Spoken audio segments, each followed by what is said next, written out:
Let's get ready to RPG! RPG! RPG! RPG! RPG! RPG! Hello, everyone. Welcome to the Knights of Last Call. My name is Derek Melinda, and I am joined today by the legendary Patreon member himself. It is the self-confessed cynic, Vin. Welcome back to the show, sir. What up? What up? Hello, chat. I'm here. Yes, some people know you were here. Could be me. You could leap out of chat and be part of the Knights of Last Call streams. Right. What Just better? Join the Patreon. Right. Why argue and yell with Derek on live streams when you can just do it, in person or over the Zoom call? How's summertime down there?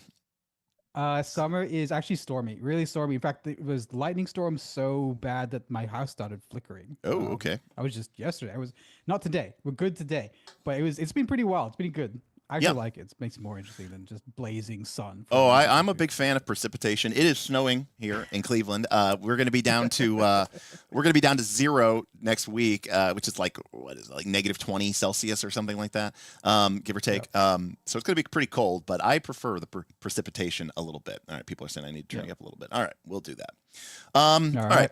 So tonight is kind of a follow up. And this stream kind of came together really quickly. We threw out a random topic on Tuesday, 4th edition. Talk about 4th edition. We talk about 4th edition a lot. It comes up on this stream. It comes up in the Discord. When I went ahead and said, okay, let's talk about 4th edition. And I played a lot of 4th edition, pretty much nonstop from like 2008 to 2013. I ran several campaigns. I played in several campaigns. I think only one of them truly went all the way 1 to 30. But one of the nice things about 4th edition, that's an achievement. Like going from 1 to 30. Yeah. Like how many people did? I bet you were one of like 10. Well, right. There weren't that many people. There weren't that many people that played 4th edition, and then it wasn't even really an active or not a lame duck edition for only like 5 years, because by 2012 they were starting to talk about D&D next, and they were starting to do all the playtests and stuff. But what was cool about 4th edition is that you did have these compartmentalized things, in the sense that like 1 to 10 was literally called the heroic tier. And, like a level 11 legitimately felt different. Like the powers and stuff that you got at level 21, which was your first epic level, were like a tier up from, Paragon. Paragon, you're like, a bunch of step changes. So it's linear with step changes. It's linear and then a step change. Exactly. That's a great way to think about it. But we did do campaigns where it was like, hey, we're going to play a heroic tier campaign. We want to keep it focused on orcs and swords and flails and, kind of more mundane stuff. Or we never did this, but we also did a Paragon. But then you could do an epic campaign where you're like, we're going to start off as demigods, and everybody's going to have these abilities to like phase through walls and jump off of clouds and stuff. But anyway, so we talked about 4th edition. It was a long stream. We had a lot of hype. And one of the things I brought up and got brought up in chat was this idea of, what is the spiritual successor for 4th edition? And what would I change? What I like about the game? What didn't I like about the game? And how could we fix those issues?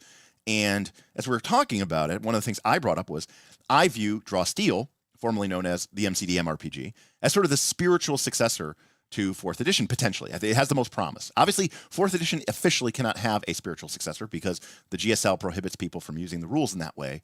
However, Matt Colville is one of the few people that is an unabashed 4E lover. Yeah. And as a result, that inspiration is very clearly seen, not only in Draw Steel, but if you're familiar with some of his other work, Flea Mortals being the primary one. I mean, Flea Mortals is basically 4E D&D monsters for 5E. And so I was a backer. I'm a Matt Colville patron, and I was a backer of this game because I want to support it and I think it's interesting. And we played it earlier last year.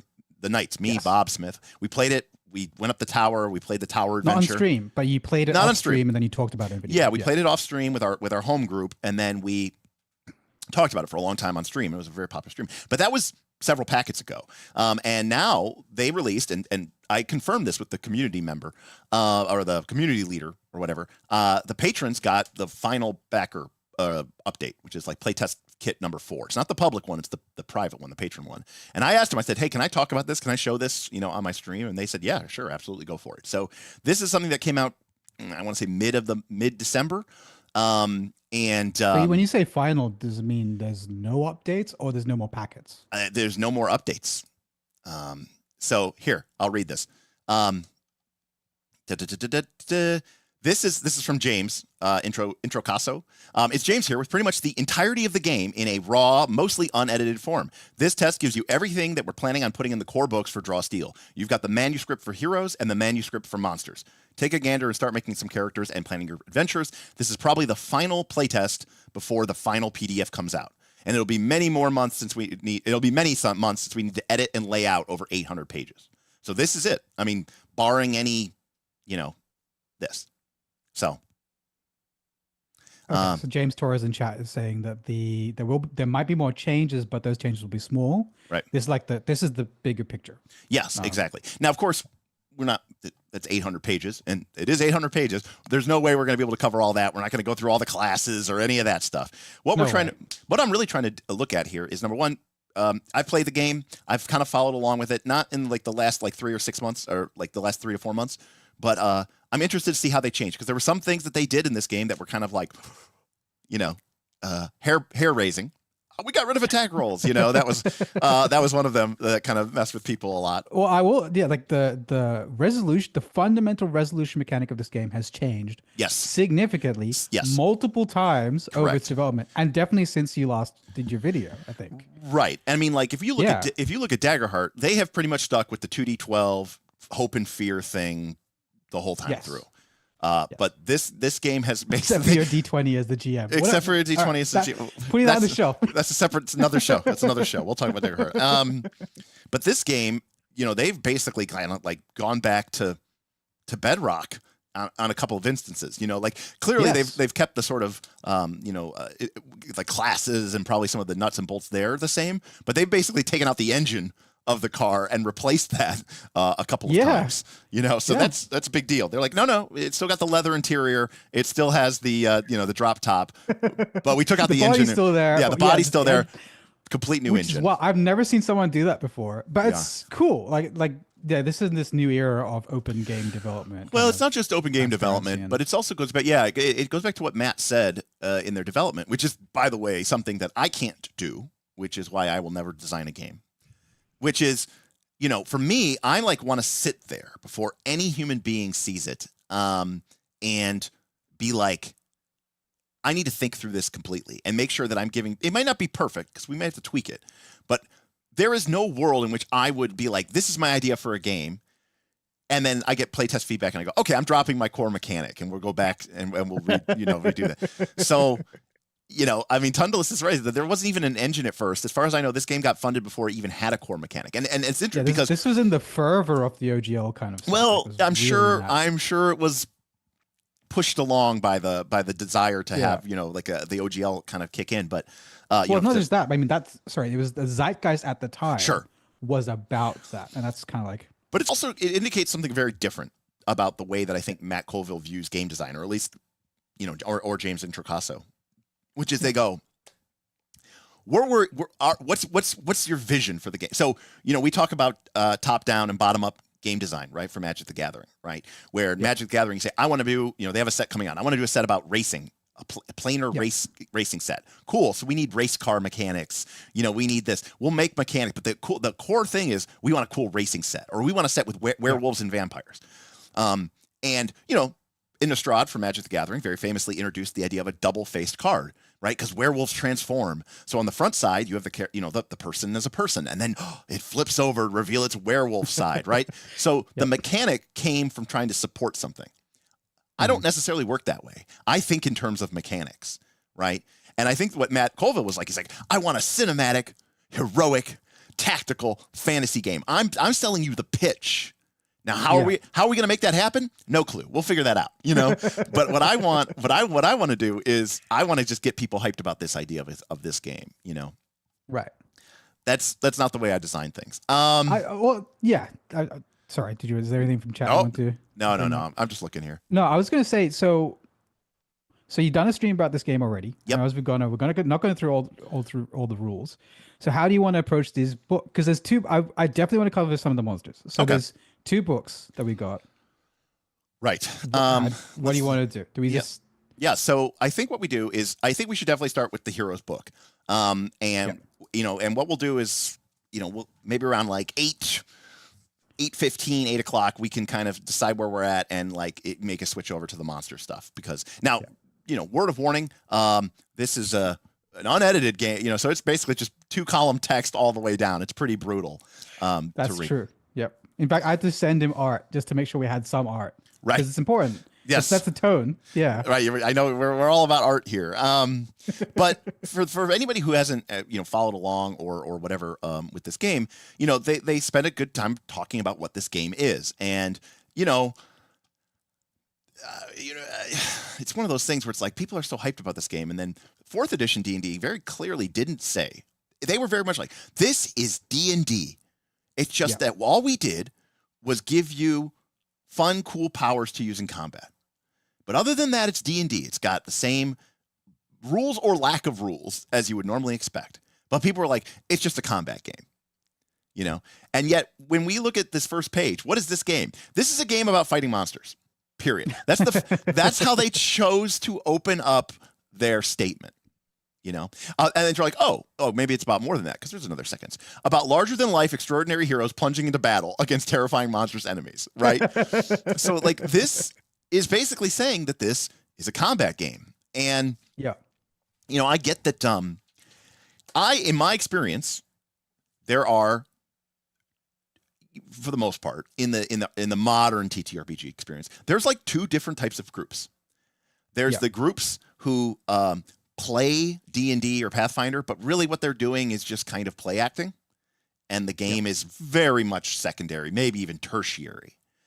And then there are people who basically, all right, I'm going to stride here, I'll move here, and then flank. So I'm going to make it a strike. And, I have, between combats, 2 of them are like making stuff in the microwave. Or yeah. Like they're like, we just let's skip through that and get to the next part. I think there are very few groups. And again, there's this weird space, because we talk about the tonal dissonance that happens when you are like playing this really like deep narrative game and everyone's really involved. And then the DM says, okay, everybody, cut that shit out. It's time to bust out miniatures and battle grids, and I want you guys to be focused on minis at the center of the table. And fucking go. I want you guys to be focused about look at this cool macro I made for the VTT. I want you guys to be focused on counting squares and adding numbers for the next we'll call it an hour. Totally be prepared to sit there for 20 or 15 minutes while you wait for your turn. So it's like very jarring, to go between those. And the funny part is, Pathfinder 2 and D&D, they understood that, and that's why they had mechanics that were just like, make a diplomacy check. If you succeed, they're convinced. If you don't, they're not. And look, we can move on, to the thing that we want you to do, which is explore dungeons and fight monsters. So before we continue with I think this is important. I think we should cover it again in this stream before we skip over. I do want to take a note. So you've had a chance to, in your previous, already have some idea what you think of this game. Yep. And I've spent like a couple days crash coursing my way through this game, and also kept tabs on it through development. Let's just give a Soldier's 5 on what our personal overall kind of impressions so far before we dive deeper into the rules. As we are today. So my general thought on this is that for whatever reason, there's a deep and abiding love for people for tactical combat. And there are a lot of games out there that purport to be about tactical combat, but are pretty dry. Most of the choices you're making aren't really choices. And the visual of what you're doing is pretty modest at best. And as a result, I find that those games can be very boring, even for the people who want to indulge in them. So for me, the idea of a game that is focused on the larger-than-life heroic combat antics of a group of elite kick-ass people really takes us from the realm of Tolkien and Conan, okay, or even just the classic D&D trope of the group of adventurers plunging into the depths of the dark, and takes us more to a world of anime and superheroes, right? The comic book movies, right? Yeah. where you sort of have there's a little bit of a character building scene and then big action set piece, right? And then maybe a quieter moment between two characters and then a big action set piece, and where they're doing cool things and combo attacks. This might resonate with you, but something I've seen a lot in people talking about this game is World of Warcraft cinematics.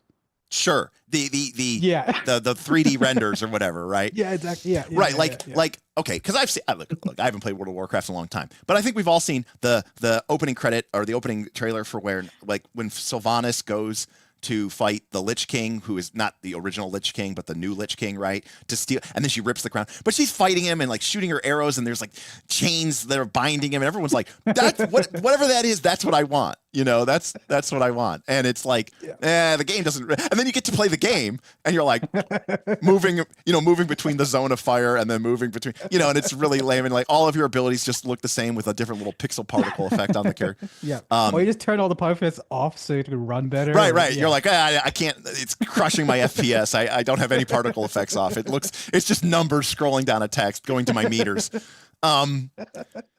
Yeah. So, I get it. There's a strong desire for that. But do you like what you see here? Like, is this kind of the... Yes, but what I'm worried about is that they are going to try to, because they're trying to serve two masters here. Okay. Tactical means that you're making total awesome, you're making real decisions that make a difference. Cinematic means you don't get TPK'd by the yard, the trash.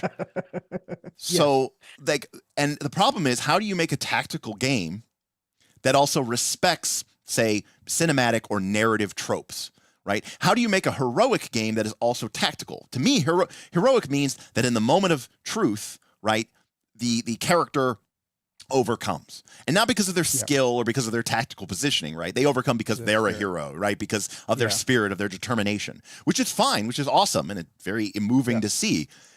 But I feel like sometimes that can be counter-purpose to tactical.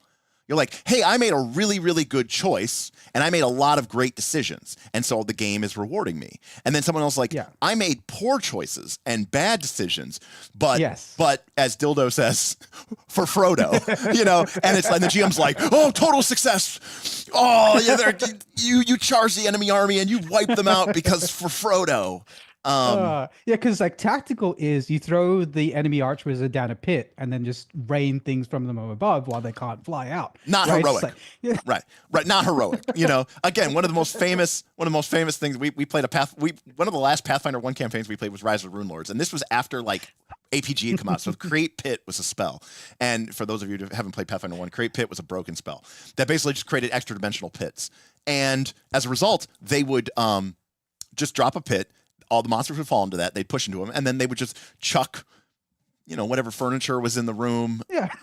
and that was it, And so it was like, okay, this is effective, but I wouldn't want to watch the movie of this. Because like the purpose of tactics is to outmaneuver the enemy to the point where they can do nothing and you can just kill them. That is the grand ultimate aim of tactical play.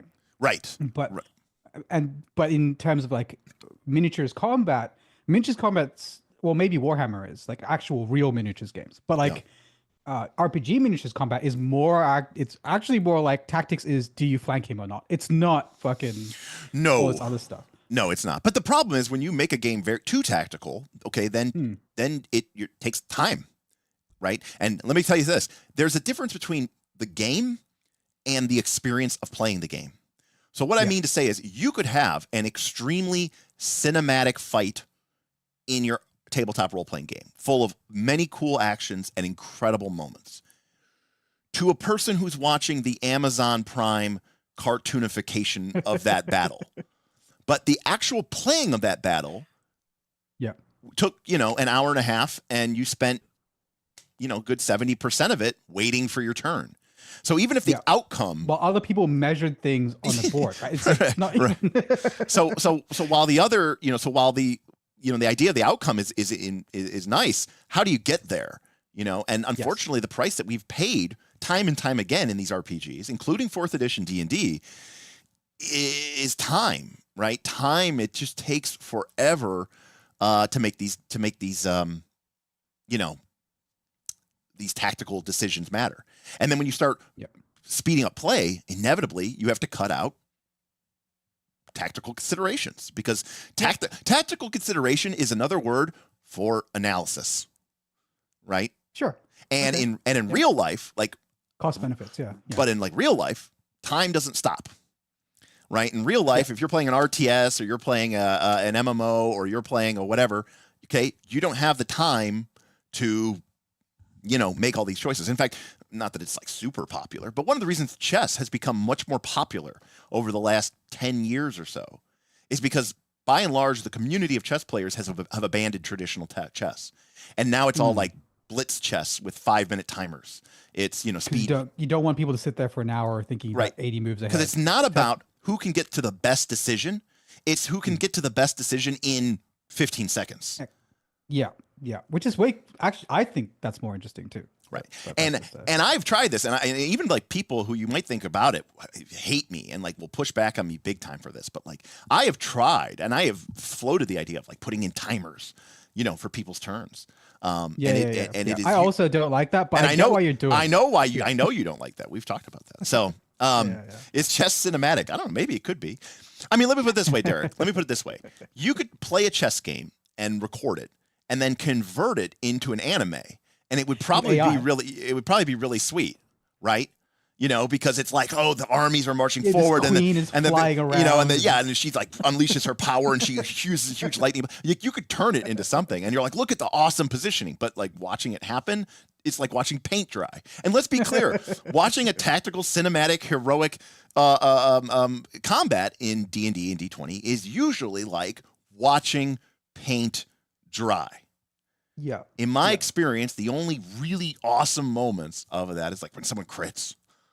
And it's like you spend 20 minutes, like if so I design boss fights often for the games I run. Yeah. And what you get is like, and often they go for hours, but what you get is like 45 minutes of like just build up and like 15 minutes of really fucking cool shit happening while a couple people get like really pivotal turns take place, and then you have to clean up, right? So it's just like 45 minutes, 75% of the time is just like right. Yeah. I mean, and we've talked about things that we can, and I've said stuff before, like, oh, you should add reactions to the game. It's like, okay, but that also technically slows the game down.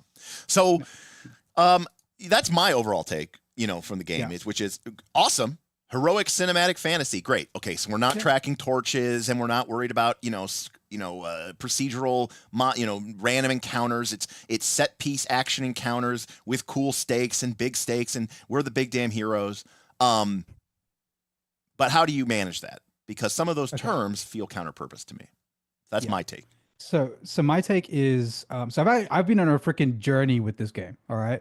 So because initially I was a really big fan of Matt Colville, not necessarily because of his presentation style or anything like that, but his ideas were good. I really liked a lot of his ideas, like his hacks, his this quest system he had where you give people cards for like mini individual quests. Like, if you look at all his like house rules and stuff, there's so many good ideas that I really, really, really enjoyed.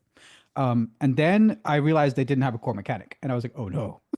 I was like, oh, what the fuck is this game going to be? They did this whole Kickstarter and they didn't even know what the fucking game was yet. And I was like, oh, that's kind of dark. I don't know if I could even support. I think that's kind of like fishy to some degree almost, but no, I think he had good intentions. He just has a different method, like you talked about before. Yeah. And then they started revealing core mechanics, and most of the time, well, at least for the start, I was like, this sounds like just being different for the sake of being different. Like I'd never, a lot of the early revisions of this game, I was not impressed by. Especially when they were like, they first introduced kits, for example, I was like, is this really adding anything to the game? Like, what are you doing here? Like, are you going for something that's deep character building or not deep character building? Mm-hmm. What are we? You're trying to do this middle ground, and I'm not sure I want that middle ground. Like, for me, I like the Christmas tree of items, like and you're taking that away from me. So it's like, why would I go to this new game if you doesn't have these things I want from the old game, and it's giving me new things I don't think I want?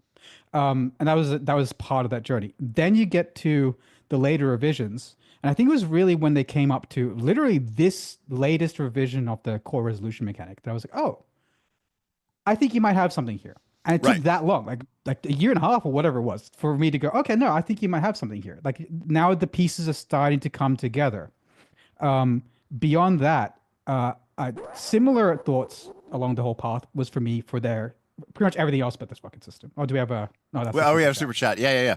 Brayflox, $10 said, which one am I supposed to choose? Because the super chat goal is I'm switching to I'm switching to Draw Steel or DC-20 or Daggerheart, and then the tip is I'm sticking with my current game. But they said, which one am I supposed to choose if I switch my game to Daggerheart last summer? That's a bold statement to switch your game to a game that's in development, technically not released yet. But Brayflox, I think the super chat is the way to go. You're showing your support for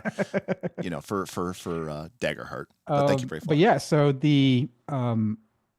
he starts releasing races and he starts releasing classes, and also the same thing. What the fuck? Like, there's no fighter, cleric, and to be fair, you don't need that. No, I don't think you do. And I think the things they put in, like, it goes back to Resonance, where we go back to the other discussion we had about game design. Yep. The things he put in had no resonance for me. I was like, oh, why do I care about being a censor? Why do I care about being a psionic box? Yeah, but why do you care about being a cleric or a fighter, except for the fact that that's always what it was in D&D? Well, those are kind of well before D&D. That's kind of my point. They're archetypes, right? The old ones are boring because they're archetypes. But they're also resonant because they're archetypes. I think if you go and find little kids, from the 80s and 90s, who are like have no concept of this, and they're playing, they're making up playing games in the backyard. You might have somebody go, I'm a strong warrior. I'm like a bot. No one's going to be like, I'm a devoted holy warrior for God. Like that's not something that people are going to really pull out. No, I agree. Some like the wizard is actually not, I would argue, not an archetype. Like the sorcerer is, but the wizard is like, oh, I have this book and I need this book to cast my spell. Like, no, right? It's not give a crap about that. Anyway, sorry. When people think wizard, right, they think Harry Potter, but. Yeah. Oh, yeah. Nowadays, yeah. So that's another element of it. Maybe you're right in the 80s, but now you fast forward to 2024. Well, right now that's part. And these archetypes are now deep in the psyche. Nobody's still choosing to be a cleric, though. But but sorry. So I was going to say. Oh, go ahead. No, please. The chat you want to cover. So the core mechanics took a long time to come together for me. I'm still not sold on the races. I'm still not sold on the classes. But it has a lot of cool ideas. And so yesterday I was reading it and I was like very much not feeling it.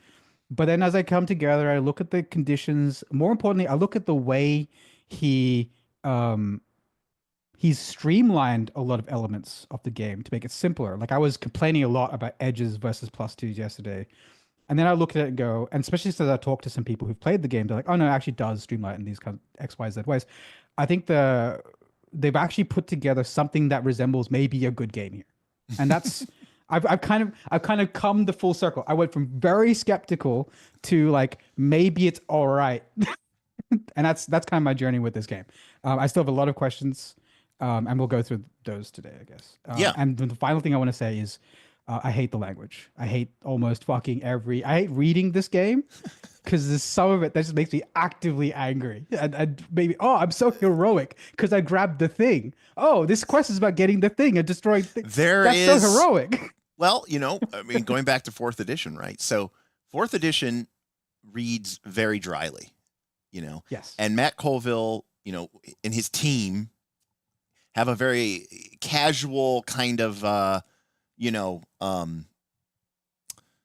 how to describe it. Very casual tone to the way that they write, and they write to you as if it's going to come up today. It's going to fucking come up, and I'll point it out. They write to you the way that Matt Colville would talk to you on a stream. Correct. It's very. Yes. It's very. It feels like it's talking to me. Yeah, it's very conversational, which is a choice. I'm not saying it's not a bad choice or good choice. It is a choice, and so, but the way that I talk in a live stream, is not the way I would write a book, right? Because I think the two are different mediums. But and so Faceless Lessons 86 here in the chat says they write a fun book, and I think that's a very important point because I think for the people who like this style, it works.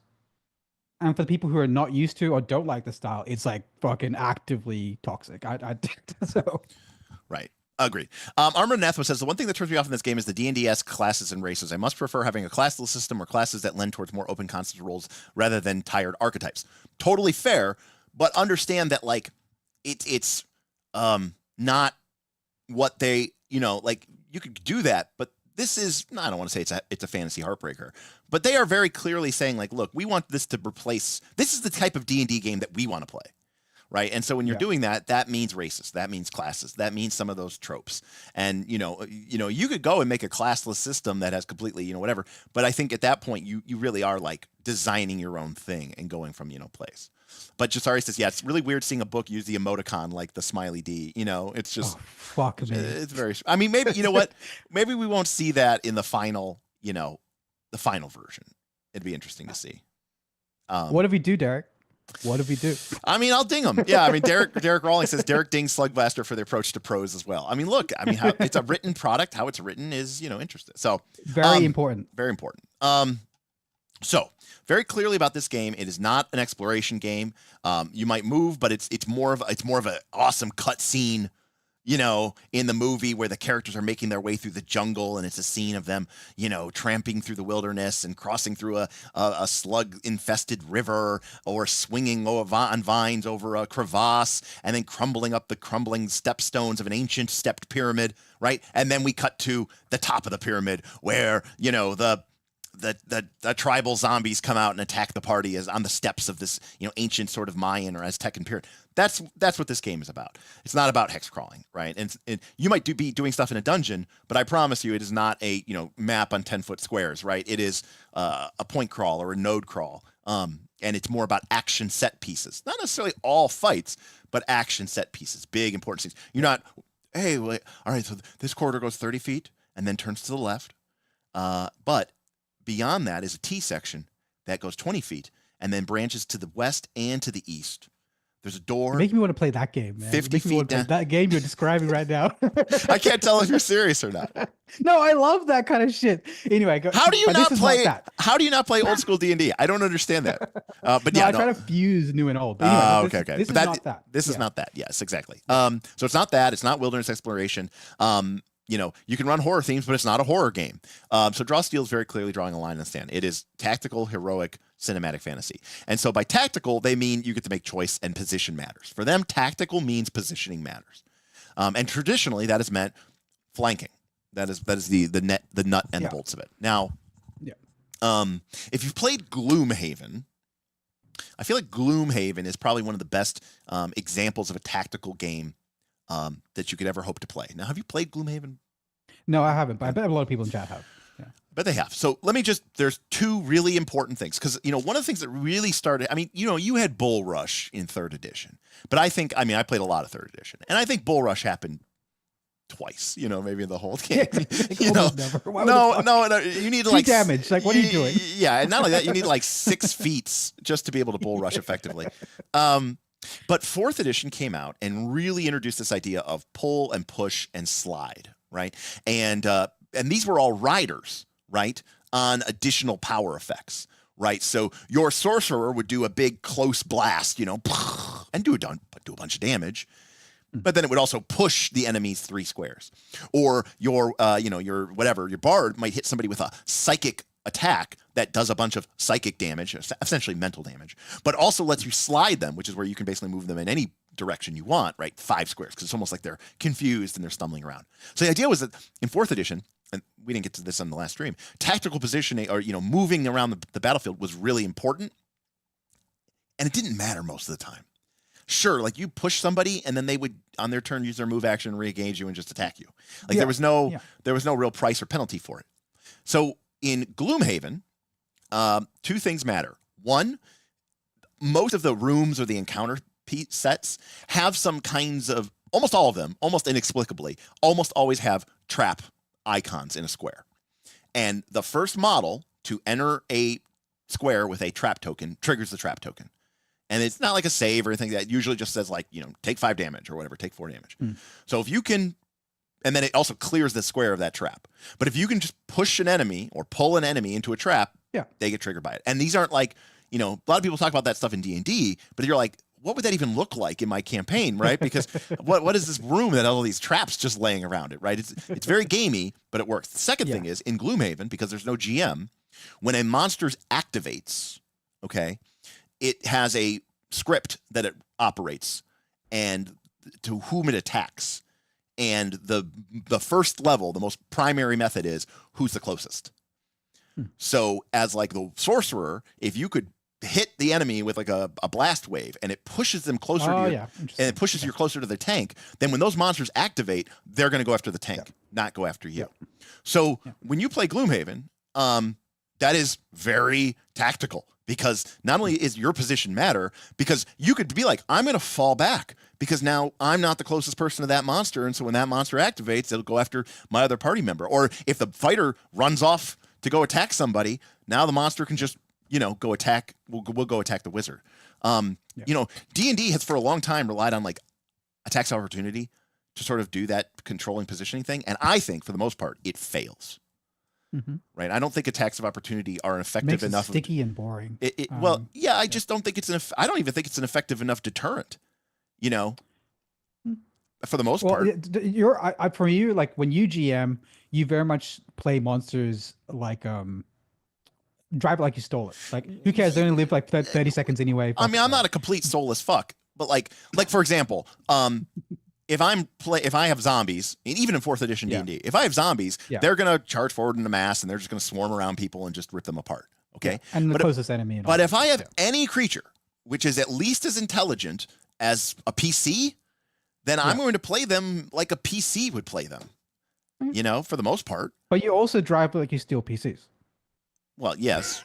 I mean, I don't respect I don't respect my monsters' lives or my PC's lives, but so because like for me, I do try to avoid getting AO'd when I play enemy monsters, but we're getting in the weeds. But yeah, no, I agree. When is tactical play is not that emphasized in D&D, right? Whereas it was in 4E, and this is more so because it even goes further into pushing and pulling, and there's way more of that in this. So that's my first thing, because he says position matters. So I want to see if that's still if that really is the case. Teamwork matters. And in a tactical game, you have many choices to make each round. You are never reduced to just swinging your sword. Hey, we got a tip from Dr. Metropolis coming in. Thank you. DR Metropolis tipped $3. Thank you. Late to the stream. All we want to know, how Finn is the not warlord? How Finn is the not warlord? Is what I can't remember. It's called the Tactician in this game. Yeah, the Tactician. We'll get. Well, maybe that's the class. That's the class we'll cover. So we'll get to that, Dr. Metropolis. So that's the other choice is choices. You're never reduced to just swinging your sword. You have options. 4th edition tried it, and people hated it. Because they said, "Oh, this is like a video game. It's like World of Warcraft. My character has cool things that they can do." I hate it. That's not realistic. I should just swing my sword.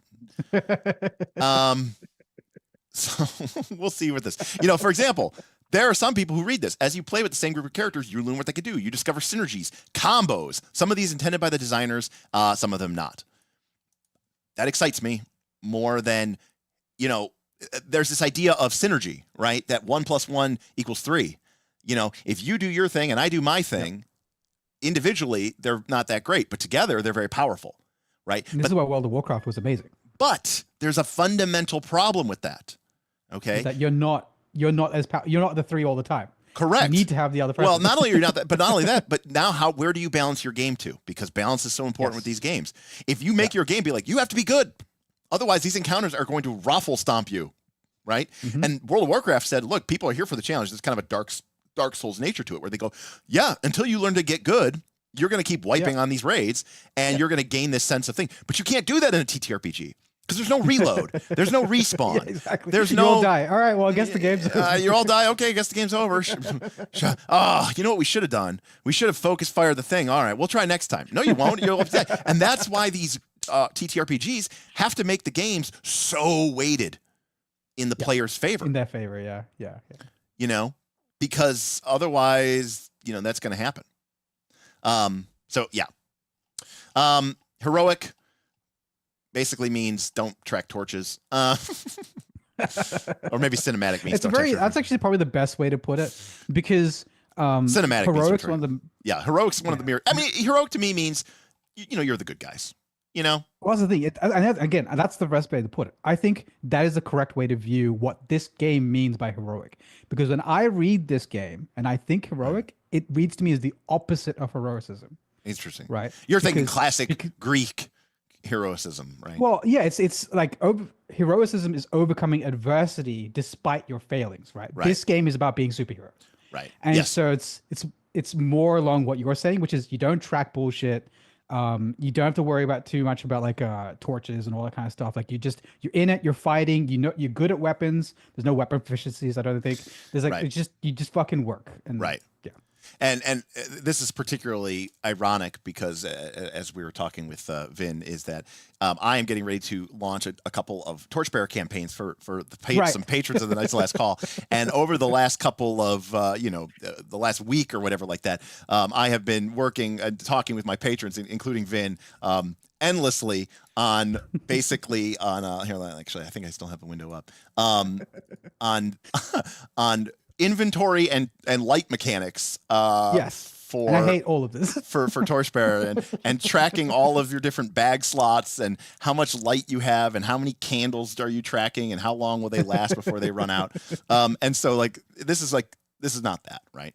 No. Yeah. And it's an important point, right? So this is like Torchbearer is very much like you.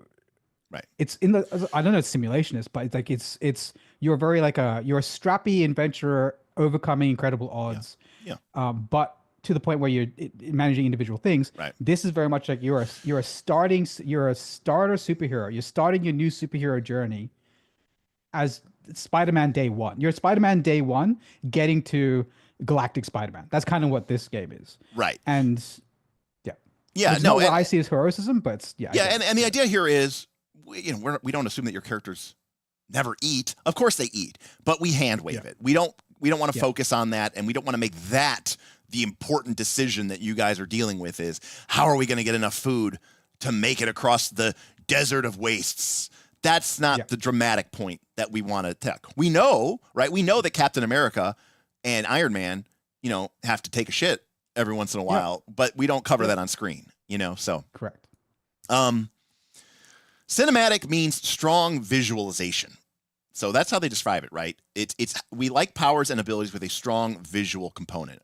You can imagine your character doing or saying these things. It's a very interesting way of describing that. And again, I played a lot of 4th edition, and a lot of the 4th edition powers kind of included an implied premise of, I described the come and get it power.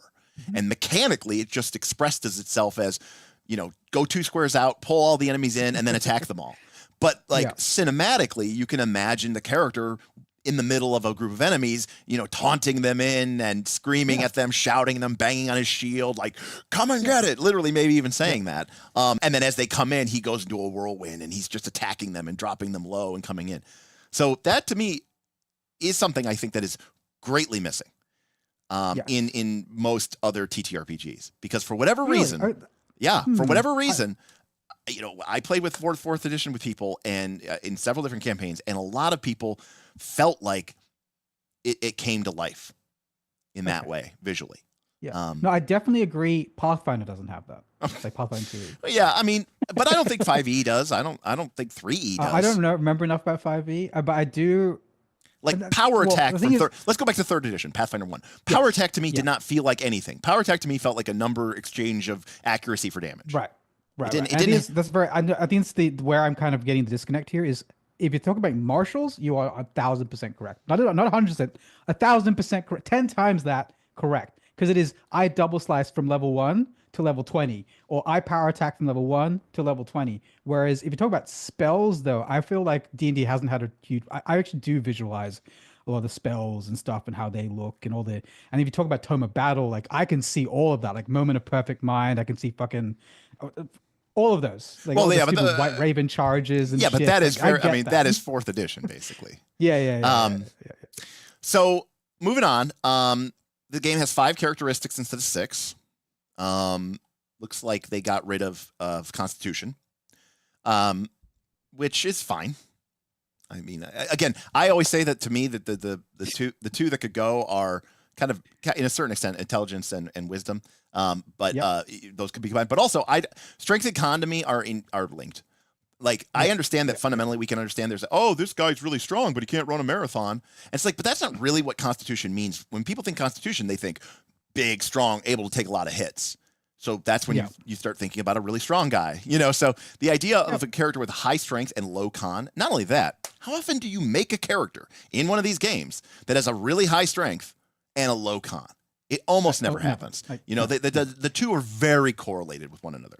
So I think like overall, like might, agility, reason, intuition, presence, like it makes sense, right? So the good thing about these is that you can tell what they do by looking at them.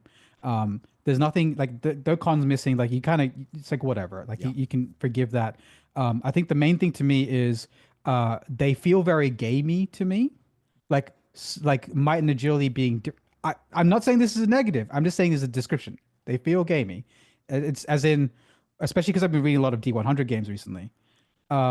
This is very much like a not that. This is very much like it is might. Like why is might and agility different? A strong like speed is strength, but fuck it, who cares? It's might and agility because we want two stats and we want two different levers to pull with character building. Like I get it. Like I mean because they basically are expressing that the physical characteristics of a character can basically come down that matter in the context of cinematic, tactical, heroic adventure. How strong you are versus is, how fast you are. Is strong versus fast, right? Quick versus strong, right? I will say, I may not like symmetry in dungeons, but I love symmetry in game design. And part of me doesn't like this because I'm like, I want there to be like 2 physical stats, 2 mental stats.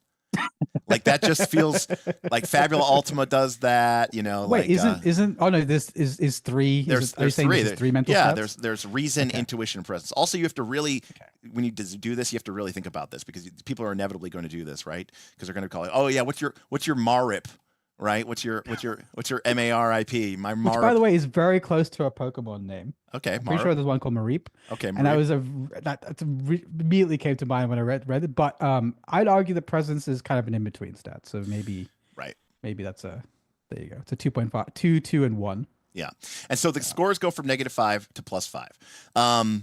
And so like that's gonna get us into the dice, and that's going to get us into the first kind of. Not quite. I want you to. I think this might be a change from the version you played. Okay. Resisting potencies. Was that in your thing? No, because they didn't have any of this kind of like. This is so zooming out. So we're going through the rules pretty much from start. We've gone through what the game is. Now we're into the actual mechanics really, because we've gone to how to play.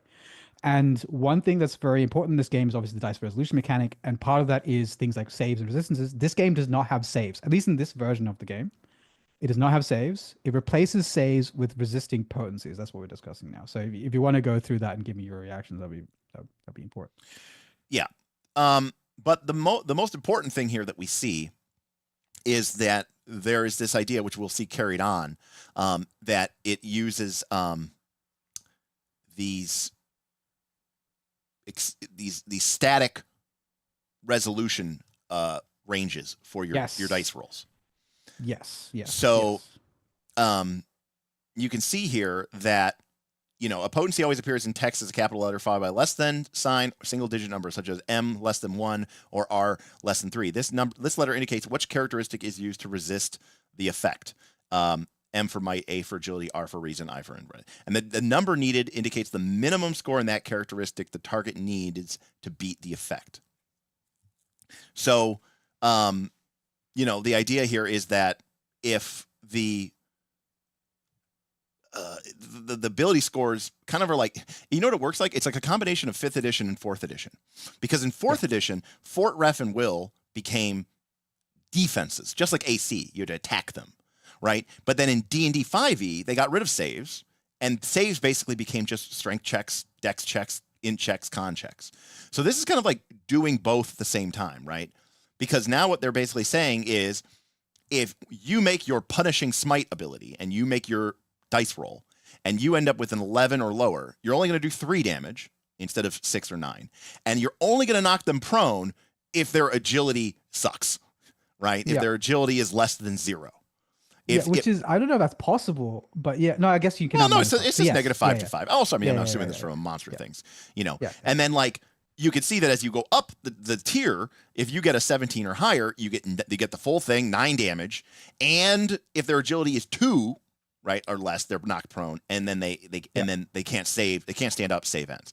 So this is kind of like the PBTA style mechanic where you're rolling dice, but instead of binary pass fail, you have 3 tiers of outcomes.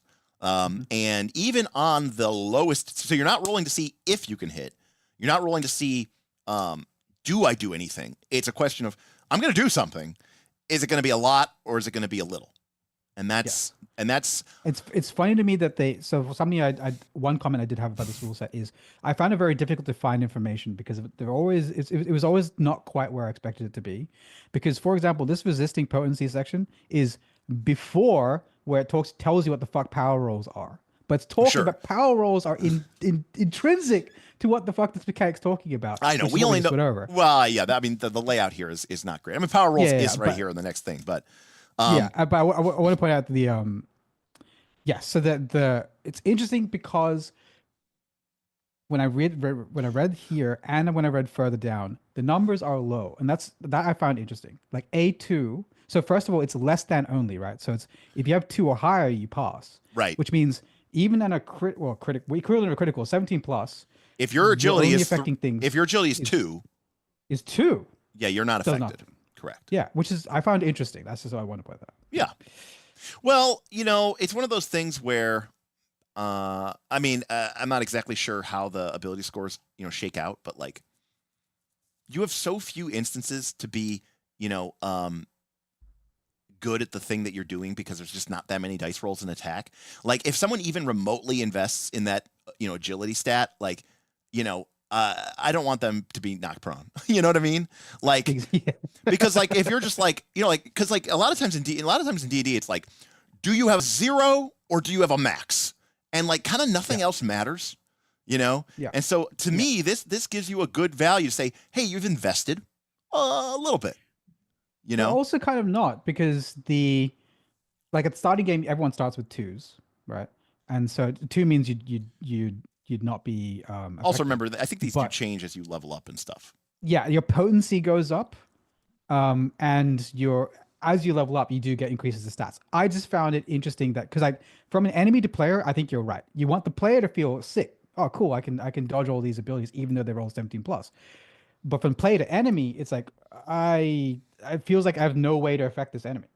Yeah. Like if the enemy's a 3, then this ability just does. It will never you'll do damage. Never. And so punishing, so against, let's say, and there's ways to increase your potency. There are ways. But also this is where the tactics come in, Vin, because one of the biggest mistakes that 4th edition made, was that the powers were too good.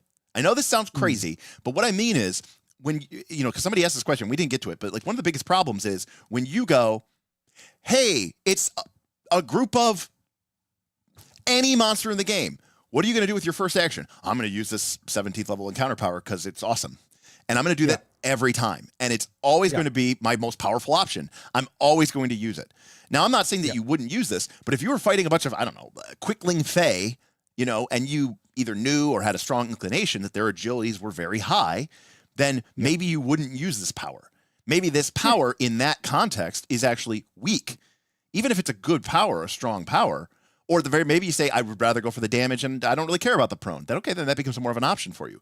But if what you're trying to do, on the other hand, so if you're like, these characters probably have a really low might, do I have a thing that targets might, in that way? I should use that, Yes. And in the chat's pointing out a very important thing, which is there's a new mechanic called surges, which we'll get to later. And that increases the potency of your ability. And you can grant each other surges, right? Mm-hmm. So what you can do instead is you can wait to use this ability. If your enemy is like a quickling and it's really fast, you can wait to use this ability till your friends give you enough surges to pump your potency higher to knock them prone. That's pretty cool. Right. And I again, that's good teamwork. That's good working again. If you played Gloomhaven, that's there was this elemental board, Vin, and there was like 6 elements: fire, water, or fire, cold, whatever, light, dark. There was like 6 elements.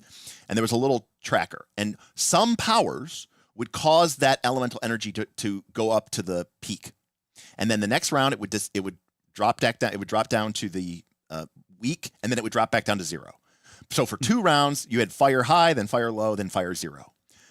Some powers just had this as like a rider. It doesn't really cost anything, but it would just increase this power. Other people had powers that did something, but if you could consume that fire, it would do even more damage or have an even bigger effect.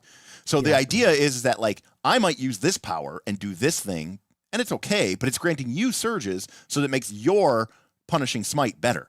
That is already far more tactical. And that I really like. And that is tactics. That is a version of tactics. And I like that. I like that a lot. Yeah. You know, because I hear all the time, and I've played a lot of it, but like, you know, Pathfinder 2 does a lot of things right. But I mean, and a lot of people say, you know, it's a team game, and it is.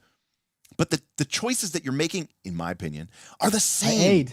Yeah. I aid. I flank, I aid. I flank, I aid. I flank, I aid. I cast cure. You know, I cast heal. I use the same thing. It's like the same outcomes again and again and again. Now, I haven't played this version, and I certainly haven't played 10 sessions of it. It remains to be seen. Yeah. But what I'm hoping is that they, from the looks of these the structure of these powers, is that they are taking, every fight should be like a puzzle, a new puzzle, right? And if you can solve every single combat encounter with the same abilities over and over and over again, then it's not a fun puzzle. It becomes a drag. It becomes a slog. Right? The whole point here is to challenge you to use your abilities and understand that different abilities have different relative scaling and different relative use in different circumstances. And I think that's really, really important. Now, that slows things down.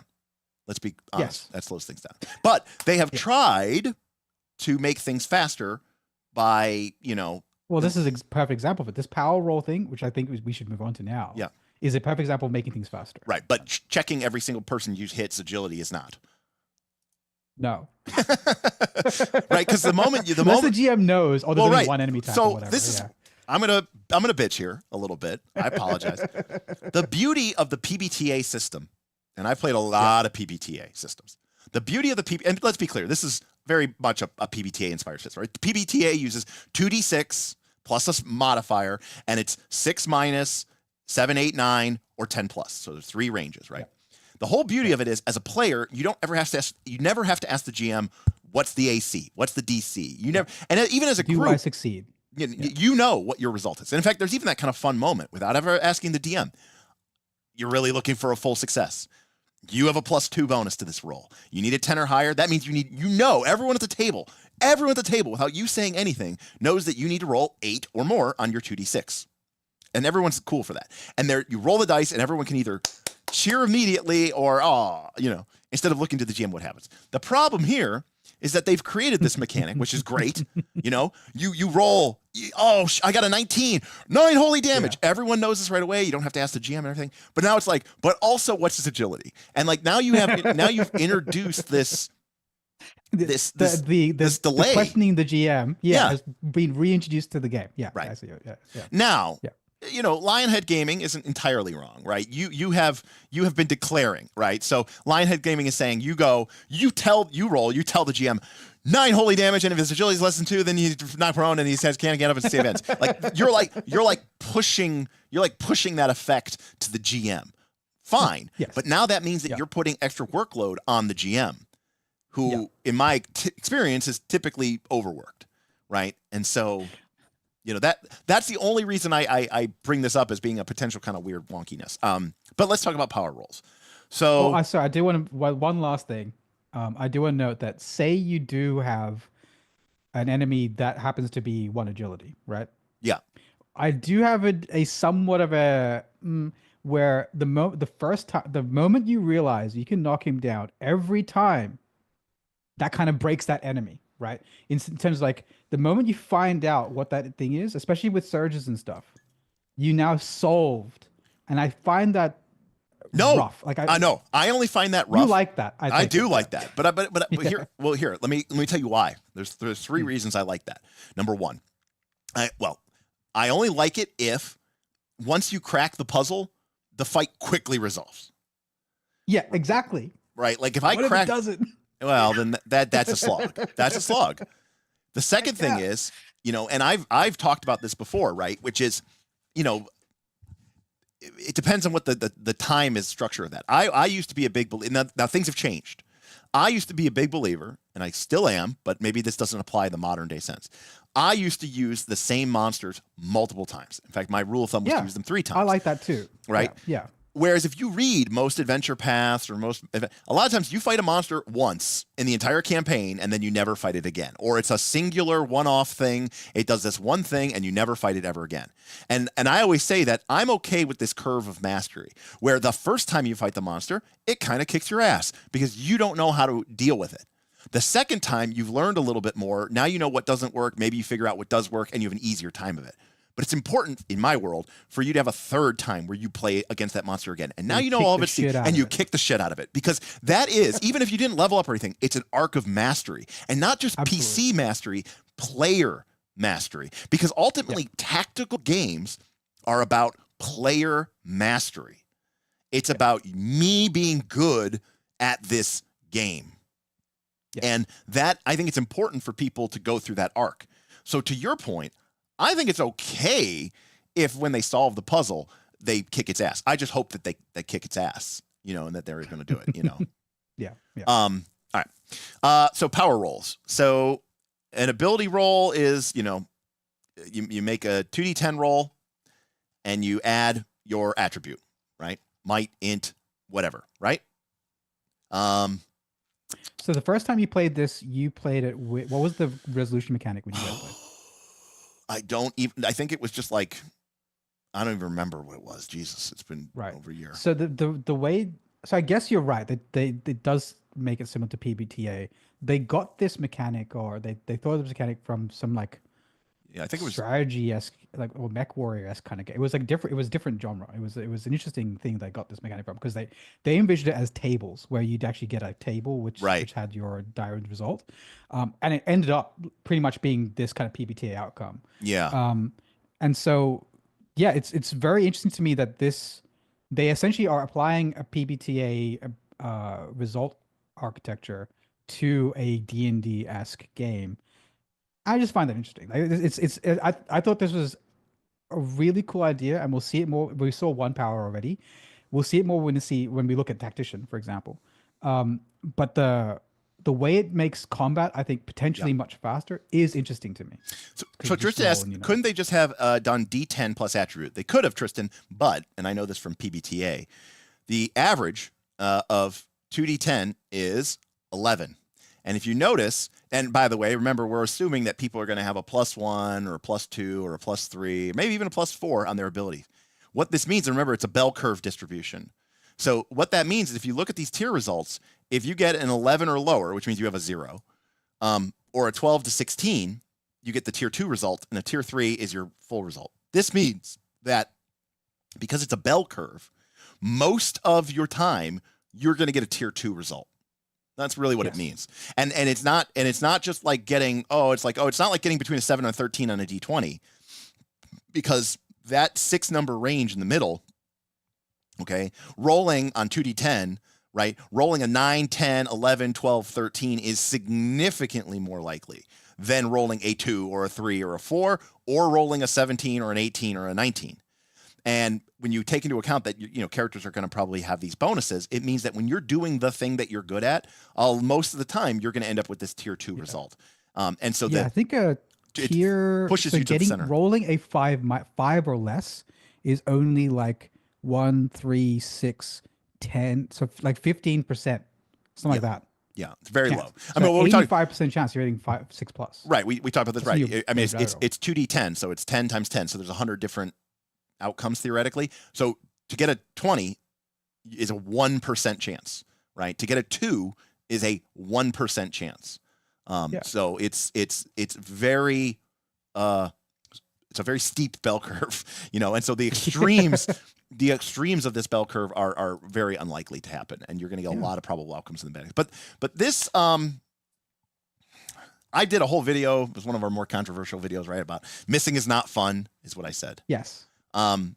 So here's the thing. This is a tactical game, but it's also, this isn't World of Warcraft where your character's making 700 attacks a minute, right? This isn't a solo game where you're playing at home and you have all the time in the world to play it. This is a group game, and I've just seen more of the looks on more people's faces when their turn comes up and they get their turn and they realize that they accomplished nothing. And there's a look on their face of like, and you know, a lot of people are like, okay with that. But if it happens twice in a row, that person a lot of times checks out. If not for the session, For the whole combat. yeah. If not for the session, definitely for the combat. You know, because at that point they say, look, this combat's only going to be 4 rounds anyways, you know, and it's halfway over and I've contributed nothing. I've helped. And a lot of times it's not even like a selfish thing. Like, oh, I didn't get to be the coolest player of all time. A lot of times you feel like I'm letting my party down. I'm not helping. I'm not contributing. I've done nothing. And so I really think this is great design. You know, and you know, because again, I played 4th edition D&D, and it's like, you know, you have the game gets paradoxically worse when you give people cool shit to do.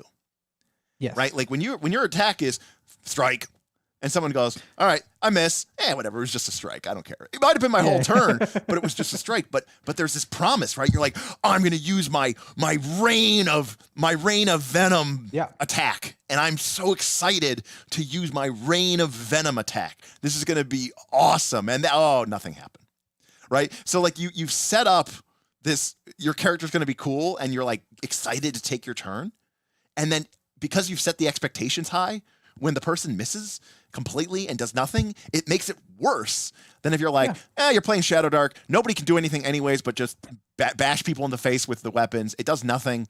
Just roll your dice and go with your thing, you know? Yeah, blowing the daily, Tristan. Exactly. Now, a lot of daily powers in 4th edition did include some sort of, you know, caveat like effect on a fail, or, you know, some fighters had one called reliable, which meant if you spent it and you missed, you got it back. So they were aware of this issue. I just don't know that it was, you know, particularly well implemented. Yeah. I think this is much better. I think this is, well, so for the record, I absolutely hate Dungeon World. But, and I don't like most PBTA games, but the difference there is PBTA games generally have a conceit where if you fail, not only you fail, but the GM fucking moves, right? And so it's like, oh no, like, it disincentivizes me from even wanting to do anything, right? Right, which is a weird way to think of it, but you know, often. But it's funny because like you're right, it's a weird way to think of it. But me and my friends, when we play together, we're all fucking power gamers anyway. So it's like, but the moment we realized that was the case, I was like, okay, I'm not going to do this. You do this. And you just like, anyway, the beauty of this though is it's kind of like the opposite, where because it's a heroic fantasy, right? Yes. In most cases, and we'll get to that later, there aren't any negatives in a failure. In fact, for many of the abilities, you only get positives no matter what you roll. So what that ends up being is it incentivizes me. I'm always incentivized to do something because I'll always get something cool out of it, right? Yep. It makes me want to do. It makes me look forward to my next turn. Yep. And promises me that I'll get. Unlike D&D, where I'm looking forward to it and get horrifically disappointed. Right. This promises me I'll get something, which is I think really cool. Right. And Andrew, talking about the math of this, we were actually discussing the effects of static modifiers on bell curve distributions. And you're absolutely right, Andrew, which is that it is a diminishing return, right? Going from +0 to +1 is a big bonus in a 2d10 system. Going from +4 to +5 matters a lot less. Almost to the point of not mattering much at all. So like there's these, it does create sort of weird, disincentive and incentive curves. So it is not what people are, usually thinking about from that perspective. And yeah, I don't know. I think it's, I don't know. Sorry. Well, it'll make more, sorry, this will come up again when we get to maneuvers, et cetera, if we get to maneuvers, et cetera.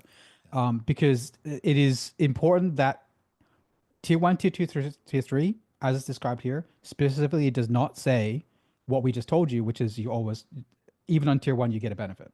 Right. Some of the examples it's given you has been that. Right. And I think it's important that in some maneuvers, like breaking grapples and so on, you can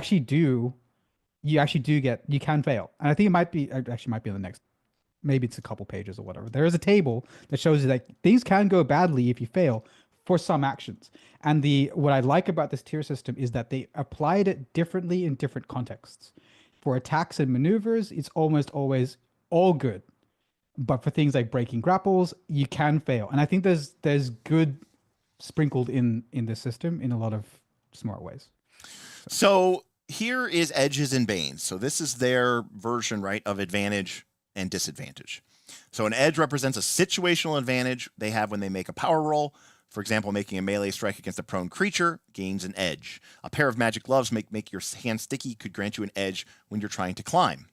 When you make a power roll with a single edge, you add 2 to the roll. If you make a power roll with 2 or more edges, you have double edge. This means you don't add anything to the power roll, but the result of the roll automatically improves 1 tier. Now we're talking about 2d10 plus attribute. There's 3 tiers of results. You can plus have skill if you have a skill. Plus skill. Then you have a +2 to the roll, so you actually get a numerical bonus. But instead of just continuing to stack numerical bonuses, if you get double edge, they basically say, now, am I correct in reading this? If you have 1 edge, you add 2. If you had 2 edges, you add 0. Correct. But you upgrade. But you upgrade. That works really well. It is also very clunky. Yes, and that was my exact takeaway. The more I thought about it, I could see why it works. Yes. Oh, it works very well. But the initial exposure I had to this was actually when I was reading what the fuck skills do. Yeah. And I was like, what the fuck is happening? Because if I have an edge and a skill, you get +4. Yeah. But if I have a double edge, I'm not getting +2, but upgrade. It's just like especially when you add attributes and you're doing more. The more math you add, and then you add this double edge thing, and this variability with the edges and double edges, it gets more and more clunky, but overall it works, and actually works very well. I bet it does. It just reads clunky. So we were talking about this idea of promise and deliver. So obviously the promise of I'm going to do my cool power and I'm going to hit and I'm going to do damage and I'm going to do this cool thing, this cool effect, and then you roll low and it doesn't happen. That's obviously a crap promise. But there's another promise that gets made, and we've all been there before. You've done it. You set it up. You got the flank. The person gave you the bonus, right? You're buff from the cleric, right? The wizard has debuffed the enemy. This is your time to shine. All you need to roll is a 8 or higher to crit, and you're going to trigger all your crit effects and all this other. All you need to roll is a 5 or higher to crit, and then you roll a 3, and you still hit, but you're like, I had all this bonus stacked up to me, I wanted to do the big thing. Yeah. Right. So Edge does that really well. Yes. Especially because there's only 3 tiers of success. It's without making the die roll feel pointless. Right. Because if you just get if you let the bonus get insanely high, then it suddenly becomes, what's the point of playing? Why are we even rolling? So I like you're a fighter in PF3 where you have plus like we're critting on a 5 or whatever it is. It's like, what are we doing here? Yeah. So I like the idea that if you get this, and also too, everyone complains about advantage doesn't stack. And then you go, okay, what if you could get advantage twice? They're like, yeah, that'd probably be enough. Right? Like, do you really need 3 advantage or 4 advantage? Like, how much advantage do you need? Well, DC 20 says yes. And yes. I don't mind the answer. To be fair, Dragon Bane says yes too. You can have like 5 boons on a row. But no, so going back to it, yes, this idea of edges, I think on paper it does read clunky. Yeah. In play, apparently the chat's saying it plays very well. My main observation was I like the fact that there were so many ways for players to give each other edges. Yeah. So getting to the double edge, again, this stacks what we were saying before with the 3-tier system. It sets up those promises of teamwork and gameplay. Yeah. Where, here's the problem, right? These games are the best laid plans of a TTRPG player are shit on by dice. Right. And so what the double edge incentivizes you to do, it removes the tier 1 result from the question. Right. And now the lowest you can get is 2. And the vast majority of results are going to be 3. And so getting that degree of consistency feels like a reward. It almost gets into a combat as war kind of mental state. Yes. Right. Where it's not saying you're getting a guaranteed critical, but it's kind of saying it, Yes. Kind of. Yeah. You have an 85% chance of criticaling. Right. And the same thing's true with a double bane. A double bane is never going to say there's no point for you to take your turn because you're just such a penalty to attack that you might as well not even bother, right? Yes.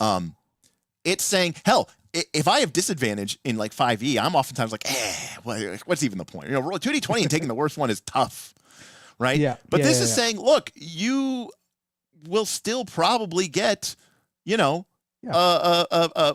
tier 2 result, but the lowest you can get is a tier 1. So it's not. It doesn't mean that your turn is pointless. And in combat, most of the times means you still get something. Right. Exactly. And so it doesn't. It's like when you're stealthing or whatever. Exactly. So making it so that the players feel very rewarded. Because the worst thing is when you set up this game, you're like, this game's a tactical game. If you do all the things, you're gonna get all these bonuses. And you're like, but you could still roll low. And then and a lot of people go, well, yeah, but over the course of 1,000 attack rolls, it'll all balance out on the average. And over the course of 1,000 attack rolls, you're gonna hit 7 extra times. That's not the way that human perception works. We don't view it at that scale. So I think this is really good. Yeah. So to summarize the resolution mechanic, you roll 2d10, you compare it to the tiers of results, which are always, and this is important, for everything in the game, it is 11 minus, 12 to 16, and 17 plus. Everything in the game. No matter what bonuses or whatever you get, that your total is still compared to these 3 numbers. Everybody at the table knows. And then you can grant each other edges or banes, enemies can grant you, and they will modify your result or bump up your result. That's pretty much the entirety of the core resolution mechanics in a nutshell, and everything hinges off that. And that's a very different, as just an observation, that's a very different core resolution mechanic to D&D. This is new. This is new. Right. And it doesn't have that no dice roll, like that automatic feel. It still feels like there's like that element from the original playtest where it's like, yeah, you can't miss, but you do have these degrees. And I like that they kept that. So I think this is really interesting. I should also point out that one of the things that people don't appreciate, I don't know how much this game goes into this, but one of the reasons I always said, for me, the craziest and dumbest thing that 5th edition did was that they included advantage and disadvantage, which was a brilliant decision. And then they still had things in the game that gave you static bonuses or penalties to attacks or ACs. Cover is the classic example of this. One of the advantages of this is if this is your language, then it becomes such an easy thing as a GM. You're like, you're like, well, should I give them -2 or -4 or -5? No, you just say Bane. You just say, oh yeah, totally, yeah. They're afraid of you. They're falling back. You get a boon to your, I'll probably call the boons forever. You get an edge to your attack. So it's just very easy to manipulate this. So it also means that different effects. Yeah. You don't have to remember what different effects do if they're all just grant boons and banes, which is a benefit. Edges and banes. It's tough because Dragonbane uses boons and banes, and I think the original. I'm used to Shadow the Demon Lord, which is boons and banes. Boons and banes, yeah, right. And Shadow the Demon Lord, by the way, has a great example because boons are like there's diminishing returns because you only get the highest value of your dice pool. So the first D6 is awesome, the second D6 is great, the third D6, the fourth D6 matter less and less and less and less and less. Yeah. Okay, so we get hero tokens, basically like hero points. It's a group resource tracked by all players. Heroes have a number of hero tokens equal to the number of heroes in the party. We earn them by being big, badass, big damn heroes. Whenever hero token is available, you can spend them. You can spend 1 hero token on your turn or per test. You can gain 2 surges. And we haven't talked. We'll get to later. Surges. You can spend a hero token when you fail a saving throw to succeed on it instead, just straight up. When you fail a test or succeed on a test with the consequence, you can turn a hero token to turn the failure into success, or you can spend 2 hero tokens on your turn, or whenever you take damage to regain stamina, aka hit points, equal to your recovery value without spending a recovery. Now, this is what I was talking about before. You failed. No, I don't. I'm a hero. Very heroic. But you gain these by playing as a hero, right? And taking big risks.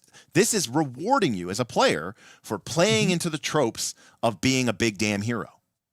Yep. And it's saying, hey, you could do all those things to gain surges and bonuses to your attack rolls or whatever. Or you could just role play as a hero and gain these hero tokens. And to me, now don't get me wrong, I love mechanics like this. I'm the king of mechanics like this. I love genre emulation meta currency. But I find that genre emulation meta currency is counter-purposed to tactical play. Because it's saying you could be good at the game, or you could just spend your hero tokens that you got through, So I somewhat agree with you. I do have a possible other interpretation. Okay. What if this is a safety net? Safety net. Yeah, instead of being like undermining tactical play, what if it's the safety net, like the heal spell Sure. in Pathfinder 2e, which is just like, all right, for if your group is struggling, as long as they have hero points, they'll muddle their way through. You know, like they'll still get through. Yeah, but if that's the case, then to me that what is the point of a tactical game that you can't lose? Well, no, I'm serious. Like, what is the point of that? No, I agree, but like we just talked about before we were on the stream, we talked about the montages, and that's kind of that was my kind of take there as well. Like, what are we doing if we can't if you can select 2 roles and like doesn't all you got to do is like what the fuck are we doing here? Like, why are we? But I don't want to go be that reductive. No, neither do I. As long as as hero tokens are not abundant, I think they're fine. Yeah, I think we can just stop there, right? Now, James, if James, you only have like 1. Yeah, James Torres says hero points are good, but they are not powerful enough to stop poor tactics from causing a TPK, and that's fair, James Torres. I just think that this is like trying to make your game, like, hey, you should really care about your tactics and you should really care about this, but also there's this narrative currency that kind of overrides that and encourages a certain style of play that can be very powerful.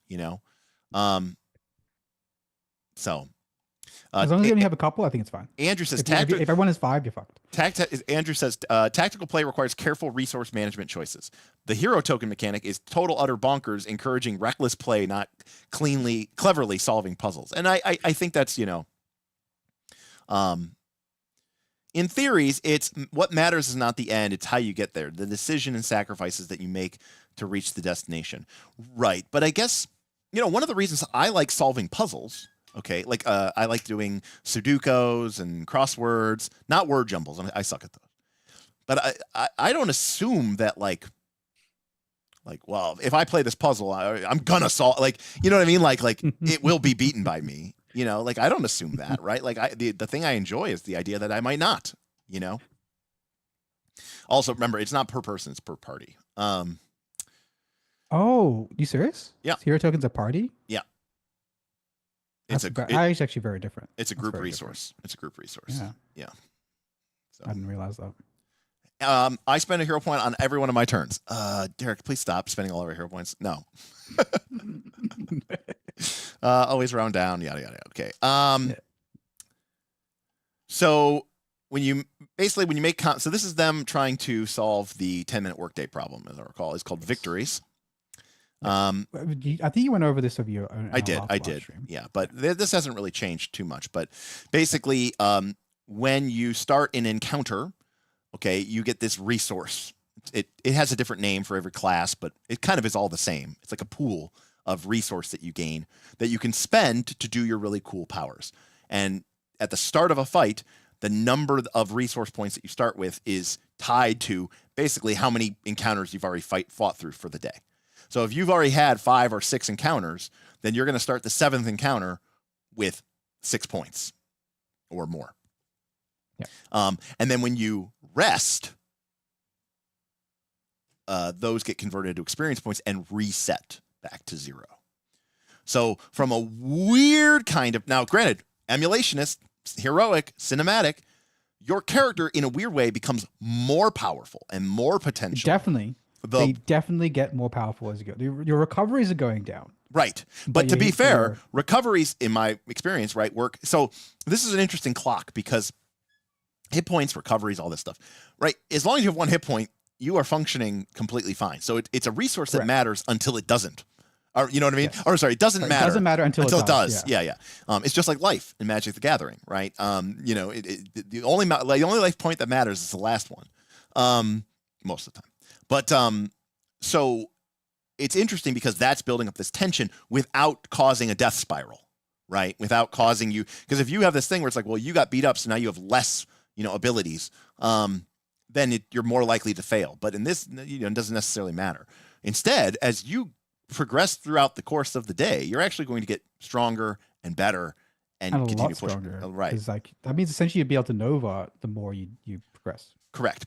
But you're getting closer and closer and closer to, running out of your hit points, essentially. Yes. So even though you basically are kind of over the course of the day, and I think this is probably a good idea. You're kind of converting yourself into a glass cannon. Kind of, right? Because or another way to look at it is, and this is and I know I know you don't like go to when we played, like everybody did the thing where like as soon as you dropped unconscious, you can like choose to go into like the death state or whatever it was called, because it was the one shot and it didn't matter. But like I know you don't like die at 0 or anything like that. But yeah, but another way to look at it is if you conserve your resources and play really well, really tactically. Right. That means you're just getting stronger and stronger. Right. Incentivizes really good play. Right. That means you get to the boss with all your recoveries and freaking 6 victories, and you just wreck shop. Like, that's correct. Now, that's one of those situations where, again, is player skill one of the qualifications to play this game? Like, do you need to be, Dark Souls-esque to be able to kick ass? My suspicions, no. My suspicions, like, this is pitched to the difficult level of Battle D&D. Maybe a little bit harder. But. So recoveries are healing surges, and you can spend your recoveries as a special action, or you can spend your recoveries, or you might get a little help from a conduit, a boost of adrenaline from a tactician, or inspiration from the party's troubadour, aka a cleric, a warlord, and a bard, all of whom were leaders in 4th edition who granted you that ability. I will say that making it a third instead of 25% is actually the correct number. I think half is too much. 25% not enough. 33% is a good number. Yeah, so that's about right. Yeah, I think that's exactly right. So you can use the catch breath maneuver to regain your stamina even in combat situations instead of what was called second wind in 4th edition. So it's the same basic idea. And then outside of combat or in dangerous situation, you can just spend them freely. So now a respite is when you spend 24 hours uninterrupted and doing nothing but sleeping, eating, dressing your wounds, and recuperating. You can also undertake one respite activity, such as making a project roll, so shades of downtime actions from 24/7 Nessus. After 24 hours, your respite ends. You can take as many respites as you like in a row to keep accomplishing respites. This is the problem with these cinematic games, right? Which is, now they do kind of really try to make this thing. Like, if you have an encounter on the road, and that's the only encounter you have for the day, and then you keep traveling to the bandit keep, and then you set up camp, and you go to sleep, and you wake up the next morning, that's not a respite. Yep. Right? Because it's basically got to be like nothing. You're just... You have to be pretty much in town. Like, pretty much in town. Because one of the big problems that you have is like, oh, we have these cool encounters on our way to the thing, and it's like, okay, but each of those encounters is going to be encountered once, not really build up to anything or build up to a grant. And plus, you kind of don't want there to be a respite because you want your victories to build up, right? So that you can be a badass, so that you can be cool. So I think taking this extra little step to make recoveries happen in this respite is pretty good. Yeah. And I think it's an important thing here. So if you're new to, because we have quite a few people watching, 170 people watching. Hey, if you're new to the Knights Left Call, and you haven't seen our previous streams or Derek's previous streams, like, we've gone through 4th edition D&D and similar systems that had a recovery like mechanic before. So we haven't covered it in depth here. If you're coming from D&D 5th edition or 3rd edition or pretty anything except for 4th edition, and you haven't seen recoveries before, they are a huge difference in mentality between systems, especially if you're coming from Pathfinder 2nd edition, which is where a lot of this channel was built on, is that in D&D, especially in Pathfinder, the idea is pretty much that you can kind of go forever as long as you have 6 spell slots. Moment you introduce recovery is what essentially the system is doing, and 4th edition before it, I don't want to go in depth because you can watch the prior streams, is it puts a hard limit of the amount of times anyone in the party can heal per day, which means there is a way for there's a fundamental way that a party member cannot go all day because they will get worn down as long as they don't play exceptionally well or not so this is also, I personally love this, and if you want more details, look at the even though it's very gamey. Though it's very gamey. Yes. Right. Well, it isn't because like another way, Pathfinder has a variant rule for this that's called what's it? Stamina. Not stamina. It's stamina. Yeah, something like stamina. Essentially, it's emulating stamina. A normal person cannot go 24/7. That's kind of how my simulationist head works its way around liking it. I really like it. Yeah.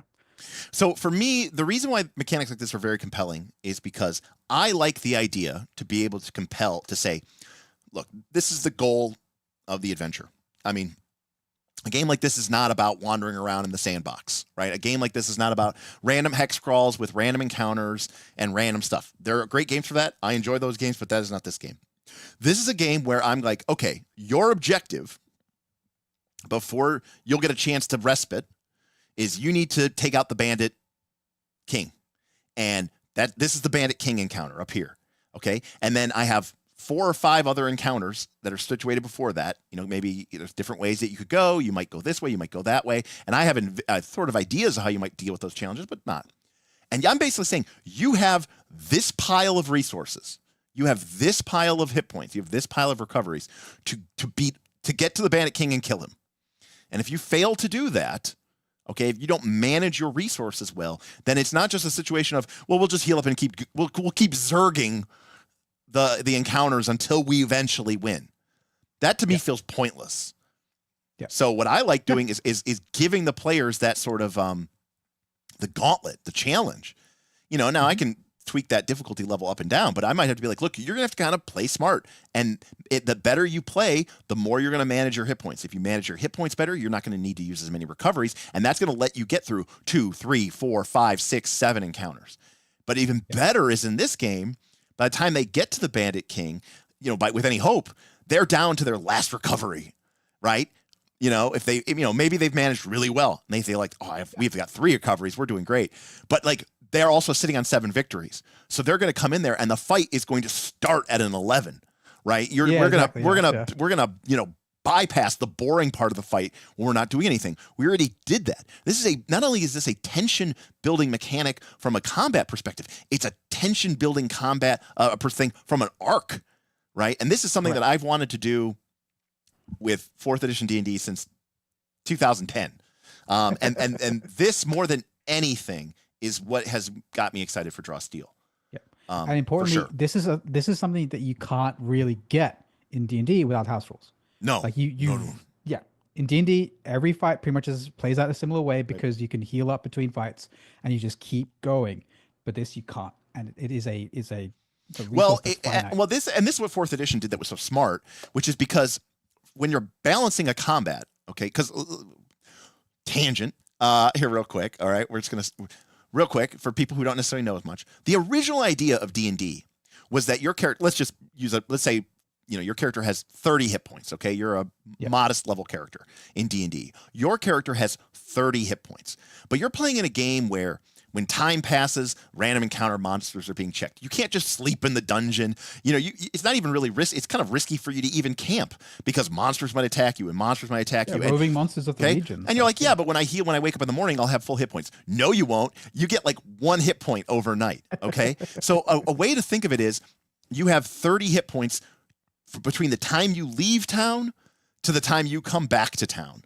And during that time, you have to get as much done as you possibly can. Now, a combat encounter was probably very rarely was ever going to do 30 hit points of damage in a single fight. Each combat encounter, if you know, might do between, let's say, 5 to 10 damage. So what that means is that the first couple of combat encounters will never kill you, short of some horrible luck. But what happens is by the time you get to like the 5th encounter, if you might be like, and I'm down to 6 hit points. And hit points are this resource that kind of lasts from town to town. The problem is that if luck goes a little wrong your way and now you're down to 5, if you get hit, you're dead. What recoveries let you do is they basically let you start each fight at full hit points or stamina. Yeah. But you have this secondary mechanic. I mean, 5th edition D&D tried to do this with healing surges, right? Where they try to take recoveries of healing surges and make them into the game. The problem is they tacked them to this arbitrary hour, and it was kind of weird anyways like that. But the idea is that this way, when the players heal to full, they're still seeing this kind of resource dwindle, and they know that is how much they can heal. And so it builds this tension up without making it impossible to balance the combat. And I think that's... And as a GM, smart. I fucking love it for all the reasons you said, but also because I can do things like so you can go back to town, but then the girl dies. Right. You have to keep going. Yeah. There has to be stakes. Yeah. Right. And you can introduce those stakes, and you can also do like, oh, you got through that combat really well, everyone regains a healing surge. Like Sure. you can sprinkle in ways and really customize the whole journey into an awesome thing because you have all these levers to play with. Yeah, We're going too deep, and we've gone this. I know. But this is what we do in Nights Last Calls. We get way too deep. But you know what? That guy brings up a great point too, which is another problem with hit dice from 5th edition D&D is that you can still heal without them, right? So healing spells, so healing spell stamp still works. And so Tristan, does a healing spell use a recovery like it used healing surges in 4E? Yes, I think so. kinda. Yeah. Because a lot of them say you allow them to use their recovery. Yeah, you allow them to use it. Because the idea is that in combat, you can't otherwise heal. So, I don't know that there isn't some sort of special ability that might allow a character to get some healing without having their recoveries. Because I know Those that are rare if they're there. well, because I always know that this was a major point of contention in 4th edition, where people were very upset. This idea of like, what do you mean I can't heal anymore? Right. I mean, by the way, we're talking about magical healing anyway, so it's already kind of crazy and off the chain. But yeah. So that's why someone else said it before. It is gamey, and I agree.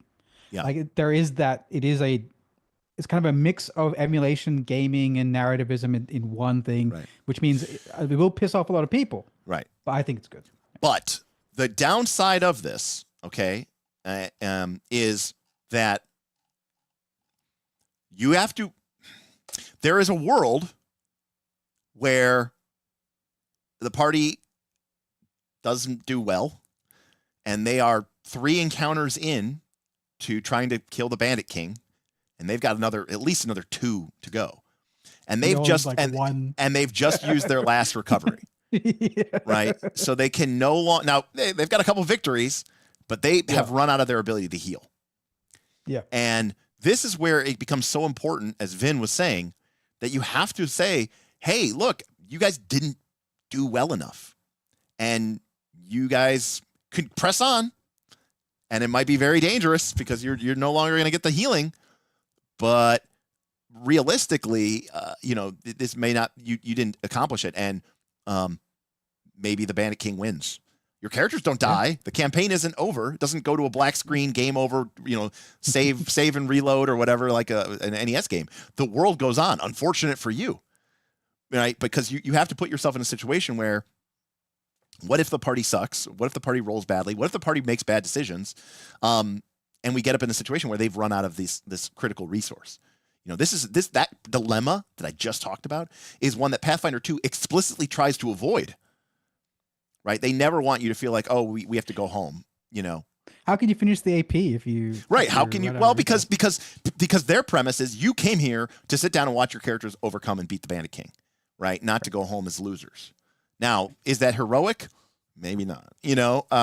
But to be clear, you could press on. What actually would be kind of interesting is if you had some mechanic where maybe this isn't, but I haven't even finished reading the rules. I'm just not thinking, if your character's at 0 recoveries and starts a fight, they get a bunch of bonus. That would be cool. I don't know if it's resource mechanic. There. No, I don't think it is there either. It's there. But that could be a cool house rule. Like the idea that you have nothing left. You're flashing red, and so you just get to your ultimate mechanic. So anyways. All right. I don't want at least give him a bunch of hero points for that. I don't want to derail the entire stream for 25 hours, but the game only goes to 10. I'm okay with that.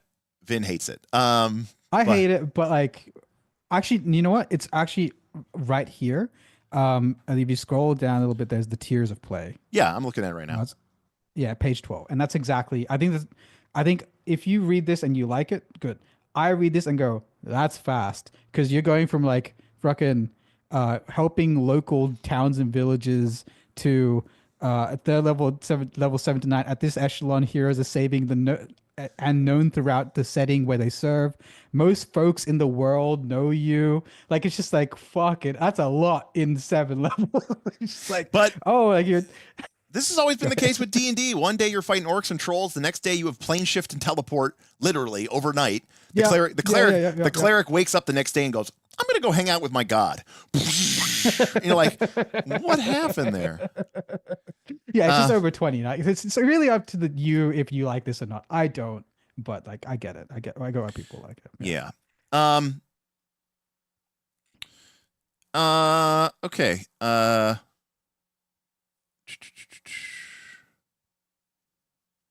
So the game has attacks of opportunity called free strikes. Yes. Which is weirdly yeah, random. What do you want to cover next? Like, do you? Yeah, I mean, kind of went over character creation. Yeah, right? we did character creation last time. Yeah. And again, we're not going to go through all of the different, you know. Oh, here's the XP chart, Vin. Yeah. So, I mean, assuming a victory is an encounter, right? Yes. And I think you might throw out the occasional bonus victory or something like that. But I mean, yeah. I'm reading this as like you're going to need, you know, like 16 encounters to get to level 2. Well, I feel like you get one for each victory, but there's other levers to give you XP. I think there's like. Oh, okay. Yeah, that's not the only way you get XP. But you know, you make your character, you choose a class, you have a career, which is basically your background because people love that stuff. Yeah. So, I do want to just quickly make an aside here. I think one of the biggest mistakes that we can make in the game is having free strikes or attack of opportunity or opportunity attacks is fine. I just don't think a dice roll should be involved. I think it should just be. Yeah, I think that's what they do here. I think it's just. No, you're making a power roll. You're making a power roll. Oh, right. Oh no. I misremembered that, and now I'm sadly disappointed. I mean, it's very simple and it's very basic, yes. you know, but yes. Yeah. James says it's not for the monsters. I'm assuming that he means that.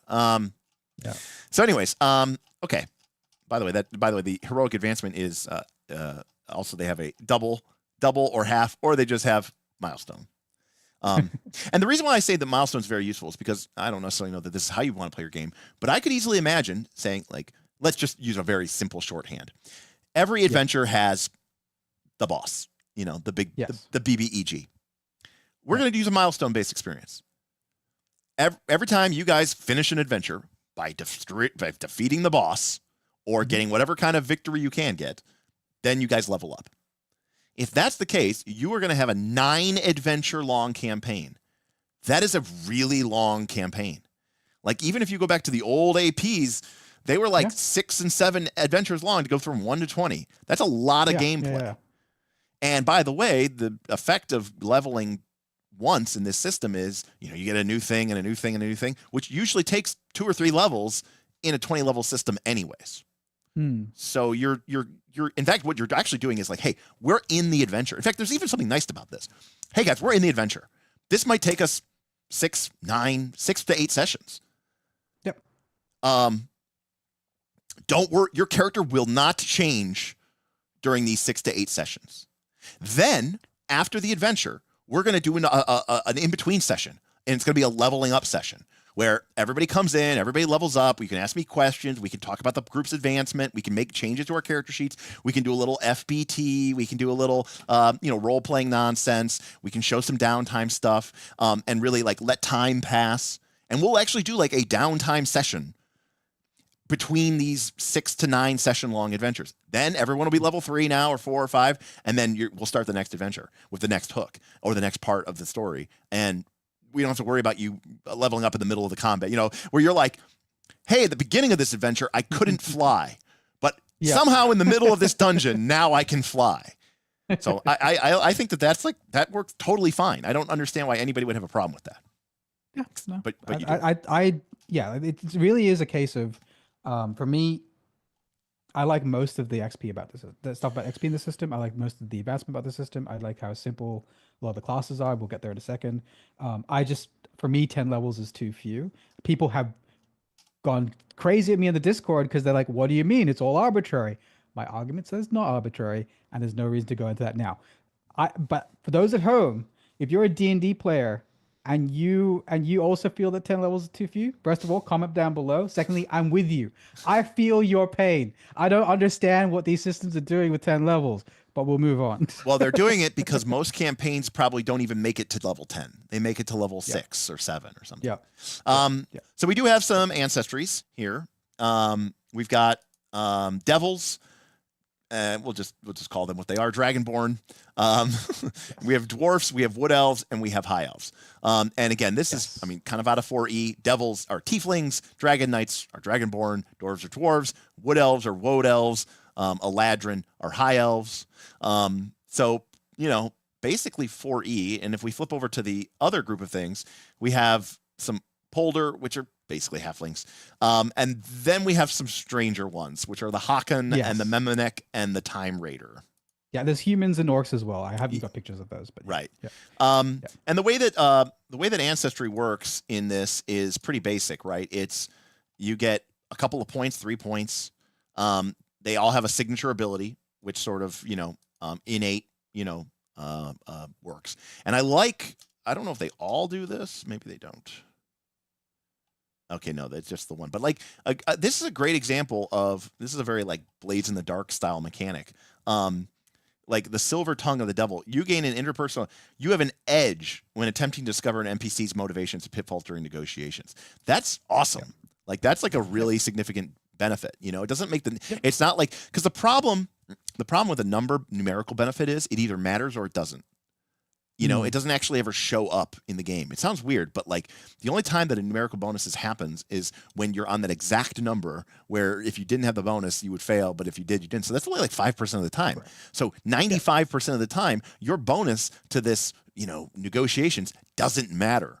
But when you change that the whole thing shifts with an edge of +2, and then if you're like, that makes it that much easier for you to get the dual edge and then get this automatic bonus success. That's pretty cool. But you know, you can so just for take a barb tail, these legs. What do you think of the races, like overall? Like the devil, like you have the devils and all that kind of stuff, like you kind of produce the tieflings and stuff from 5e. So all those people are hopefully happy. The system is couched in Matt's world, which is Basloria, I think. And so you have all these, well, you have Time Raiders. Let's just put the freaking chips on the table where they are. You have freaking Time Raiders, and you have freaking well, Hakan are kind of interesting and different, but they're kind of fantasy-esque. But then you have the dwarves, which look like they're made of stone, but the gems like growing out of them, and you have these edits to the classical thing. What are your thoughts? Do you think people will like that? What do you think? Polls and chat Overall. Okay. So good point. Yeah. Yeah. So we got dwarves. We got this. I mean, it gets crazy when they get to Memonek. Yeah, and Time Raiders. Yeah, well, Time Raiders, I mean, they even kind of make them feel like they're like a rare thing that are pretty, you know, reasonable. Yeah. So Hakan are just big giants, basically, right? I mean, and it would be, far be it from me, who just did Arcana Unearthed, which had giant as a playable race. You know, I think that's cool. I like, you know. What are these poll options? What are you talking about? It's a bit much. Who cares? They're just stats. Love them. I like the weird non-standard races. It's a bit much. Well, yeah, that's really fine. I guess the question is, you know, how much, you know, weirdness do you want in your Tolkien? You know, and how many races should there be?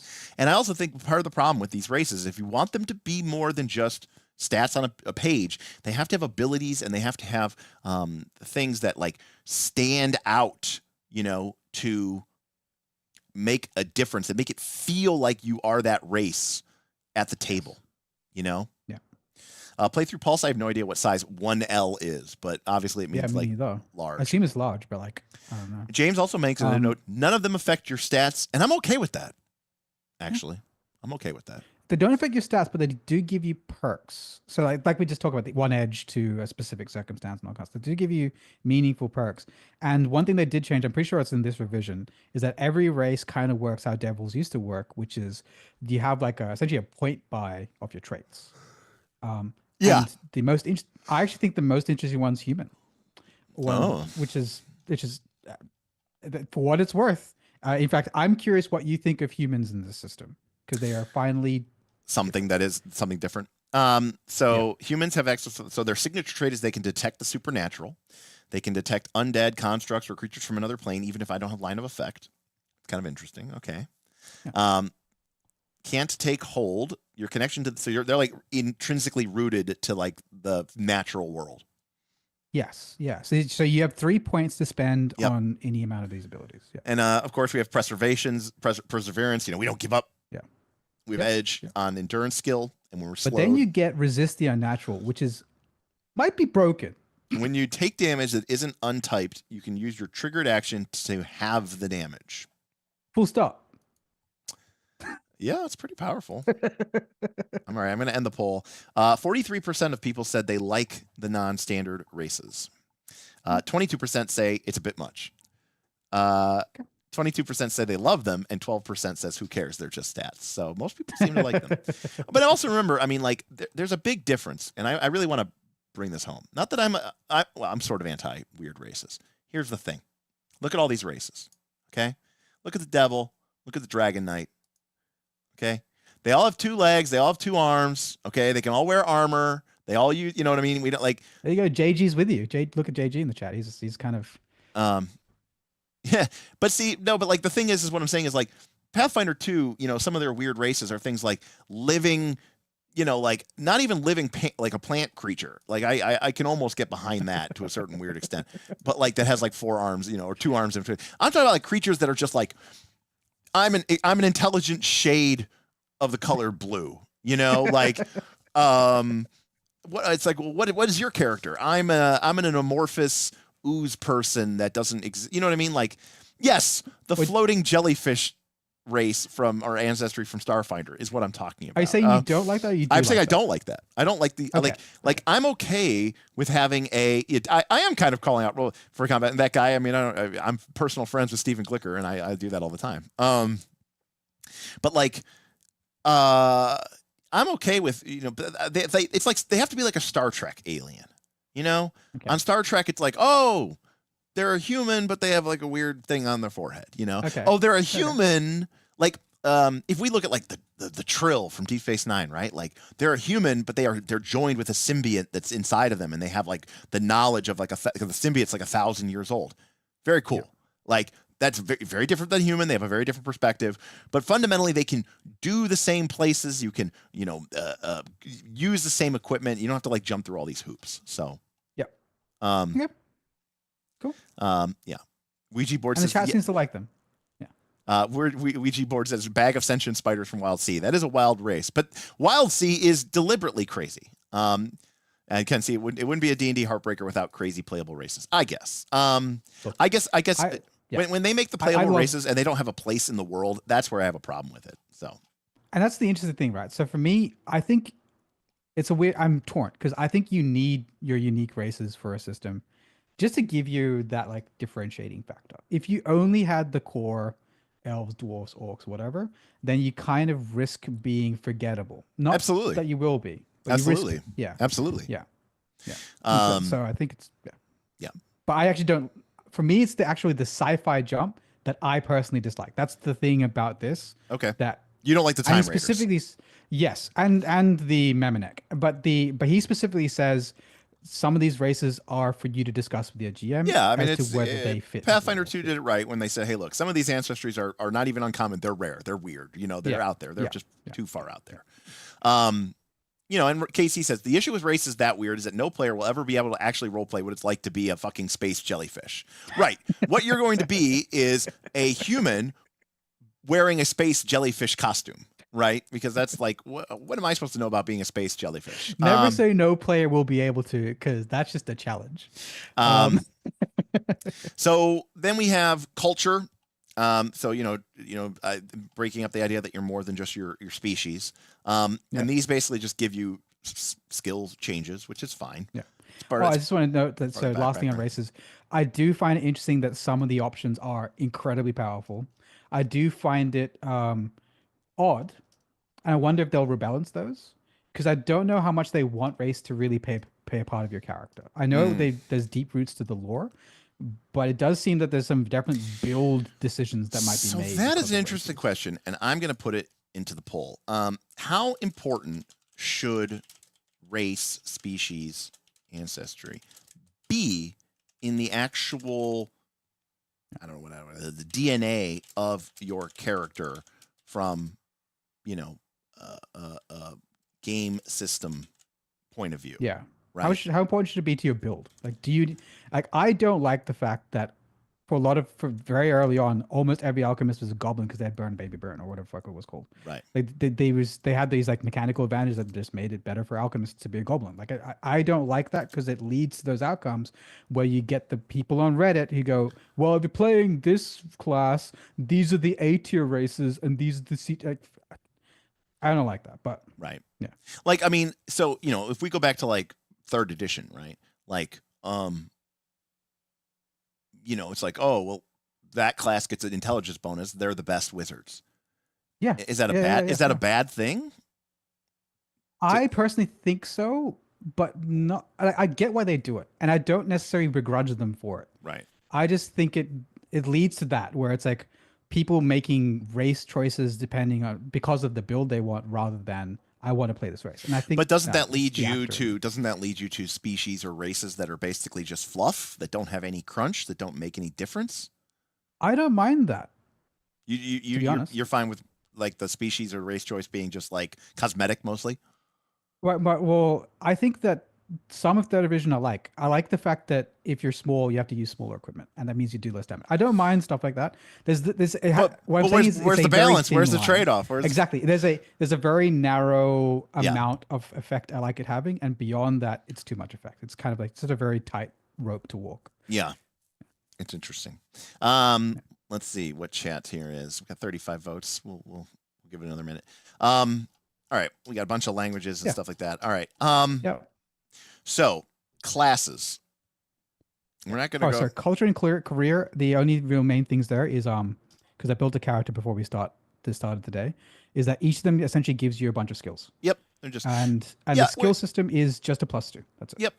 But again, I mean, you know, it's not quite a life path system, but it's kind of a life path system, right? What species were you born as, right? Like what was your background? Like what did you grow up to? And then what was your career? You know, like what did you do? And then each of those things kind of adds on to your skill system. So it's basically doing what Pathfinder 2 and 5th edition do. It's just kind of, you know, breaking it up a little bit. And I think that's fine. And you get some of these perks depending on what you do, and they even have like a random table to like what set you off onto the adventure. Yeah, in what life, do you think right? of that? The inciting incidents table. I love it. Yeah, I think it's pretty cool. I think it's great because you know part of the problem I always have is with D&D or with any of these backgrounds is like when someone's like, I'm not a fighter, I'm a baker. The fuck you are? Why are you an adventurer then? Like you needed to have something, right, that kicked you out of whatever life you were in and put you into the life of being an adventurer, of being a big damn hero. 55% said a little bit. That's how much the race and species. And I think they're right. I think you should have a small effect, not a large effect. Yeah. But I think here it's having a large effect, and I find that interesting. Yeah. Bringing back Billy the Baker from last stream. Exactly. Baking. But this is great. You know, I mean, especially when you're kind of talking about these like cinematic and, you know, like over the top thing. Like I was a mage's apprentice, and while studying magic, I accidentally sent myself from my original world to this one. Now you're stranded here, hoping to find ancient texts or powerful magic that might transport you back home. A life adventure it is. Look, that's cool to me. Yes, it's an isekai, which I can't stand anime, but like that's cool. Like that's at least that character is gonna like. You're gonna remember that character. I mean, I think that character is at least gonna be memorable. I think that's great. So, I think these are great. More games should do this. And they're optional, right? So if you don't, completely. You can and you can totally make up your own. It doesn't have any sort of game mechanic, but I just think it's great, and I really like that it drives home this idea that hey, you know, that your old life is behind you. Now you're down this road, right? Every good like heroic adventure story, you know, Luke, you know, Pern, his village gets attacked, he burns down his home and then he leaves. You know, Luke's uncle and aunt get killed and he burns down their home. Apparently everybody's obsessed with burning down their childhood home. No parents and burn down home. That's pretty much the standard. Oh, I don't have a problem with the concept of portal fantasy. I mean, Connecticut Yankee and King Arthur's Court is. He just has a problem with anime. I just have a problem with anime. Yeah. For the record, I freaking love anime, though I think isekai's overplayed. There's too many of them.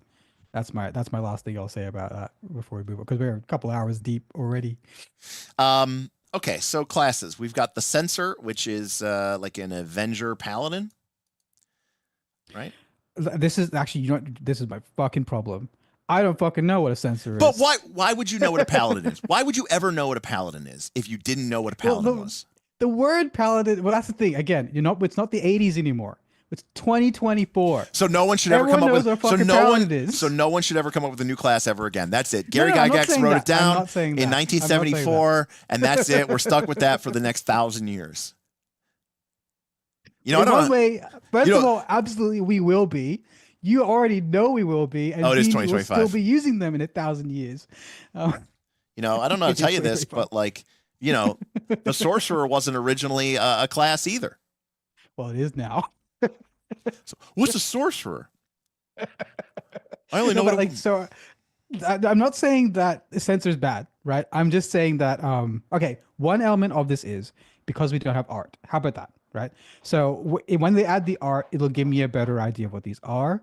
Because the words, a censor is a trained warrior devoted to a saint or god. They hunt down forces of evil using melee weapons and magic granted them and specialize in life. So they are very much an avenger from 4E. But the words don't tell you what the class does. The words weren't enough. No. I need a vibe. I need a vibe and a picture. But yes, but this goes. The only reason I brought it up is because I had this discussion before we started streaming, where I was complaining that I did not know what half these classes were, and I'm a basic bitch, and I just like the classes to tell me what they are, right? Instead of a censor, if it was like a demon hunter, I'd be like, oh, cool, all right, a demon hunter, sure. And it's like instead of a conduit, it was a psyker. I'm like, okay, a psychic person, sure. But no, they went with the conduit's a priest, but you know what I mean? Like it's just. If they had the name of the thing, I'd like that. What you're saying is completely nonsense to me because, why would I assume what that meant any more than anything that these mean? Well, a demon hunter. Do you think a demon hunter wouldn't hunt demons? I think they would, but this doesn't. That's not what they do. They hunt down forces of evil. No. What if you're not a demon? Can I not do that? Or a monster hunter then? I could deal with monster hunter, but that's not what this is either. No. That's all I'm saying. The names don't tell me anything. They don't tell me anything. Like a fighter is a fighter, sorcerer is a sorcerer, a wizard's a wizard. And obviously those are couched in the last 40 years of play. But if you look at Diablo, for example, you could ask why is a wizard different to a sorceress, but you still know what they are just by reading the name. No, you don't. What is a demon hunter? What does wizard mean to most people? What do you mean? A person who casts spells. Okay. Then what's the difference between if you look in the dictionary, wizard and sorcerer are synonyms. No, I agree. There's still the confusion because the names are so similar as to why there would be differences. But at least when you read wizard, you know it's a dude who casts spells. When I read censor, I don't know what the fuck that is. When I read null, what the fuck's a null? If it just said monk, I'm like, oh, okay, it's a monk. But it's some kind of it's not a monk. I know it's like a bit more complicated than that, but it's similar to that. Like, okay, now there is something to be said, all right, about using a word that is a proper or is a proper noun for that thing, right? Yeah. Like that makes a certain amount of sense. Granted, barbarian was a type of person, not a profession. So calling the barbarian I always hated that word. Calling the barbarian doesn't really make any sense, right? But I could I could name a class, the light, but that's not what is that? That's not a word that means anything to us. You know what I mean? Exactly. So, yeah. But I think it's more about vibes, Vin. It's more about vibes. Sure. Anyway, this is a long time to spend on a small point. I don't like the class names. Okay, but let's go into the classes themselves. I think they're totally fine. All right, so we've got an Avenger, which is like a holy warrior that but is kind of got more of an evil, not evil, but more of a grim vibe than just a paladin. We've got the Conduit, who for the best healers in the game, divine magic, smite enemies, support allies. It's a cleric. Yeah. The Elementalist studies earth, fires. They cover a wide variety of areas. They control the battlefield and accomplish tasks outside of combat. So you're kind of sorcerer elemental stuff. Fury is the barbarian. The Null is the monk. It's like a psychic monk. Well, in 4th edition, the monk used the it was his psychic power source. Okay. So in 4th edition, the monk was the psychic striker. Yep, I hate that, but okay. I'm with you. You're like, no, Ki and psychic powers are very clearly completely different fundamentally things. different. No, One's they from are the not. body, That is the one's from the mind. No, that is so dumb. No, the point of the Ki and the point of the psychic is that it is internal, right? The energy is internal. Psychics from your brain. What does that mean? Your brain isn't your body, Vin. I don't know what's going on with your brain. All right. The Shadow is our thief. Yep. Tactician is our warlord. Tacticians we'll go through in detail, but let's just go through the others as well. Talent is our psionicist. Yep. And Troubadour is our bard. Yep. It's weird. Like a lot of these classes seem like they're support classes, don't they? Maybe I'm just reading that. Well, it's one of those things, right? Because like everything else, practically everything does like damage plus a rider. Okay. Well, I don't think that's a bad thing. 4th edition did that, and I'm here for it. You know, like again, Mark Rosewater said, you know, don't make your players have to choose between the fun thing and the effective thing. Make the fun thing the effective thing. Larry's here and he says fast. Yeah, see, I like the name Troubadour. I'm with Ira. Troubadour's a good one. It's one of the new ones I like. Maybe, buddy. It depends on how late we go. I don't know. Are you out already? Or are you there? Are you there now? Or are you at home? Okay. So every class has a heroic resource. Now, this is kind of one of the other things that I've talked about for a long time. So for edification, I don't even know if it's back here. But one of the books that I talk about a lot on this channel is 3rd edition's, well, it's not really 3rd edition, but it was for the D20 era. And this is actually a book by Mike Merles. This is called Iron Heroes. And this is a variant player's handbook. It was a martially oriented player's handbook. There's only one spellcasting class, and it was kind of like not really effective. And it was all these different classes that used, each class had a different pool of resources that they gained through doing different activities. Like, you know, the one class was based off of like being in heavy armor. Your classes were Archer, Armiger, Berserker, Executioner, Hunter, Man-at-Arms, Thief, Weapon Master. So the idea was that they all gained this, they did things and they built up this pool of resource that they could then cash in. I also like most of those names. Okay, fair enough. But they build up a pool of resources, right? Did Yes. each one use it like a different way? Well, you know, you gained it a different way, right? Like the Armiger, the heavy armor guy, got it by like taking attacks and like being attacked. Right, and it was a way that was evocative for their class. A very way. The Archer had, and it had a different name. It was called like the armor pool or something. The Archers was called the aiming pool, right? And the idea was that you could do things to keep building up aiming pools, aiming points, and then you could cash in your aiming points to do something. So it seems like that is the route that they took here. Every class has this heroic resource pool, and they all work fundamentally the same, it seems, which is to say that you spend your points, and then you get to be able to use this effect. Now, this solves a lot of problems. Not just that. There's a 3-point ability, a 5-point ability, and a 7-point ability. Right. And I want to say that this really solves one of the core problems that 4th edition had, which is what we call Alpha Strike or Nova, where, you know, on the first round of combat, the best time to use your best weapon, you know, it's like, what do they say? Where's the best place to store water in the desert, right? In you, right? Drink it. Like, so in 4th edition, you had every reason to use your best and baddest, most and strongest powers on the first round of combat, because that is how you're going to not only be most effective, but, you know, you don't want to die with bullets in the chamber. So if you can use your ability, you will. Now, 13th Age tried to solve this with the escalation die by giving you an incentive, but sometimes the incentive isn't enough. This pretty much prohibits you from being able to use your awesome 7-point power on the first round or the second round until you have enough victories. You have enough victories, and then you might be starting the game or starting the battle off with your biggest and baddest thing. But then you've earned that tension, that buildup. And now, you know, your fights start on round 3, right? Your fights are starting with, you know, the epic buildup because the tension is really, really high. I love everything about this. Like this is like so good. Is it? And you know what? It's I agree. It's gamey as shit. It's fiddly as hell. It makes no sense. If they even try to go out of their way to explain this in a diegetic fashion, I will be like almost kind of disappointed. Or right? just be rolling your eyes. Like, why are we doing this? Why are we pretending that this is anything other than it is? You know?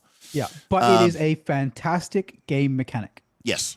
And it's very good for the game. Like the gamey part of playing this instead of Dungeons and Dragons. The tactical part, particular. Yeah. And so in Dungeons and Dragons, you have a fireball, you use it, right? And here it's like, no, I have to build up to my fireball. Right. There's negatives to that as well. But yeah. Cool. Yes, that guy, you were correct. Earth Dawn could explain Victories in a diegetic way. Earth Dawn could do it. Yes. Your legend is building on the day or something like that. So again, we can see here again with the power roll being that if you roll higher, you're going to get the bigger damage and the bigger effect. If you roll lower, you're going to get the damage, lesser damage or the lesser effect. You know what would have been interesting? You're familiar with Strike at all, Vin? Yeah, well, a little bit. So in Strike, you just roll a d6. But in a Strike, every power has a damage component and an effect component. And some of the powers, like some of the striker powers, like the effect component is just more damage, right? Yeah. So it's like you do damage, and your bonus rider effect is damage. And the way that the game works is when you get a hit, you get the damage and the rider, the bonus effect. If you roll low, if you roll Nat 1, it is a miss. It's on a d6 though. I should point this out. But if you roll low, you have to choose the damage or the effect.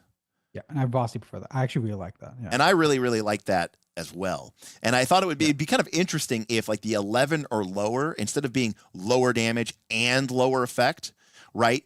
Like if this was done in Strike, the way that would look, it would be 12 to 16 would be 6 plus M damage push 2.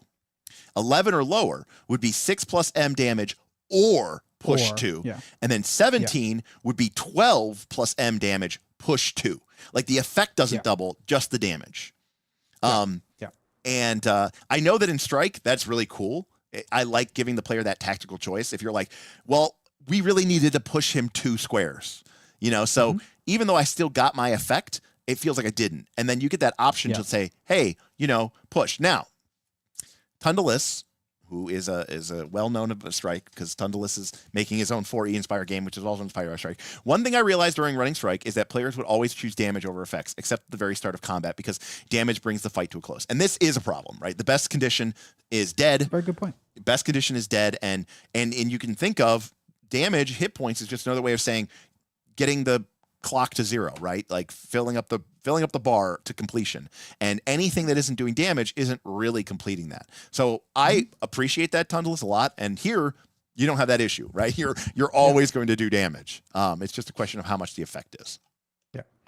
So I think actually we should go over surges. Yep. And then we should go to Tactician. Like we'll do one of the classes. We'll do one of the classes. Tactician. And then we'll probably switch over to the monsters to finish this up. Yeah. Okay, so Surges. A Troubadour's Battle Song, a Fury's Building Rage, and a Shadow's Patient Insight can all make a hero more effective. These grant you Surges. Many abilities give Surges during battle. When you earn a Surge, keep track of it on your character sheet. Or, if you were playing in my game, we would inevitably have some sort of little gem or a little doohickey. Surges can be used in combat to deal extra damage to your foes and increase the value of your potencies. When you deal damage with an ability power roll, you can spend up to 3 surges you have to increase the damage you deal by an amount equal to your highest characteristic score per surge spent. When you target one or more creatures that with an ability that has potency, you can spend 2 surges to increase the potency by 1 for one of the creatures targeted. You can't increase the potency by more than 1 with surges, though you could spend multiple at once to increase the potency to multiple targets. After you spend a surge, it disappears, and at the end of combat, you lose all your surges. So this is very strictly a combat resource, and it sounds like it's kind of a momentum resource, right? Where it's the idea that, hey, I did this thing and I'm granting someone a surge and I'm granting someone a surge. And as you build up those surges, this remember how we talked about the tension curve? Yep. Okay. I'm not going to switch to my whiteboard. If you've been on this channel before, I talk about tension curves a lot. And part of the problem with the game, so Victories create a tension curve across the session, or between the respites, right? Your resources are going, or your recoveries are going down, but your victories are going up. So every fight is getting more and more tense because you are that much closer to death, but you're starting off more strong. But the problem with fights is you start off the fight weak, okay? And, you don't have a lot of victories. That's great. It's a slow burn, right? Then you start building up your heroic resource. You start doing these really cool powers. But when you spend the really cool powers, now your heroic resources go down.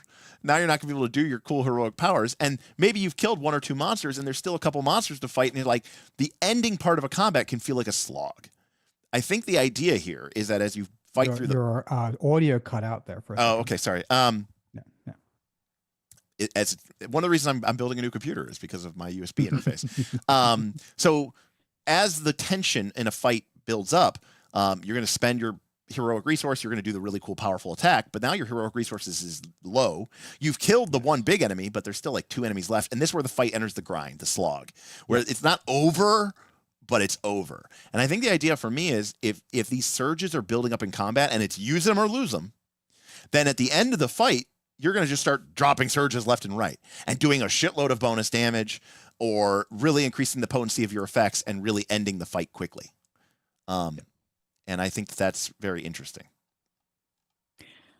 So I just wanted to get that out of the way because a lot of class features are about giving each other these things, edges and surges. And the one thing I will say about surges is I don't like how bookkeepy it is because it's like you spend 2 for this, 3 for It's that. fiddly. It's fiddly. It's fiddly, but it's still I think a good system like overall. As long as maybe you have like it's pretty obvious in the character sheet how to manage it.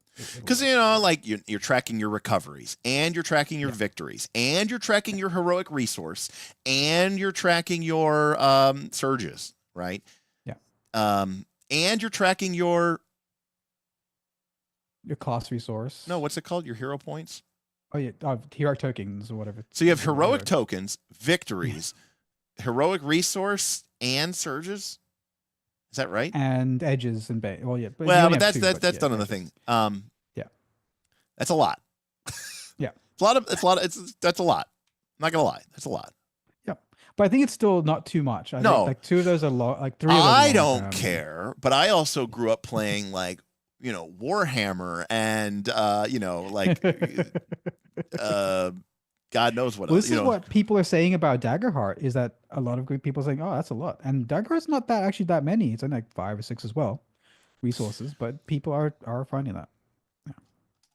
Yeah, victories aren't tracked during combat, James. I know. I'm just thinking like holistically during the course of a session. You've got all these different pools of resources. You're tracking recoveries, you're tracking your heroic points, you're tracking your heroic resource, you're tracking your surges.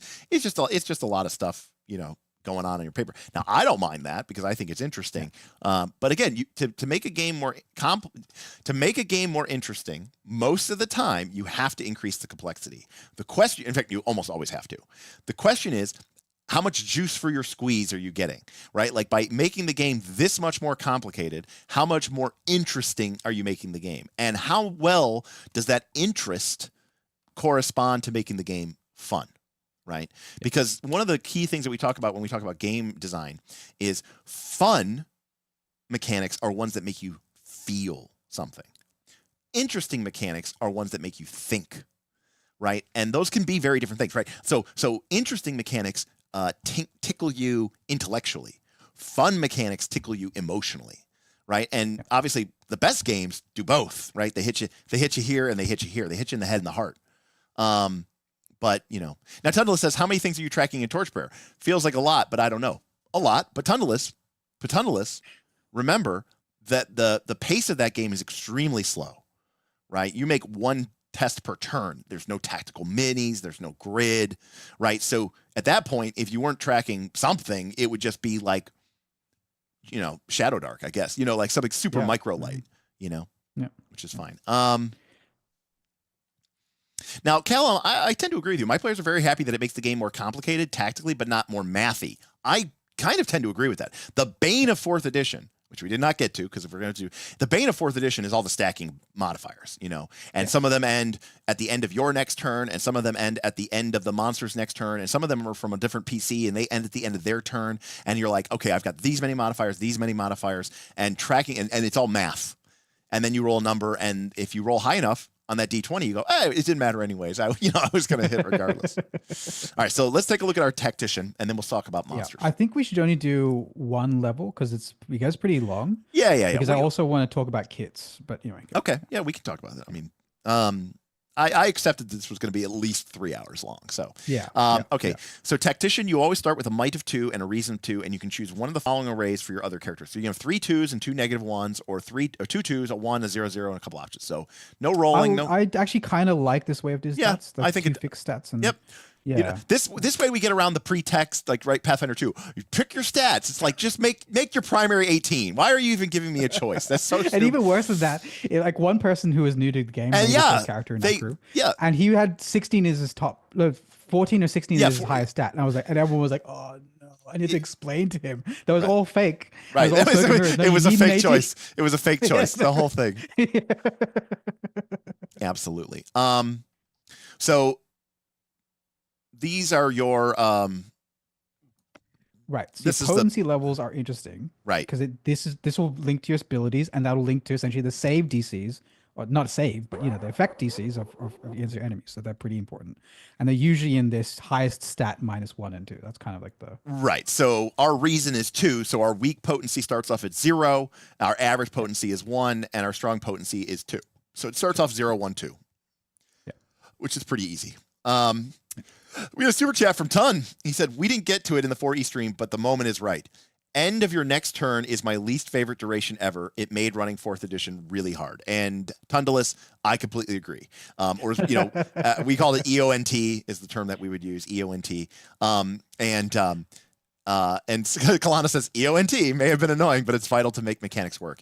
And in fact, a lot of times my players in 4th edition would prefer to choose things that were EONT over save ends, because EONT was always guaranteed to last until the end of your next turn. So you were always going to get it on your next turn. Whereas if you put a save ends effect on the monster, then when the monster went, they could save at the end of their turn. And by the time it came to be your turn again, that debuff or whatever was no longer on them.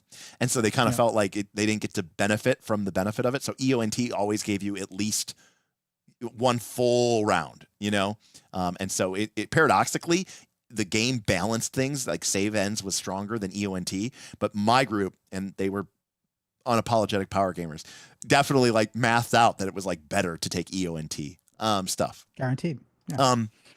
Okay, you start with 21 hit points and you gain 12 per level. Sorry, stamina. And you start with 10 recoveries. So this is an interesting thing. We don't want to stop at all of these, but yeah, we can stop. So I was asking around the Discord, and apparently around 20 is the amount of hit points you have. 20's the average. Yeah, and I like that. I like that. I mean, maybe it's a bit high for what you've kind of. I mean, in 4th edition, it was your class's hit points plus your con score. So like, there were classes that started with like 30 hit points or 32 hit points in 4th edition. I was here for it. Okay, for me that's too much, but that's actually pretty funny. I like it around the 12 to 20 range. So I have a problem generically with RPGs, which is that I don't like. Again, you buy the game for 10 years, you're going to be playing this game, right? Like if you did that for 5th edition, you're still playing the game. But they design the game, they build the game as if you are playing it for the first time ever. And I hate that. Like every time I restart a campaign, I want to be able to start at level 1 and have it actually be interesting with real choices. Not like, because even like 4th edition builds you up to 4 encounter powers and 4 daily powers. But there's no fundamental reason why that's weaker or stronger, because like once you get to 4, it doesn't get any higher. So the only reason you don't start with 4 powers is because they don't want to overwhelm you. Okay, what if I've been playing 4th edition for 4 years? I don't, why I want to be overwhelmed, to a certain extent. Yeah. Which is, but to be fair, a lot of RPGs do that by starting at higher levels. Like you just right, but I don't want to do that. I don't want to just skip the game so that I can skip, especially if it's only a 10 level game. The boring part, right? Especially in a 10 level game, right? Especially the boring part of the game. Okay. You have 10 recoveries. Remember, that's 33% of your hit point base, assuming there's no other benefits. So you're able to heal yourself to full 3 times, which is pretty dang good. Contrast that with hit dice, right? Which you'd have to, maybe get, Well, yeah, for me this is a high number, but this is also a 4th edition did. They had a very similar. Yeah, 4th edition had that amount. It was like X plus your con modifier. So like you might like a fighter might have like 10 plus their con modifier. So they might have like 12 or 13 stuff like that. So these are the skills. Remember, we get some of them from our class. We get some of them from our, or what are these things called? Class? Is it called class? You mean your background's equivalent career? No. What is culture? Is the tactician called a class? Yes. Okay, it's not called like a role. Oh, I think so. Yeah, classes. Okay, but yeah, you get some from your background. You get some from your career. Yeah. You get lead. That's a skill. +2 from alertness thing. And I also like just when they give you like, hey, you don't care or you don't know, just choose lead, monsters, and strategy. I love the quick build stuff. Yeah, me too. Straight up. I also love how I don't know how straight and to the point these things are. What skill is that? Monsters. Monsters what? Monsters. Yeah, I didn't. It's funny because when they first talked about the skill system in this game, they talked about having like 100 skills because they wanted them to be the skill for everything, right? And now they've really actually pared it down to about 30, 20, 30, something like that. What is the right number of skills to have, Vin, in a D20 heroic fantasy game? D20 around this. Or not D20, but I mean like trad fantasy. Yeah. I reckon around this amount. I think Torchbearer is too few. I think this is about. Torchbearer has like 30. It doesn't have 12. No, it's 30. Oh no, maybe I'm misremembering. I just remember the professions list that you. Actually, you're right. It's 3. It was 3 columns of professions. Yeah. Yeah. So there you go. Yeah, right. 20 to 30. Yeah, all right, 20 to 30. I actually tend to agree. I want there to be enough that like you don't feel like you don't want it to be so much that you feel like the vast majority of things I can't do. Now Sebastian just says 0, like 13th Age and Daggerheart. Now Sebastian, I tend to agree with you. For sure. If you have 0, that essentially means you have infinite, right? Right. Roll for fishing. Okay. So at first level, let's ignore the features. Going down, we get when we were talking about how the powers every class has a different name for them, but it's like a pool of resource that builds up tokens, and it starts with, depending on your victories. You start with one that takes 3 and 5, and then we get 3, 5, and 7. Then we get 3, 5, 7, and 9. Yeah. We also get doctrine abilities, which I don't quite remember what those are. And then we get our features, and the features are going to be our sort of core class features. So the abilities are going to be the things that we choose. So our first thing is tactical doctrine. Warfare as old as civilization, perhaps even older. As battles became more developed and complex, military leaders invented tactical doctrine and outlining yada yada yada yada. Yeah, so each class essentially has domains, doctrines, like they all have like a kind of subclasses. Pick your subclass. Yes. Yeah. Insurgent, asymmetric warfare. Doing your duty, playing fairly, and dying honorably is your opponent's job. So combat is war. Mastermind and vanguard. Okay. So we kind of basically have the sneaky warlord, the smart warlord, and the strong warlord, right? Correct. And by the way, I sometimes I wish they would just tell us that, or like give us a sidebar and be like, but the names do a lot of heavy lifting. I get it. They do, and these also give you an additional skill: one from the intrigue group, one from the lore group, and one from the interpersonal group. Your sheer force of personality. All right, focus. This is your heroic resource, right? So every class is going to have a pool. Again, in my game, we totally have little gems that you would build up. Focus. At the start of a combat counter or other stressful situation that is tracked in combat rounds, you gain focus equal to your victories. So again, that's your base start. So at the beginning of the session or after you've rested up and taken a respite, you'll be at 0. But when you're on your 7th encounter for the day, you're going to have 7 or 6. At the start of each of your turns, boom, gain 2 focus. Now, every class, to my knowledge, has this passage where you start with a number equal to your victories. What changes is how you gain it, right? Yeah. So, at the start of each of your turns during combat, gain 2 focus. Additionally, the first time each round that you or an ally becomes a target, damages a target you have marked, you gain 1 focus. The first time in a round that an ally within 10 squares of you uses a heroic ability, you gain 1 focus. So this means that as a tactician, you want to encourage you or your allies to damage targets that you've marked, And you want to encourage allies that are nearby to you to use at least a heroic ability. Okay? Because if you're doing that, you're getting 4 focus around, which is the most that you can gain. So there's a difference. Now, even if you play like shit or that none of that happens, you're going to get 2, but you could gain 3 or you could gain 4. Now, this is fiddly as hell because not only are you tracking, you have to pay attention, which is fine. I'm not against people tracking, but you also have to track, like, is it this round? Is it the first time that it happened this round? Oh, I have 2 different things that I have to track to make sure that it happened within first rounds. Oh, you just used a heroic ability. Let me count the squares. 1, 2, 3, 4, 5, 6, 7, 8, 9, 12. Like, hey, are you going to do that? Hey, wait. Oh, wait, stop. Wait, you're there? Can we have said that you actually moved to that square? Because if you do that, then I get a point. I get a point. Now, is that teamwork? Is that coordination? Is that cooperation? Hell yeah. Is that, awesome? Yes. Is it going to slow down your game? Yeah, it is. And it's going to lead to more like, because people are going to want to squeeze that for all of its worth. And exactly. And the game is encouraging you. What do I say, Vin? What gets rewarded gets repeated, Yep. Now, I agree. You're paying attention to other players' turns. They check out during other players' turns. Is this just a fact? Is this just for a thing of the tactician? Like, do the other classes not care what's happening on other people's turns? But I do want to say that this is awesome. Like, you are thematically being rewarded. You are going to be able to do the thing if you do the thing, to quote Matt Colville, Vin. To do the thing, do the thing. I don't know what it is, but like if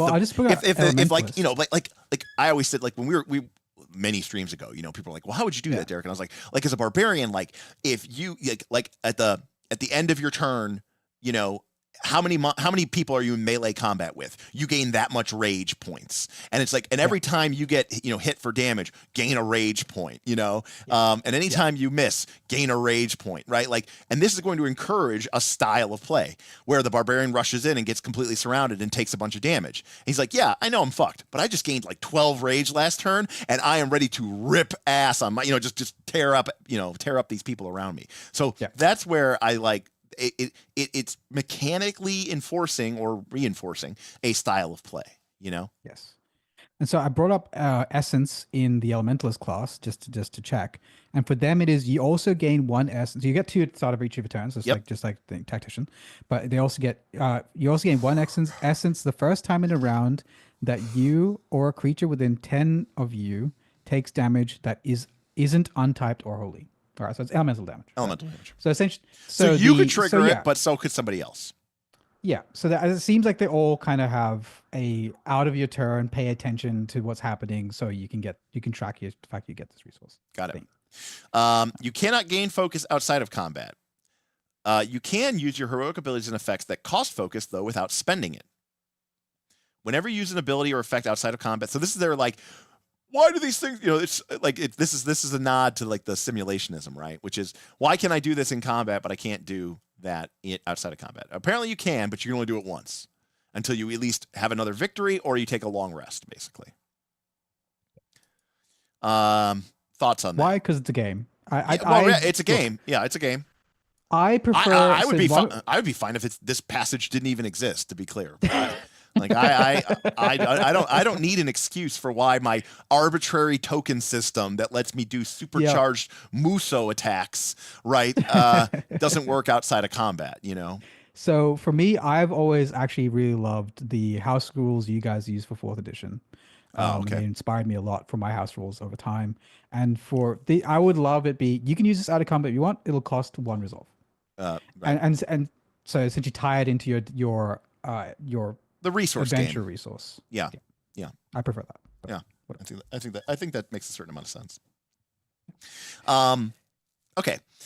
First level doctrine features. So depending on which one you pick, you get a couple different options. So if you pick Vanguard, you get this. If you pick this, so you can get commanding presence. Everybody gets this. If you pick that. Your command any room you walk into. While you are in present, each hero is treated as having a renown 2 points higher than usual for the purposes of negotiation. So that's one of your ability scores. So basically, you give everybody a +2 stat bonus for negotiation purposes. Additionally, each hero with you has double edge on tests made to stop combat and start a negotiation with the other side.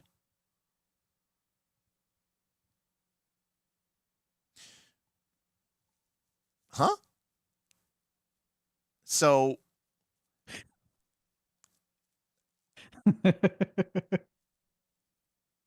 you wanted your outside of combat and inside of combat to be joined. no, I know, but every hero, like, I get that I have a commanding presence. Why do I make everybody else get double edges to stop combat and start negotiation? I mean, I guess is the idea that if you're the commanding presence, you want to do a lot of negotiations, you know? I guess so. That's the funny thing, Right? Because that's like a subsystem. That's like a subsystem, right? Yeah, because I picked out it's fucking funny that there's just an option to stop combat, right? I that was the part that was to me, what the fuck is happening here? Right. And by the way, it doesn't say like at the start of combat, right? So it could be like round 4 and things are going pretty bad for us, and we could be like stop, parley. I declare parley. Now, fundamentally, I'm not opposed to this. No. But it seems a little bit weird that in our tactical game we're worried about how many stone walls we can throw people through, and how like there's a whole stone wall, wooden door breaking throwing system that we have this like eject button for combat. That's a little strange. Let alone the fact that it then spawns a whole other system. Right. The negotiation system to then move to. Right. It's not like, oh, we want to quickly resolve this. It's like, nope. Start up the negotiation system. Okay. And however you feel about that, that's a whole separate conversation. Yeah. We talked about that a lot, even when we talked about it, 8 months ago, 9 months ago, 10 months ago. Yeah. Covert ops. Your allies gain edge on tests with any skill from the intrigue skill group. So that's +2, basically. Additionally, you can use the lead skill to assist on any test made with a skill from the intrigue group. So you can lead them in the covert operation. At the director's discretion, you and your allies can use skills from the intrigue skill group to attempt research or reconnaissance during a negotiation instead of outside a negotiation. Interesting. Studied commander. You have encyclopedic knowledge of battle that lets you apply them to current challenges. While you are with them, any hero treats the Discover Lore project related to a war or battle as one category cheaper. Okay. This makes projects seeking common lore free, but such projects still require a respite to complete. This has to go to their downtime system, which feels a bit like Blades in the Dark. Yeah. Additionally, if you have a reasonable amount of time, whatever that means, before a combat encounter or a negotiation, and you have at least one clue or rumor, you can make a reason test as a respite activity. The results will tell you the number of creatures, the level and number of creatures, and when the encounter begins, all the enemies will automatically be surprised if you kind of get this. The main thing I take away from this is that each of these doctrines fundamentally changes how your entire group will feel. Yeah, sure. It's really interesting. I mean, what effect they have is like, look, I guess that's useful. Like, sure. Would I complain about having it? No. Would I use it? Definitely. So like that all just works. Like, there's nothing here that jumps out at me is like, oh, this is weird and won't work. Yeah, in my game. No, it's very much like, oh yeah, this makes sense. This is a class. Like, again, this is a traditional F20 kind of game. Yeah. These are classes. We are reading classes. Nothing here that's shocking to me, aside from the negotiation thing. I will. But I mean, they are very clearly trying to make the classes work not just in the combat game, right? They're trying to make them work in the negotiation game as well. So that means to me that it sounds like they are doubling down on this negotiation social conflict system. Yeah, because the rogue, the sneaky tactician, which is shocking being able to me. do sneaky stuff during a negotiation is an interesting thing. Right. And the funny thing is that means you can't do that without that person in your party. Right. So it changes the whole flavor of your entire campaign. Right. And yes, it does emphasize that both classes have effects on both types of play. Right. And I'm just saying, like, I'm surprised that the feedback from their playtests weren't like, we just skipped this system. We just role played it out. We just talked it out, or I just made a single skill. Wonder. Because but to be fair, like, because that is Discord. That is the go-to. That's like the move that, the vast majority of trad RPGers do. They skip social mechanics by and large, and they especially skip frameworks like this. Yeah. And honestly, I don't know if I like negotiations. Right. I like them, but I also like gamey games. Right. Yeah. And so it's I don't think calling a role playing game a game is like a slur word the way that some people do. No. It's just the only question is how much gaminess do you want in your game? I mean, Correct. we already talked about like recoveries and shit. There's a lot of gaminess already. I'm willing to accept. So, all right. So, in addition, each doctrine gives you a triggered action: advanced tactics, Overwatch, and parry. Okay. So if we are a insurgent, we get advanced tactics. We've got range 10. So nice to just see things in squares. It's a triggered action. The target deals damage to another creature. So one of my allies deals damage to another creature. The target that just hit gains 2 surges, which they can use immediately on the triggering damage, or not. They can hold, right? Mm-hmm. And if I spend a focus, which is from my pool, so I can kind of augment this. If any of the damage has a potency effect, you increase the potency by 1. So this is kind of interesting because it's giving me an ability to spend my focus rather than just build it up to use for my powers. Cool. Overwatch. And again, you're going to be paying attention. I mean, this is the Tactician, so maybe it's not the same for everybody. Overwatch. Target, 1 enemy, trigger, the target moves. At any point during the target's movement, 1 ally can make a free strike against them. Spend a focus. If the target has reason less than your average resistance potency, they are also slowed. End of turn. End of whose turn? I'm assuming it means the end of their turn. End of their turn, yeah. But so basically, how does? Well, I don't know. Well, slow is only like a movement disadvantage. Right. Well, in 4th edition, slowed made your speed 2. Yeah, this also makes your speed 2. Oh, okay. So basically, not only does it basically stops them from moving. Yeah. I mean, or lets them move for 1 turn, essentially. Is what Rhett says, do you need to ask what the target's reason score is then? Yes. You do. You have to know it, right? Well, someone else is saying they just declared it or whatever, but right. I just say, hey, and if their reason is less than 1, then they are slowed, and you have to add that to that. It would be so good if they could just say DC 1, you know. Parry. This is the other one. So it's only a distance of melee 1. It's yourself or an ally. And if a creature deals damage to the target, either you or an ally that's nearby, the damage is halved. If any of the effects of the damage has a potency effect, you reduce it by 1. And if you spend a focus, the target, you or your ally that you just avoid damage, can shift a number of squares equal to your reason score. That seems good. Yep.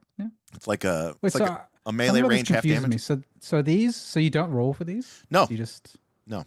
Well, unless you have to roll for a free strike. Oh, okay.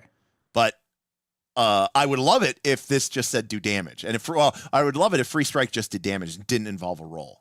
But the Overwatch, because one of the things I talked about is like I love reactions because they keep you engaged in the game. But when it's somebody else's turn, I hate when other people are rolling dice other than the person whose turn it is, and I just want to keep it focused on it. It just slows things down, and I just want to keep focused on that. Just be like, boom, they take 7 damage, go. You know, like that's how I feel like a free strike should be, rather than a dice roll involved. But this one's easy. You know, it's like, oh hey, here's 2 surges, you can spend it for the damage. Yeah. We also get, so that's our doctrine triggered action. We also get field, arsenal, mark, strike now, and tactician ability. Yeah. Sheesh. That's a lot for level 1. So field arsenal is just our starting equipment. Oh, good. They just made that part of the thing. Good. But mark is a whole fucking thing. Whenever you select or change your kit, you can select an additional kit and gain the benefits of both kits. So you have drilled with a broad array of weapons and have developed techniques to optimize their use. Whenever you select or change your kit, you can select an additional kit and gain the benefits of both kits. See kits. And kits are kind of like wearing a class. Yeah. Right? So maybe this lets me, because they don't need to go through the kits. Yeah, we don't. Yeah, I want to go through. The only thing I want to do is talk about kits, and this gives us the opportunity to talk about kits, right? Which is not much to say. I just want to say, like, I think they're interesting. I like the Christmas tree. So to me, I overall don't like kits because they essentially eliminate the Christmas tree entirely. So what you're saying is you like my torchbearer inventory system. The only mistake, Vin, is I need to make it wider at the bottom and narrower at the top so it actually looks like a legitimate Christmas tree. Yeah, yeah, exactly. So it's like look, all the items he's wearing, each has their own cool effect or whatever. In fact, the thing you're talking about in the 4E stream, where base level items just have like static forgettable bonus, and then mid level items have like a cool effect, and then high level items have like maybe like a full page of fucking effects. Right. That's what I like. Yeah. Yeah. Kits. Well, because here's the thing. I don't want every one of my magical items to be like Excalibur, right? Yes. But Yeah. but I also don't want to just have 3 magic items. Yeah. You know, a la exactly. 5th edition. You know, It but I'm also doesn't fine. make sense. Like it breaks my simulation of brand. Right. So like I'm fine in like a 5e context. Faceless one. What is a Christmas tree in this context? Faceless one. This is a term that was used back in like the 3rd edition era.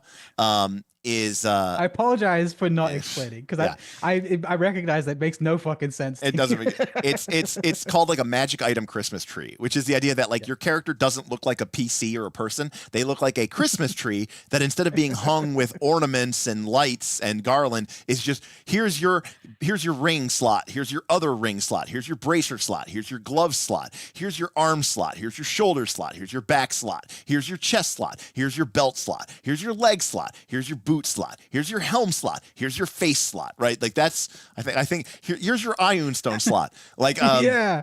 Like that's what people, and so people said they look, like magic item Christmas trees. So we call it the Christmas tree. But specifically that means you have many magic items, all which have different effects and can do interesting different things. Or not. Right. Yeah. Whereas this is like, no, you have a kit. It's yeah. all just a kit, and a kit has an ability. Just a very different choice. Wow. Ferrum Super Snacks. Deep cut. Poll in chat. I mean, without looking it up, because it doesn't matter. It's just stupid internet. Start a poll. Do you know who? I have no idea what the Ferrum are. All right, there we go. In chat. Okay, so yeah, so the way that kits work is basically your equipment gives you static bonuses, including like hit point bonuses, right? Because attacks just kind of hit. So like the idea of an AC doesn't really, the DCs don't change. So the idea of the hit points is that they give the armor is that it gives you a bonus to hit points, amongst other things. The idea here is that the tactician can basically wear 2 kits, right, and get the benefits of both. Yeah, and so there's a lot in that, right? So there's no AC. There's what do you think, person at home, about armor adding your stamina? I love it. There's I love. By the way, it's not health; it's stamina. That's another point. Right.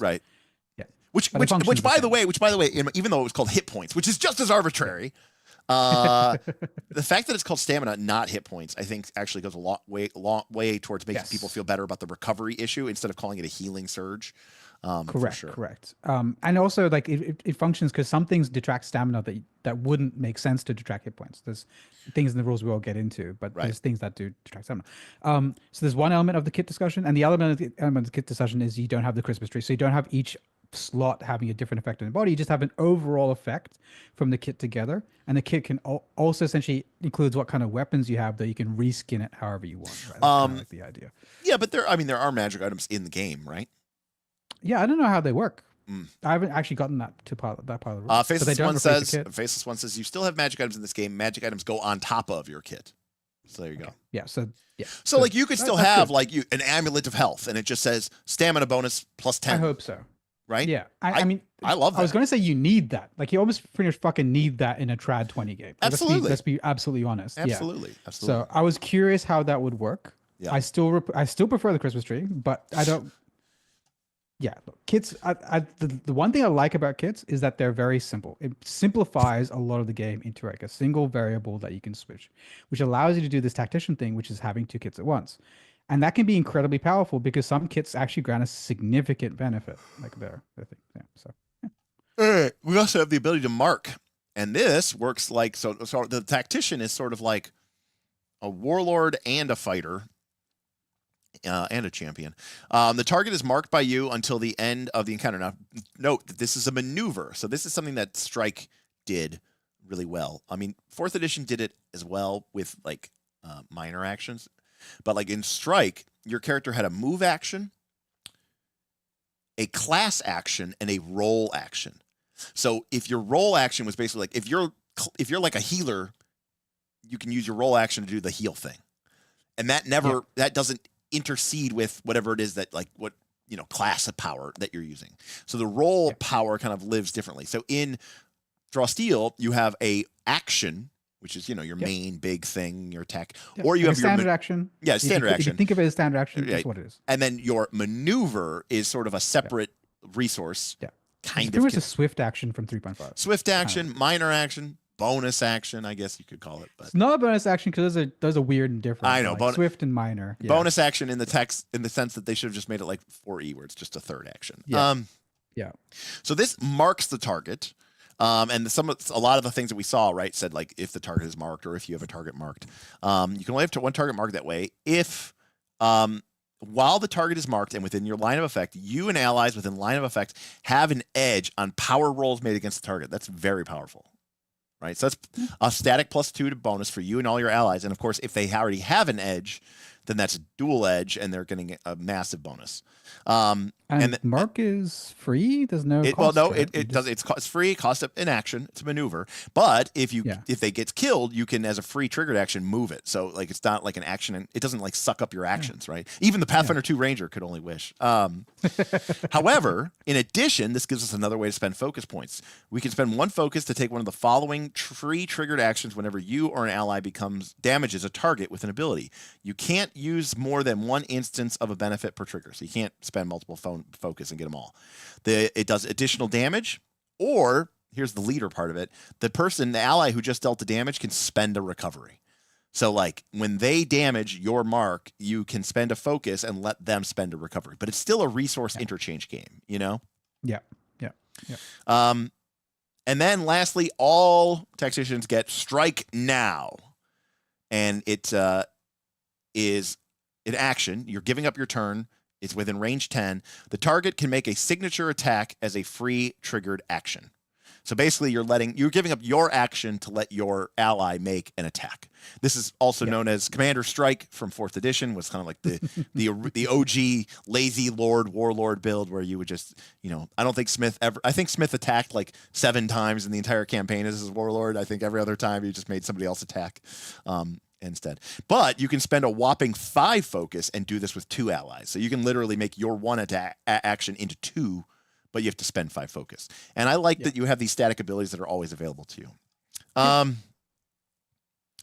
right. Then we get our focus abilities. These are what we can spend these resource points that we get, these heroic resources. And they're divided into 3-point, 5-point, and then later on, there's like 7.1s and 9.1s. So, that shit gets crazy. Right. And Kalana pointing out in 4th edition, it was make a melee basic attack. So basically a completely a boring strike. This is a signature attack, which is better because it's like your actual, primary thing. All right. So what can we do? So we start with a 3 and a 5. So we get 2 of these, right? So we can start with Battle Cry, Concussive Strike, Inspiring Strike, Squad Forward. We get to pick one of those, and then we also get to pick one Hammer and Anvil, literally the name of a warlord power from 4th edition. The Mind Game. Now, this is what we plan for. Thoughts on the naming convention of this? Fuck you! I fucking hate these fucking names. I've been holding back for most. I've actually been very good not talking about the language of this game for most of the stream, but it's unavoidable when it comes to the ability names. The names I did bitch about the class names, so that I did that, but yeah. Yes. So in this book, where is this book? Oh, no, I moved it. Oh, I thought right here.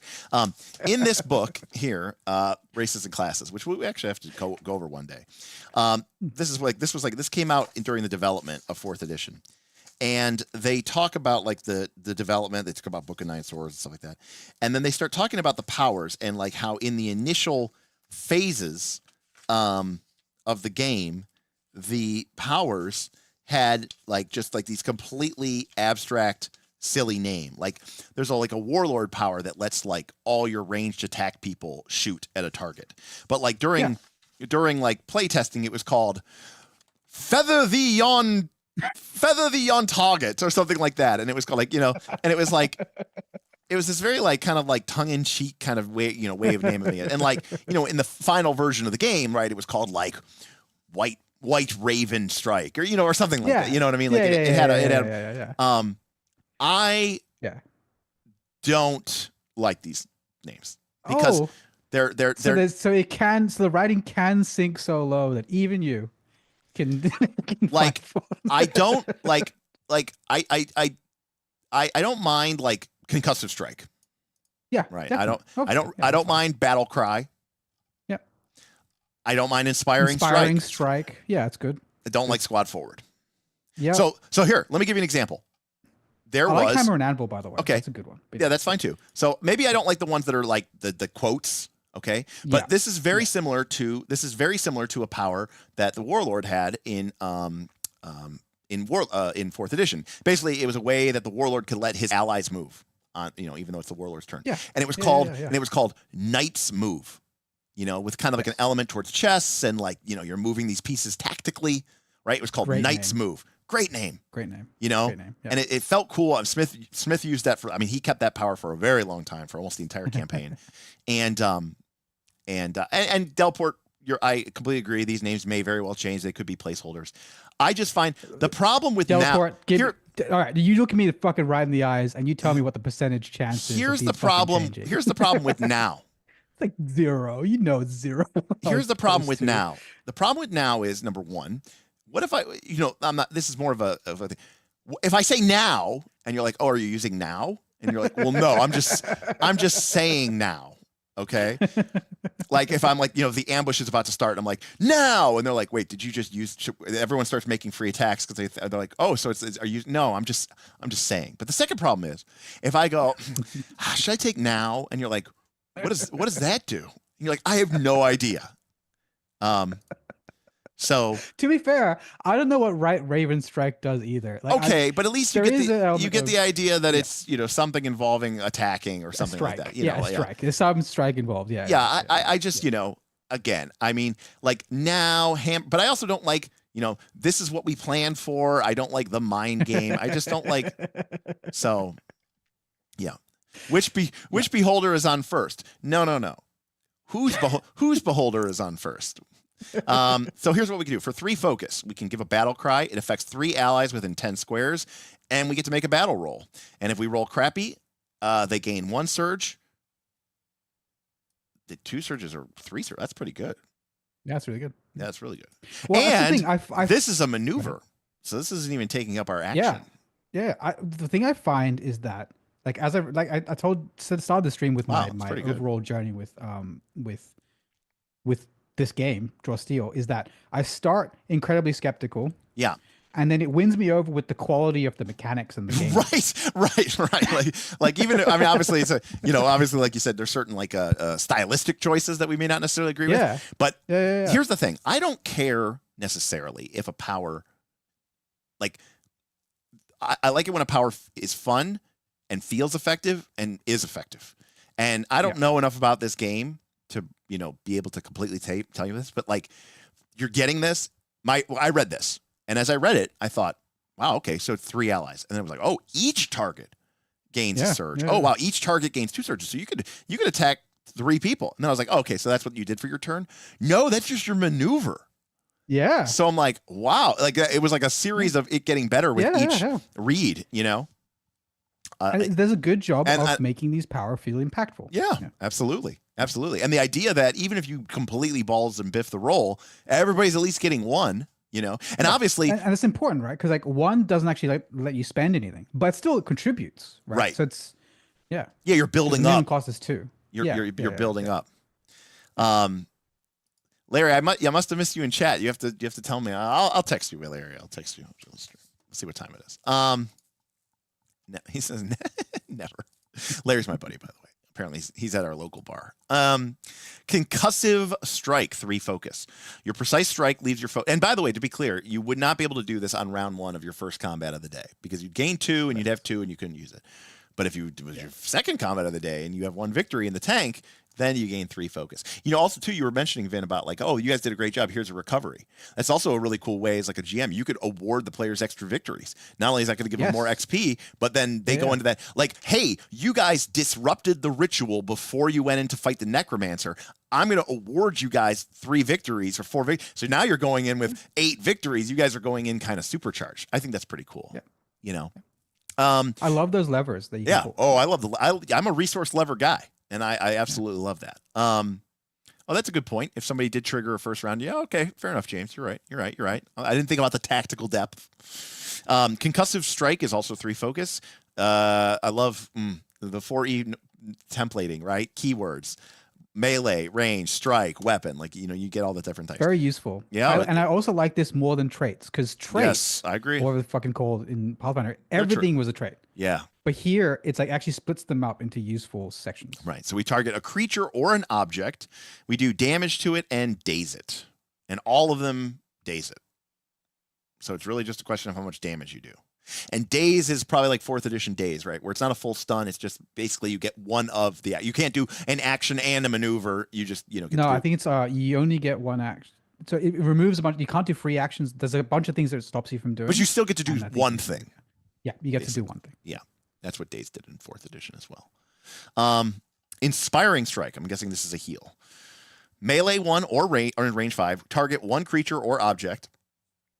You do damage, and an ally within 10 squares can spend a recovery. And again, this is so important because even in 4th edition, it was written this way where like if the Warlord had an attack, it would say attack, hit, miss, this, and then at the bottom it would say effect.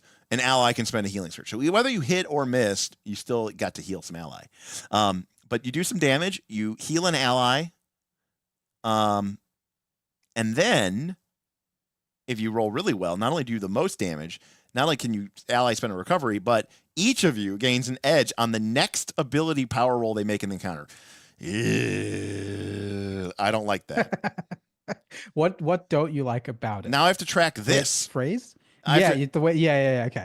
Right. Because tracking. It's a tracking. So I know it's simplified, but I was kind of hoping that they would just basically be everything just goes into a surge pool, right? And you can just kind of build it up, and that way we don't actually have to remember where the surge came from, or the surge is fungible, right? Yeah. It doesn't have any sort of tracking ID or any sort of token ID. So now I have to remember, okay, on my next. In the next ability power roll specifically, I might make another roll, but it might not be an ability power roll. That I get an edge and you get an edge, and we have to remember that contextually. Yes.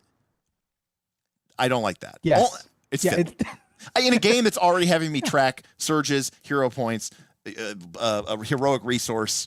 It's a floating bonus that is stamina, recoveries, victories. This is why I brought up edges before, because it's another resource. This one's a floating resource, temporary floating resource that also has conditions to it, because only X allies for this type of thing. That you have to remember during combat. I think it's a lot. Yeah. So okay, squad forward. Each target can move their speed, yourself, and 2 allies. Clear cut. All right. Which is great. Tactical positioning, all that other stuff. 5 focus abilities. Hammer and Anvil. I like the flavor text. Let's not argue about who's the hammer and the anvil. So one creature. Some of these are good. Some of them other ones are very cringe. I will say that. So the flavor text is hit and miss, but that one's good. Okay, that one's pretty good. So you make an attack roll. It's a weapon attack roll, range or thing. You do varying amounts of damage, and then an ally within 10 squares can make a signature strike, which again in 4E terms is an at-will ability, right? So not like just your basic attack, but just like an at-will kind of ability. Make a signature strike. However, if you roll well enough, that gains an edge. And if you roll really well, 2 allies make a signature strike with an edge. And that just feels unbelievably powerful, because not only did I just do a bunch of damage myself. Yep. Now I'm giving 2 allies bonus attacks with edge as a free triggered action. And then there's somehow they brought back the effect language from 4E. If they get reduced to 0 stamina, a strike granted by this ability doesn't made. They can pick a different target completely. So you don't because though that's the thing. You don't want to set right. You feel bad as a warlord because you killed the target. Yep. Right. Like that's a weird place to be in where like you're like I feel bad that I killed the target. Like you don't want to be in that position. But now instead of that, you can plan to kill the target. Yeah, to let them go wild. That is the kind of when I read that ability, that effect, I don't know if that was probably there. They just had to add it. They do need to add a keyword for 10 squares. It comes up a lot. But it's also nice because then you just see it and you just have to read it. But it does add a lot of wordiness to it. But when I see that effect, I go, this is why I don't design games. Because that's such like a smart play pattern. I mean, maybe all it takes is a playtesting session where the tactician does a full-on hammer and anvil, 5 focus. They get the 17 plus. Everyone's excited, and then they kill it with the 12 plus M damage, and everyone's like, "Oh man, we don't get to use our cool powers." It's like I feel like I'm being punished for rolling well. High. Yeah. So maybe that's where playtesting comes in. That's I only theory craft with a bunch of crazy people on our Discord. I don't actually. But hey, playtest or not, they did a good thing. No, it's great. Well done. Yeah. That's well done. Yeah. And again, I have a lot of experience playing with warlords from 4E, and I can tell you that these are top notch powers. I'm in a situation where I'm like, I kind of want all of these. Like I could see as a game designer. Yeah, that's awesome. That's if you can nail that feel. Yeah. Good. Exactly. The mind game. Your attack demoralizes foes. Your allies begin to think you can win. That's brutal. Maybe you can win. So it's 5 focus. You target 1 creature. Effect, you mark the target. So you get your mark against them immediately. So you don't have to use another action to do it. Or you can change it. You do lower amounts of damage. And then if they have a lower resolve than your various ratings, they become weakened. And in 4E, weakened was half damage. Yeah. So, but it's not in the next turn, and it's not till the next attack. It's the save ends. So another thing to track. Effect. So regardless of what you roll, the first time any ally deals damage, any target. There's probably a 2 missing there. The first time any ally deals damage to any target you've marked before the start of your next turn, that ally can spend a recovery. So. Another thing that we're tracking, and it's not end of next turn, it's start of next turn. It's my start of turn. But but I will underline, this is kind of cool that you can heal with this. It's very cool. It's very cool. Yeah. But we are definitely hitting up against that. To be fair, I think Tactician's a particularly tracky class. Yes, and that's fine because it's kind of like you're signing up for that, right? You're signing up for that kind of thing. I mean, it's literally called Tactician. Talk about good class names, right? Unlike Nolan, other fucking shit. This one's a good one. Tactician. I told you what the fuck you're doing. And then now each target three allies within 5 squares, but which is different to strike now. Which is different than strike now. And by the way, it's not a signature strike, okay? It's just a free strike. Okay. So, just to be clear. Also note that this is ranged weapon only, not melee weapon. So, I can't do this with a melee weapon. I can only do this with a ranged weapon. Yeah. And then this is what we plan for. Range 10, 2 allies. Each target who hasn't acted yet this round can take their turn in any order immediately after yours. So, kind of move them up. This one is fucking. I like these ones because it just reminds you of stuff from Book of Nine Rings, Book of Nine Swords. Gotcha. Yeah. But I could see this being possibly the most broken on this list. If you're high in victories, midday, and you just want to end the combat quickly, right? You can kind of just the last round of combat, and just want to end the combat quickly. Yeah. I mean, that's pretty. I mean, again, there was a very simple. We used to call it the dolphin maneuver. I don't remember what day it was. I think it was called like Warlord's Gambit. It was a utility power from 4th edition that basically let the Warlord swap his initiative with an ally lower in the initiative. But the thing is it was a minor action. It was like a swift action. So the Warlord would get to use his standard action. Then at the end of his turn, he would drop his initiative down and then pop his ally up.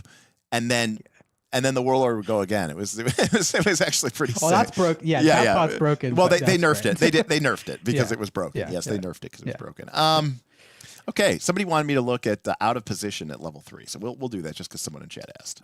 Out of position. So this is This is just a feature you get at level 3. So you are prepared for all eventualities. At the start of an encounter, you can use a free triggered action to use your mark ability against an enemy that you have line of effect to, even if you're surprised.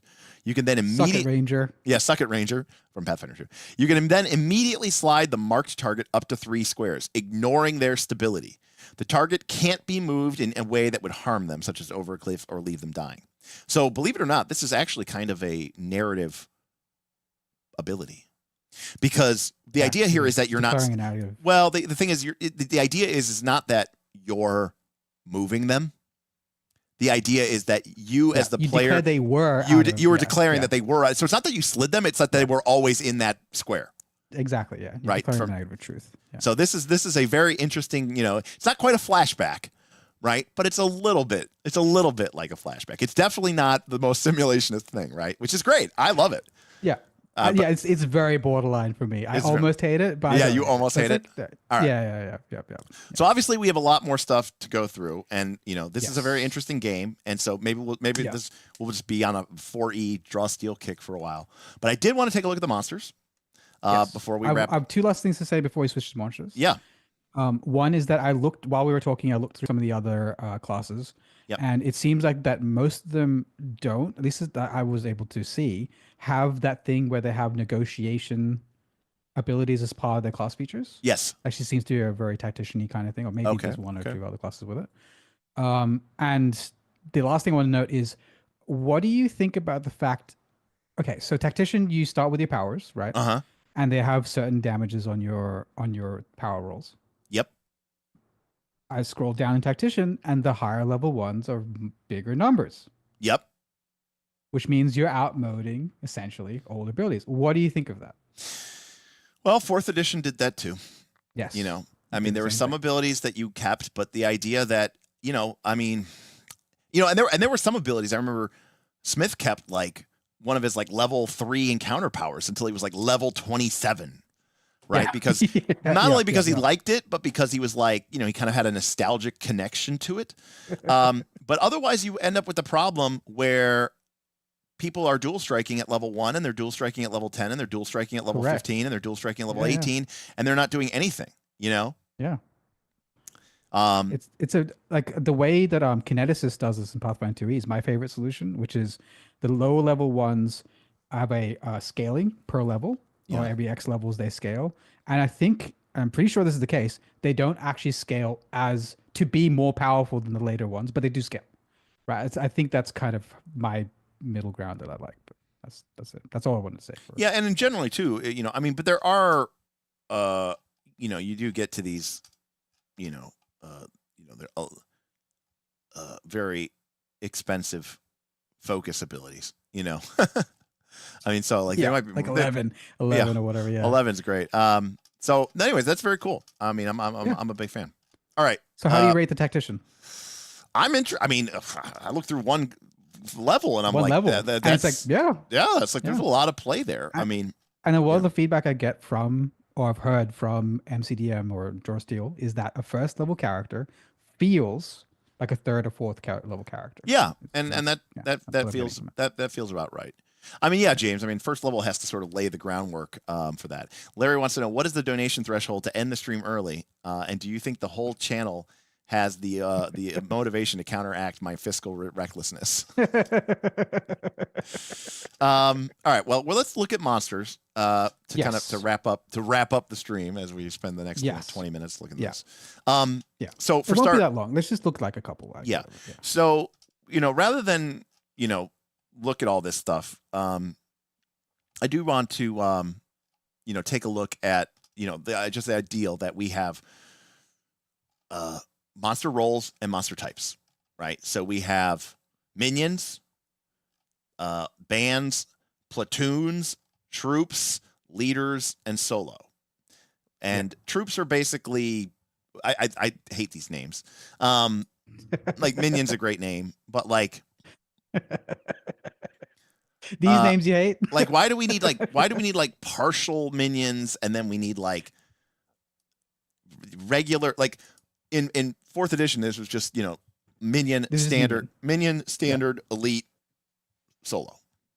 Yeah. But now we have like minions, partial minions, regular creatures, which is called a platoon.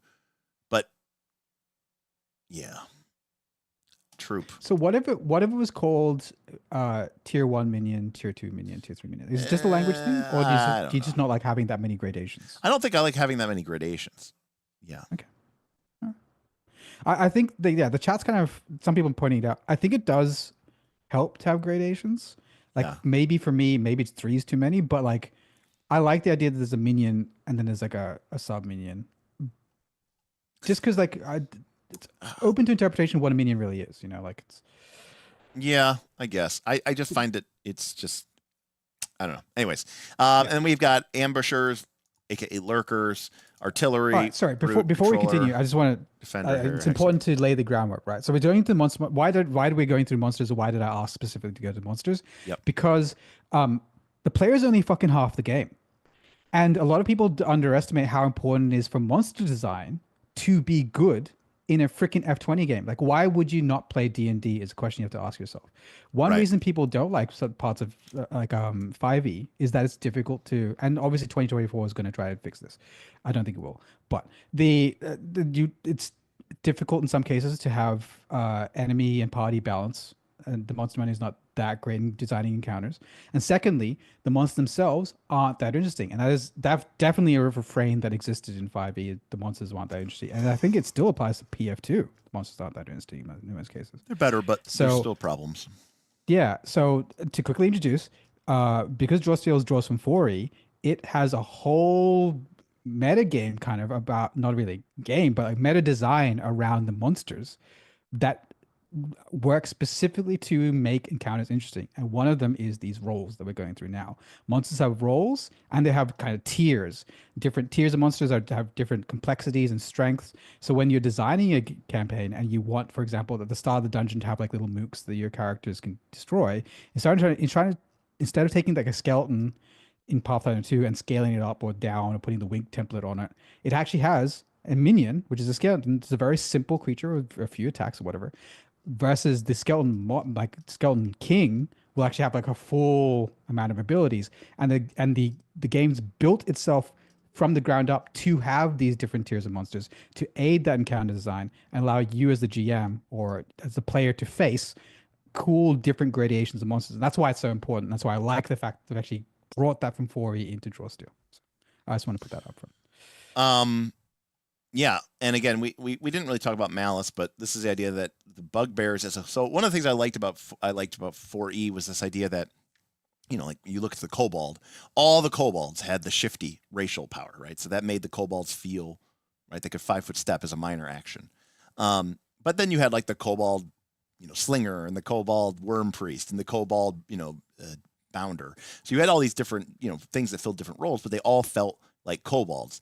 And so like I like this idea that like, right, all the Bugbears share this Malice pool. So they all have this sort of ability to do this. And then as you were saying, Vin, here's a Bugbear Channeler, a controller. Here's a Bugbear Commander, a support. Here's a Bugbear Roughneck, a brute. Here's a Ambusher, a Bugbear Shadow Sneak. And they're all level 2, Here's a Bugbear Nightmare. Here's a Bugbear Mob. Here's some different, stuff that you can do. So you can use this one entry to build a ton of Bugbear themed encounters and make them feel different, instead of just being like, it was 4 Bugbears, then it was 3 Bugbears, and it was 4 Bugbears. Like, no, these are all different, Bugbears. And they all do different things. Now, that being said, a lot of stuff going on in these blocks. Yes. I reckon what we should do is pick like one of the classic types of monsters. Bugbear. Bugbear, like I'm hearing undead in the chat. That was a good one. Like, what do you? Is Bugbear what we're gonna do? Like, okay, all right. Just because we're there. All right. Yeah. Okay. All right. I mean, we all know what a Bugbear is. It's a big goblin. Okay. They are the bearers of the great fear. Get excited, guys. We're gonna see what the top tier Bugbear looks like. Whoa. Derek Rawlings says skeleton. Fine. Yes, I think undead's the cool, like one of the cool ones. Well, then what? You're biasing our results. All right, undead. Okay, there's a lot of undead. Yeah, there's a lot. You guys are just pissing me off. All right, we're going back to bugbears. All right, so bugbears are like super goblins, right? And here we go. So again, let's start with the Malice. So all bugbears, at the start of any bugbear's turn, you can spend Malice to activate one of the following features. For X Malice, the bugbear activates a Malice feature available to goblins. Well, that's annoying because now I got to look that up. Yeah, you're not wrong. But I can go activate Malice for goblins because they count as being goblins. I can grab an iron ball for 3+ Malice. For every 3 Malice spent, one bugbear acting this turn grabs an iron ball. The iron ball can be thrown like a creature. A creature hit by the iron ball takes an additional 3 damage and is potentially slowed. So these are quantum iron balls. Yeah, I guess so. They could also grab a javelin and can also be thrown like a creature. That's weird that it's being called thrown like a creature. Yeah, what does that mean? Shouldn't this just be like a ranged attack? Unless throwing like a creature means like it like is blocked Push by rules? Okay, block. got it. A creature hit by the javelin takes 7 damage and might be bleeding. And then show them the great fear for 10 Malice. A bugbear infuses the battle map. Man, this is the most like gamest language of all time. And with Bugothic magic. Until the end of the encounter, each bugbear and ally has their speed doubled, adds the climb keyword to their speed, and inflicts potentially frightened on their strikes. Each affected creature then moves up to their speed. So I don't know, quote unquote, this game, but this I can kind of understand what is going on here and understand what this is doing. Well, the funny thing to me is that the lower Malice abilities do, as far as I can tell, fucking almost nothing. And the last one, the 10 Malice ability, is just like sets off the whole map. Yeah. It's like, being able to throw out. Did we go over what Malice was? No, but it's like the GM thing where like it's a GM. So it's a GM meta currency, right? Yeah. So and we haven't looked over how you get it, but it sounds like this is the thing the GM spends to do cool shit during encounters, and you'll get it during the right. And even some of the players' class features can work against the GM's Malice. Right. So interesting. All right. So Bugbear channel. Let's start with the Bugbear rough. Are any of these simple? All of these seem complicated. Well, yeah, that's what I'm saying. I think all of them are complicated. Oh, at the end, there's Bugbear minions. Or level 5 minion brute Bugbear mob. Yeah, wow. Bugbear mob. There we go. So, it's a Bugbear mob. And by the way they do minions in Draw Steel is kind of interesting, which is it's basically a shared hit point pool, but then when you do damage to it, you can move over. Like for each threshold of damage that you do, it kills another creature. Great. I hate that. You hate that? Okay. Well, it's if they're not standing next to each other, then many fucking anyway. Whatever. It's fine. It's fine. I think there's a limit to like how far away it is that you can kill somebody. Of course, more things to measure. Perfect. So they have 10 stamina per minion brute in this mob. Their speed is 6. With a captain, their strike damage +2. Must be a minion thing. Oh yeah, so if that squad has a captain. Okay, so they're just telling us. Okay, they're 3 size 3, stability 2. That has to do with like pushing and pulling, I think, and damage. Yes. I assume this means that when they get granted a free strike, it just does 3 damage automatic. Like it doesn't actually roll, which is nice. That's good. Here are 5 stats, and then here's Mug and Tear. 2d10 plus 3 damage. It's a signature attack. And then they target a creature or object. You roll the dice and you pull it, or you do damage, and then the target be pulled into a mob without inflicting damage. It's kind of weird because it's like a swarm. Yeah, swarm. The mob can move through squares if they're as if they were size -1m and can occupy. Basically, it's a swarm. So, like, if we compare that to here, this is just like a creature. I wonder why you would use this versus like just like a normal minion. Yeah. I see what people are saying. They're saying that like the Bugbear mob is for like when you want to represent like a higher level group of adventurers fighting, 20, a lot of smaller 20 bugbears. Yeah. So Bugbear Snare is a single ambusher. Okay. Yeah. So whereas the Bugbear Snare is just one ambusher. It's still a minion, but yeah. Yeah. Yeah. So I see. So the Bugbear mob had the swarm keyword yes. under its title. Yeah, right here. Interesting. Now, what's interesting here is, again, they do 2d10 plus 3 damage. They can target. They can do 3 damage, 6 damage, or 7 damage, potentially slow. The target is grabbed if the snare started their turn hidden from them. A target grabbed by the snare can be immediately vertically pushed 4. Interesting. Okay. So it's not 2d10 plus 3 damage. 2d10 plus 3 is their power roll. Yes, but... And then the damage is 369. Yeah. Right. So they're rolling 2d10 plus 3, and they're doing this. When it's a minion, I wish there wasn't dice rolls. Like a minion, like rolling dice for minions is so annoying. I don't know what the right solution is. But did they do that in 4E? No, you had to make attack rolls. They did static damage, but it was like plus 17 do 7 damage. Right. So it's still like 4E. James says you do 1 roll for all the minions. Okay, well that's better. That's a lot better. Yeah, okay. And yeah, depending on if they have different bonuses. So if you roll 1 roll for all the minions, and you roll like a 2, doesn't mean all. Well, remember nothing. No, because you can't miss. So right, because the minimum is 3. The minimum is 3. Okay. So that works. Okay. Because that would be my problem with it is if you made 1 roll, you miss. Now all 8 minions, but you're like, nope. All right, I rolled bad. They do 3. There's 8 of them, 24 damage. But there we go. I mean, I'm sure there's more procedural to it than that, but that's probably pretty good. It seems rough if you roll 17 though. Oh, it seems brutally punishing, but it's all multiplicative. Yeah. Okay. And then here's like a level 2 brute and troop. So troop means that you're going to fight one of these, I think. Isn't that what the troop said? You fight one of these per PC. I think is what it said. Or no, is that platoon?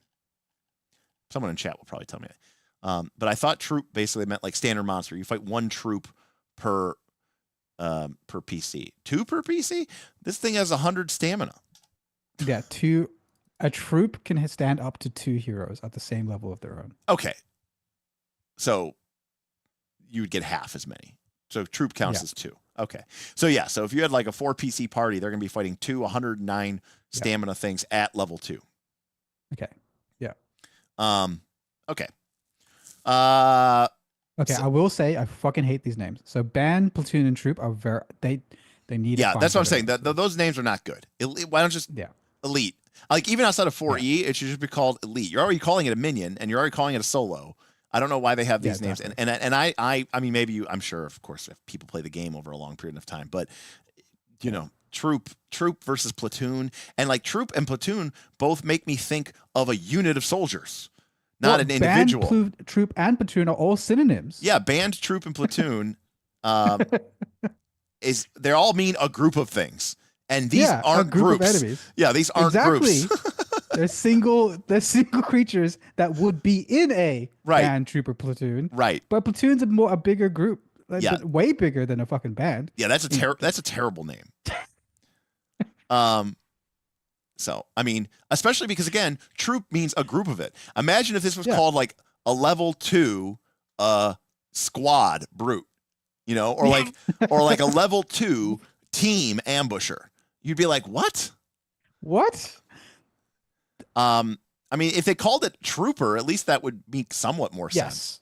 Yeah, but then you have to remember what is what, right? Instead of just tier 1, like I'd rather just say minion tier 1. So it's just fucking anyway. Go on. So real quick, looking at these 2 creatures, okay, you can see that they all have. Beowulf has come up with better names. I like Beowulf's names better. Minion, regular, veteran, elite boss. That's pretty good. Yeah, anyway. I don't mind that. That's fine. Yeah, that's good.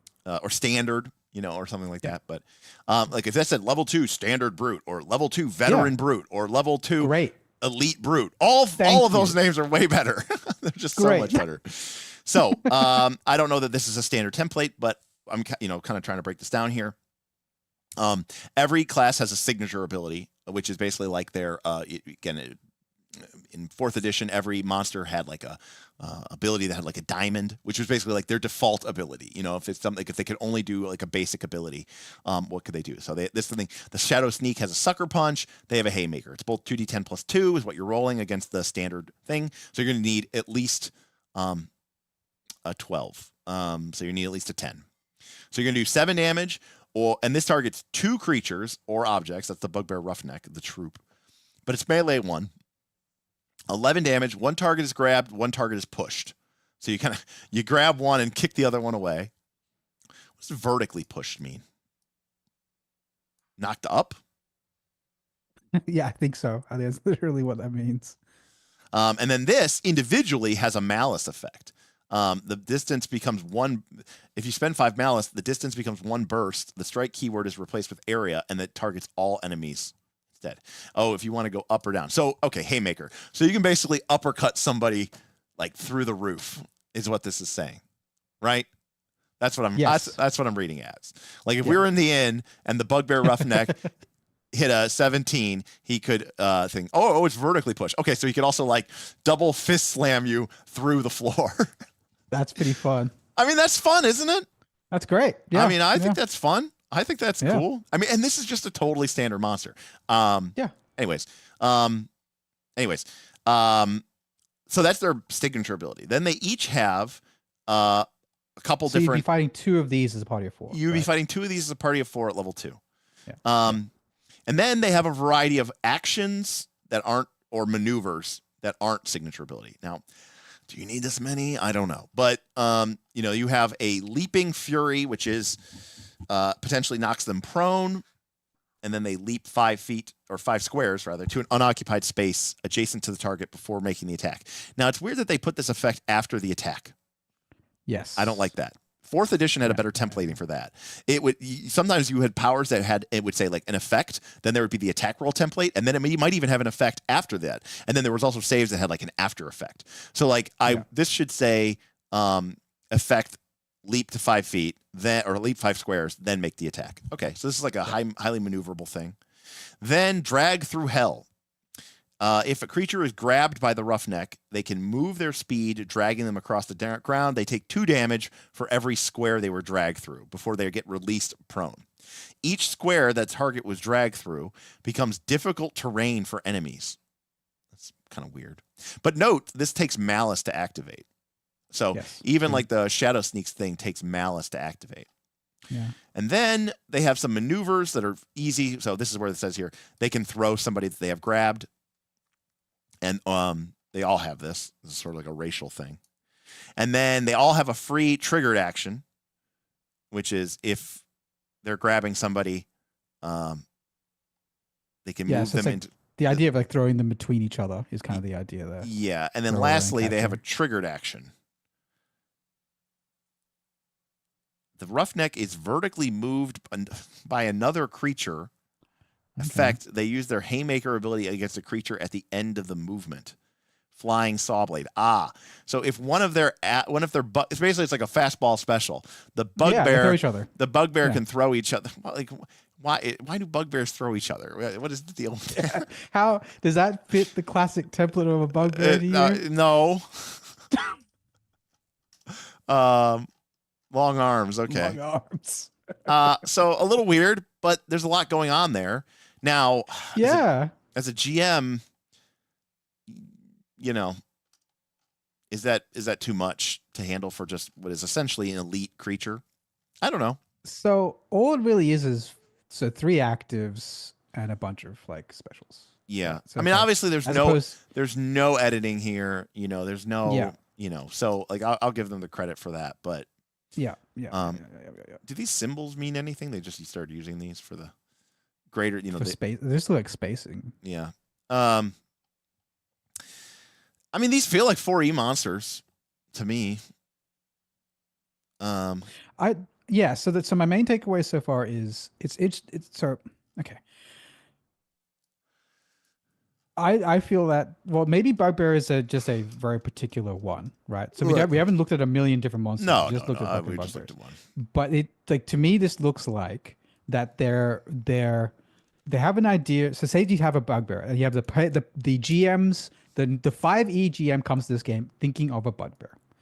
And does that person look at this and go, "Oh yeah, that's a cool Bugbear," or do they go, "Oh, that's interesting and different and weird"? And I think that's more the latter, where it's like, okay, you see this, and first of all, you have to figure out what Bugbear you're picking. It doesn't. There's not one here that just says Bugbear. Right, but I like that. I think that's good because it gives you variety. Well, I personally think that there should be a generic and then all the fancies. Right. That's But isn't that that's what the standard Bugbear should be, right? Yeah. Yeah. So like in 4E, I remember looking at orcs, and there was just like fucking orc. And then there was Orc Commander. It probably had a name. It was probably like Orc generic, you know. Oh, it was like it was like generic. It was like Orc Soldier or something. Yeah, like, okay. But even then, that's not technically generic. But no. But I don't know what the fuck a Bugbear like. If the second thing I see is a Bugbear Commander, I'm wondering where the things it's commanding. Well, the problem is here's the problem. Okay.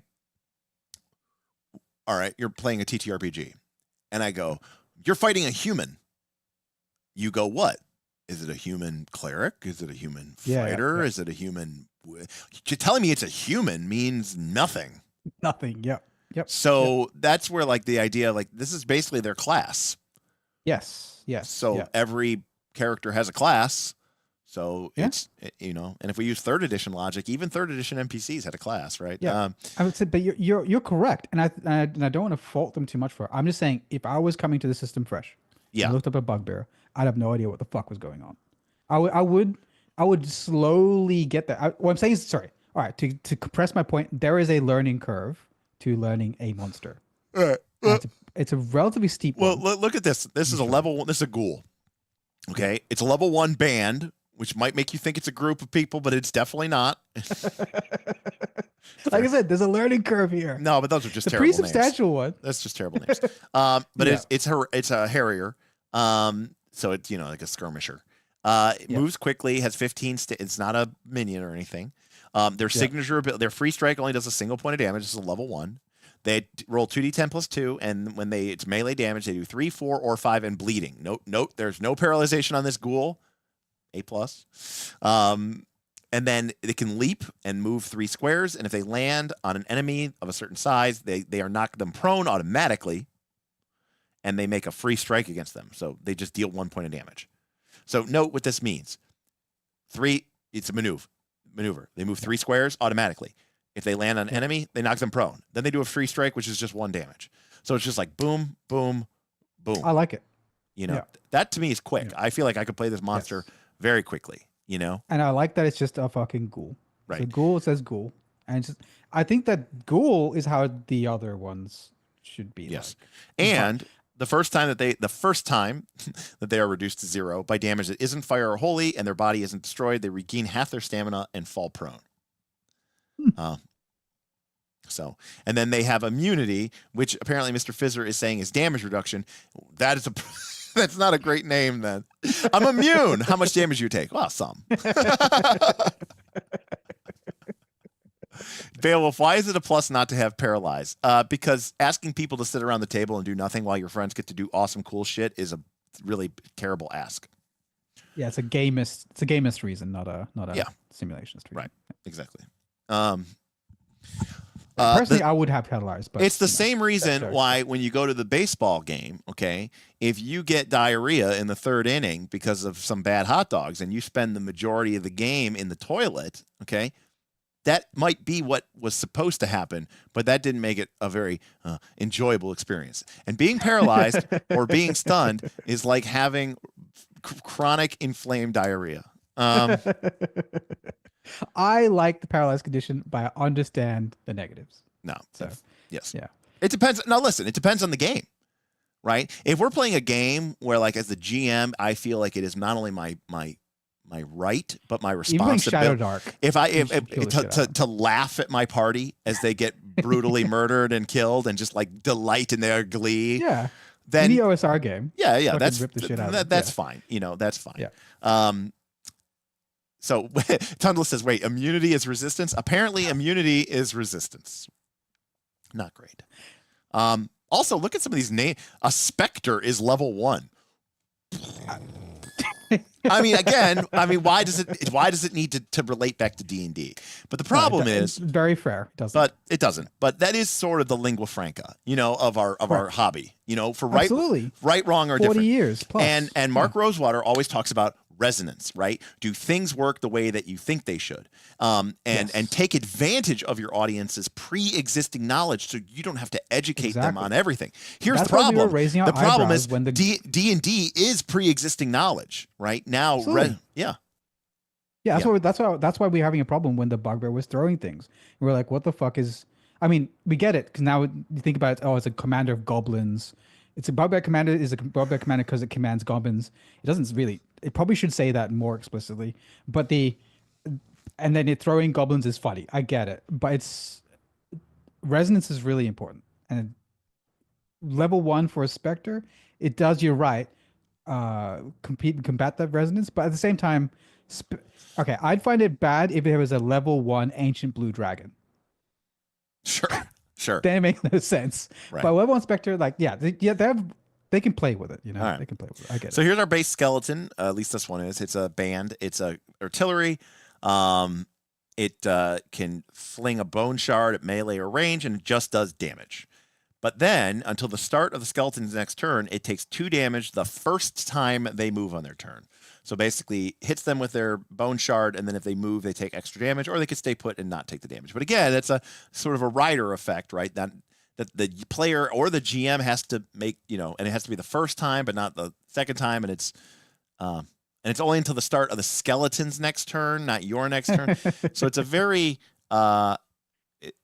it's tactical, Derek. It is tactical, but it's tactical. It's fiddly, and I have flashbacks of 4E here, where again we used to use like the Alea colored markers, and you'd have a monster and it had here's a save ends, but also here's an effect that lasts to EONT, but it's an effect a buff that it gave itself until its EONT, but then one of the people in the party gave it an EONT that lasts till the end of their. God forbid someone delays or something like that, because then effects still end at your relative spot in the initiative, and it's just yeah, correct.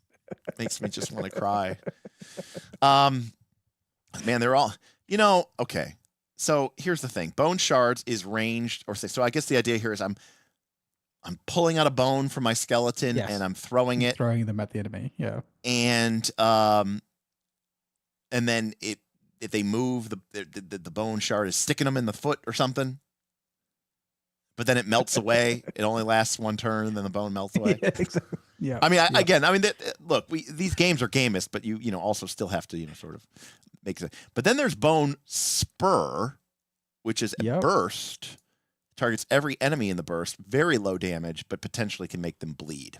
But it also gives them all a rider of having a bane on their next strike. Yeah, I mean that's fine. Well, so I have 2 thoughts. And it's an artillery monster, so it's fine. Yeah, actually, that's a fair point. So can you scroll? It says this is an artillery. Is there a normal skeleton? That's a great question. I do want to give a shout out to JD Maxwell. Max in the chat says EONT was awful as much as I liked 4E, and it broke my brain. Yeah, it was easily and most horribly the most confusing stuff in the game as well. But yeah, for sure. Is there a normal skeleton? Is there a normal skeleton? Define normal. There's not going to be something that's just called skeleton. Well, skeleton warrior.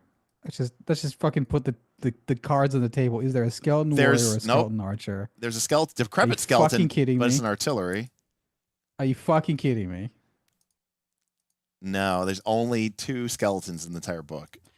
And they're both artillery. That might not be. Actually, wait. These are complete. Yeah. Man. Now, to be fair, bone shards is melee 1 or range 10. But it's artillery. Who thinks about artillery when they think of a fucking skeleton? Oh, by the way, remember that its ability to just AOE does take Malice, which, but again, I'm sure they'll have a better, thing. Yeah.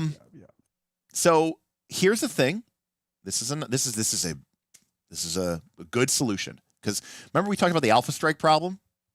Okay, with players. Okay, GMs had the Alpha Strike problem too. Absolutely. Which is that you had these monsters, and let's be honest, they're not living through this encounter. So you were going to use monsters didn't really have daily powers because daily and encounter power basically meant the same thing for a monster, right? 99 times out of 100. Your monsters, probably, at least one of them or two of them are going to die, right? Probably by the end of the first. So you used all of their abilities that targeted the most enemies, that did the most damage, all of them on the first round. And that meant that the first round was the most dangerous, the most exciting. And then by definition, the rest of the combat sucked because now the monsters just used their crappy at-will powers. And that's when all the players took all this damage. There was no tension or buildup. The most tense, the most dramatic round was the first one. And every round after it got worse. This is nice, this Malice thing, because it creates this secondary pool of tension resource. Yeah. The monster gives you access to it in a unique way. But as a player, if the GM goes and blows all their bone spurs, you go, yeah, but it just drained his Malice pool. Whereas if this was just a encounter power, which is probably what would have been in 4th edition, I would have absolutely gone up, used that on every single person as much as I could right away, you know? And it wouldn't have cost me anything because the monster was going to die anyways. And it creates this weird flow. Now, I don't know enough about Malice to know if Malice is something that builds up over the course of an arc of a session, or is it something that builds up in an encounter like a heroic resource of a party. The class resources. Yes. And you know what? Not every monster had a bloodied ability, Max, and I do think more of them should because I thought it was really awesome. I mean, it was dead simple, but for those of you who don't know it, the dragons in 4th edition, they had a breath weapon, and it was an encounter power recharge, which meant that they could use their breath weapon. And then after they used their breath weapon, at the start of each turn, they rolled a d6. And on a 5 or a 6 or something like that, they got their breath weapon back. But when the dragon got bloodied, reduced to 50% hit points, its breath weapon would immediately recharge and it would immediately use it. So it was like this cool moment where you think you're turning the page on the dragon. He's probably used his breath weapon already, but then you hit him, he goes down to from 60% down to 45%, and he immediately triggers a breath weapon. And it was this awesome kind of moment to keep the tension going even as we went later in. But not enough monsters took advantage of that. It was also kind of a nice way to sort of, as a player, let's assume, my players, I tracked it. I used a little red chit underneath the monster to indicate that it was bloodied. But it's a great way as a player to feel like we're making progress. We're progressing. It's called winded instead of bloodied. Well, I guess it is stamina. I like the idea that the skeleton is like stamina 10. He's like, boy, I got to get on the treadmill. Mr. Fizzer says you get Malice at the beginning of every round, and it increases with the round count. Great, awesome, perfect. Yeah, that's good. That's good. It's good. They again, this is the deep cut of the game design, which number one, why I will never design a game because it's too hard. Here's the problem. Okay, I am what is known on the streets as a hater because what I do is I look at a system and I could tell you all the things that are wrong with it. I'm like I could play it and be like, this play pattern doesn't work. This tension curve is all wrong. This isn't creating the play pattern of effect. And I can shit on the game. But I'm not really shitting on the game. I'm acknowledging its faults. And then rightfully so, people will go, well, how would you fix it? And I go, oh. I have ideas, but I think that those would introduce problems of their own, or it would solve it. Let me rephrase it. I oftentimes have a solution, but the solution is not elegant. The solution is heavy-handed, ham-fisted. It adds a ton of complexity. And to be completely fair, I see a lot of solutions to a lot of the problems I saw in 4th edition. But some of them require heavy-handed, ham-fisted, fiddly solutions. Malice pools and escalating meta currencies and tracking edges and banes and surges and heroic points and heroic resources and recoveries and hit points and effects, which tags that are save ends, but some are basically at end of next turn. And sometimes it's the first time you do something in this time block period. Is it a round? Is it during one round? Or is it between my turn and my next turn? Is that a round? Or is it a round as in like the start of the initiative order to the end of the initiative order? That's a lot of you know, we always talk about the CPU capacity of a player and the GM and how much RAM you have, right? This is like having too many browser windows open and your system is you know, Chrome is using up 85 gigs or something. Or it could be like that. It could, or without knowing it. Yeah. And I put a full disclaimer on that what they are fixing, you know, and the playtesting shows, no offense to D&D, I'm not a D&D hater. But they were like, hey, we did this thing. Here's some play testing. And they basically were like, yeah, we don't care. This is just a marketing ploy. Here's the same game. Like, they didn't change anything. You know, they were just throwing things out and trying to get people excited. And I still firmly believe that Paizo does their play testing. They just purposely send out like a bad version of the class. And that way, when the final version comes out, people are more excited about it.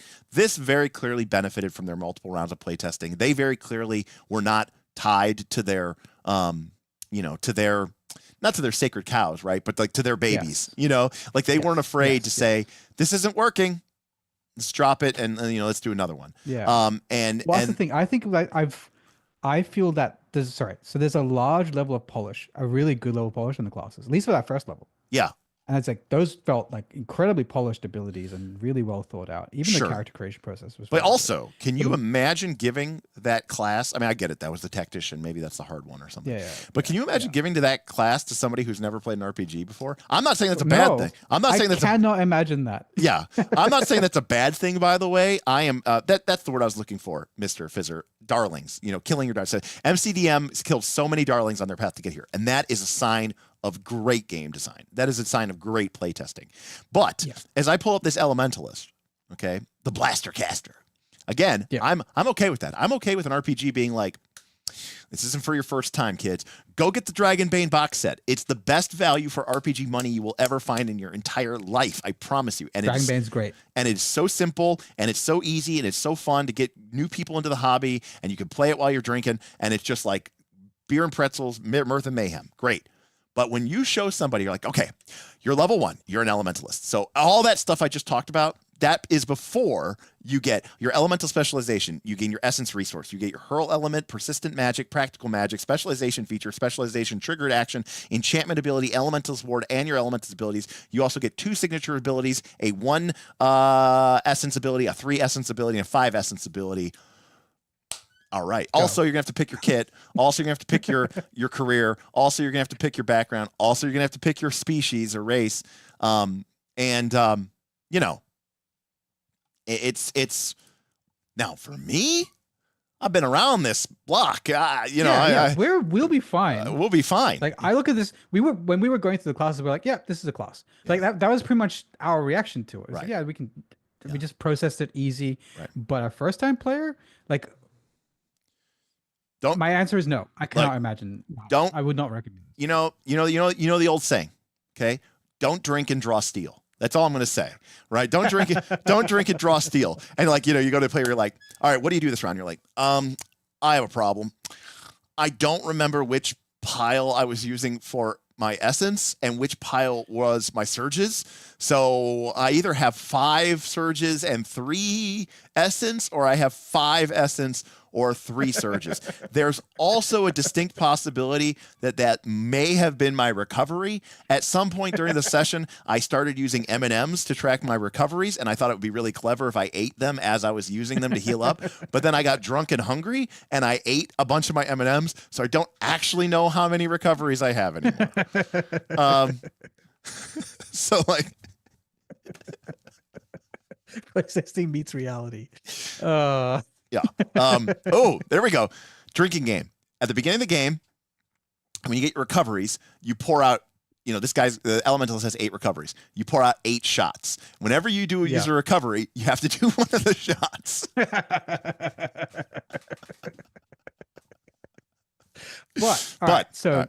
I agree with everything you just said. Okay. I will raise a counterpoint. Okay. These power lists are easier than spell lists. Yes. Yes. But power lists were easier than spell lists too from 4th edition.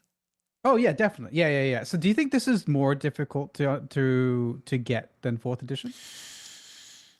Yes. Because 4th edition powers for all their shit, it was just like this, just you have this, it can work.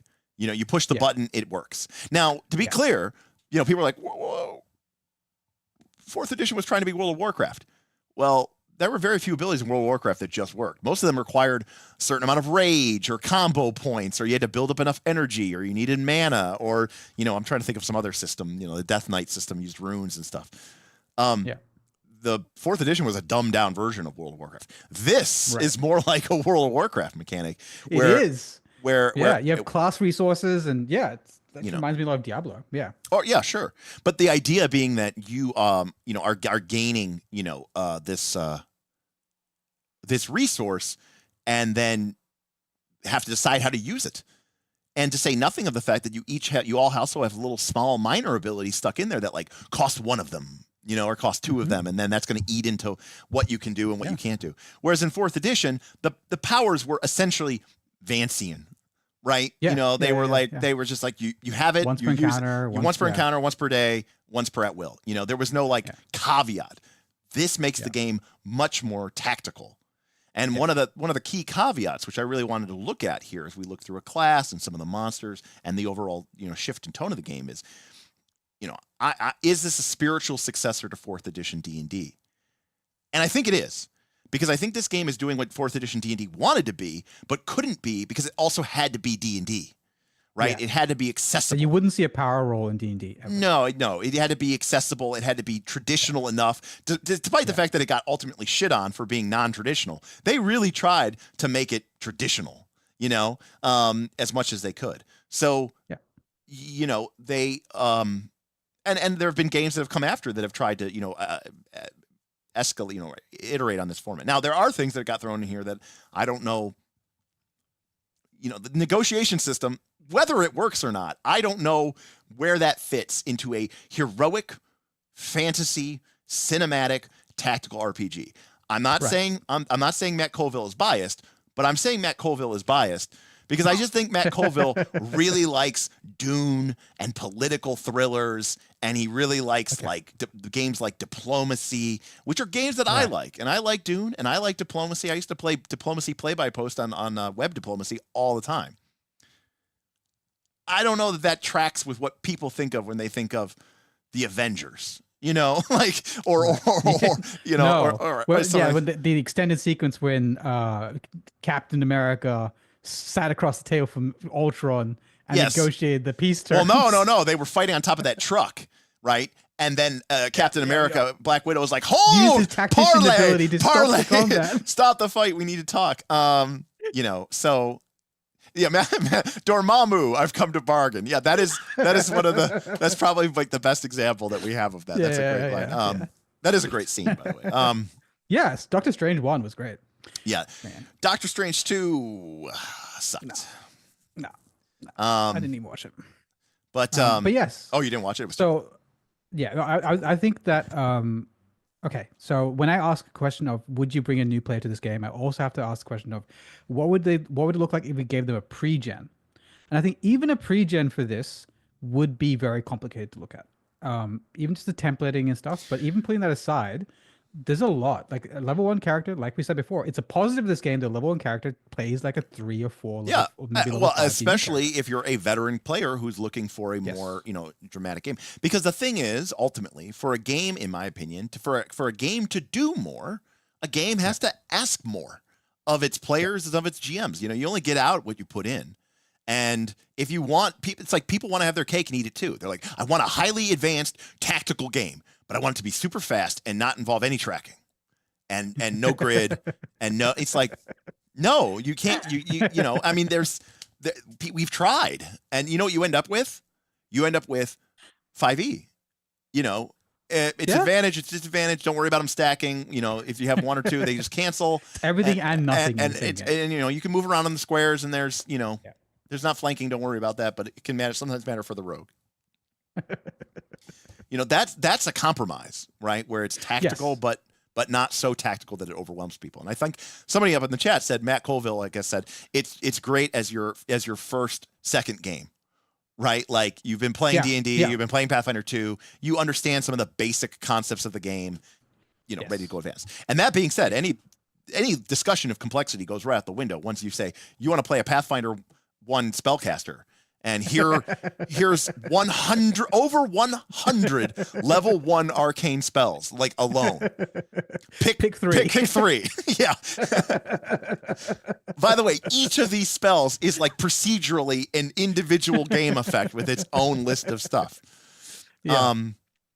I didn't see signs of like feats, and I'm okay with that. No. Well, if you look at the Elementalist advancement table. Yeah, when you have powers, when you have powers and all this stuff, why do I need feats?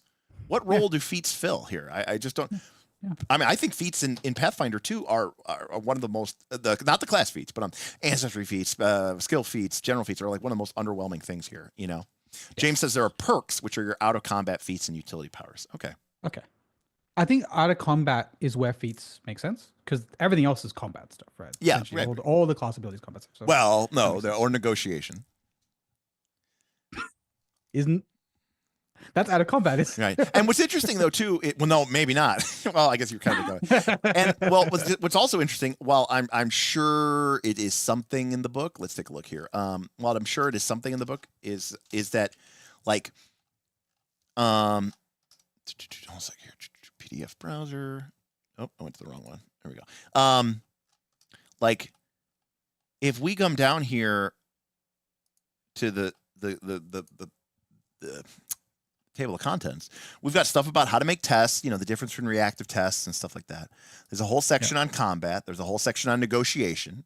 Makes sense. Yep. Downtime projects, which is great. Everyone stole that from Blaze in the Dark, and they should have. Rewards, and then stuff for the director. Note, there is not like a overland travel chart. No. You know, there's not. The closest is your montage. Yeah, the montage scene. And it's not like, what's your movement rate on a unladen swallow through the swamp, you know, when it's raining outside, and, you know, what's the penalty to, you know, is there a disease, you know, not knocking it. I kickstarted it too, but like, you know, Broken Empires, right. From Travis, you know, he's got, I got the disease charts, and when you're traveling overland, what's your chance of getting diseased? And it's like, will your wound fester as it heals up over the next 3.5 months? Right. Okay. That's cool. Not in this game. To describe a game I'm not interested in, to be fair. And though I really like bits of Broken Empires, but yeah, this is just like none of that. Fuck all that off. We're about monsters. As it says in line 1 of the first page. Exactly. Not just monsters. We're about fighting and killing monsters, you know? Yeah. So I think that's really great, because here's Broken Empires, and it does this and it does that, but it does not do everything. And here's Matt Colville saying, here's my game for that kick in the door, heroic, big damn heroes, maybe a little over the top kind of style of play. You know, I use the term anime, but normally I use that term disparagingly, but here I mean it in a more like, you know, heroic way, like larger than life way, you know? And GM Scott in chat says, you know, the Broken Empires and MCDM are two very different systems. Call it Draw Steel, get it right. Put respect on his name. The Broken Empires and Draw Steel are two very different systems, and I will run them both, and that's good. You know, this is a problem with the industry and the hobby, which is where everybody goes, I want one system, and I want it to be all my games. And it's like, you know, I don't. That's a tall ask, because then you have to make compromises, you know, everywhere. Beowulf, being Beowulf, says, I don't think this is a kick in the door big damn hero. It definitely is. I think this is straight anime superhero. And you know what anime superhero people do? They kick in the doors because they're big damn heroes. Actually, you're right, Beowulf. You know what you would do in this? You would kick a goblin in the chest who would go sailing backwards, break through the door. Break the door. Yeah. His prone body comes rolling to a stop, dead in front of the Goblin King. As from the camera angle switches to like the point of view of the Goblin King as he looks up, and you see the Goblin Hall, and everyone's like looking there, light pouring in, and then there's the heroes in the broken doorway. Go, we came to negotiate, you know. And they're like, so I do have a question. What percentage of, maybe it's hard to say a percentage, but do you think a large amount of people want to play that game? Were you just a fucking big damn hero? Yeah, I think so. Okay. I think so. Do you think, so because I want to couch that question right. So we all know in Pathfinder 2e, you're secretly unable to die. Correct. Correct. Do they want to play a game where they're described as a chef, but are secretly a hero? Or do they want to play the game where they start as a hero? No. I mean, like, you know, the idea is that your character has some sense of dimensionality to them, but, you know, first and foremost, they are a hero. I mean, even the fact that their background includes the whole part of why you're not that background anymore. I mean, what do players want? Do they want to be the chef? Well, no. Remember, I said there's two very different. I mean, there's obviously it's a spectrum, but by and large, you have the people over here who are like disappointed that their character has an attack roll. You know, if it was up to them, they would only have... Lots of them on our Discord, and I find them all crazy, but they exist.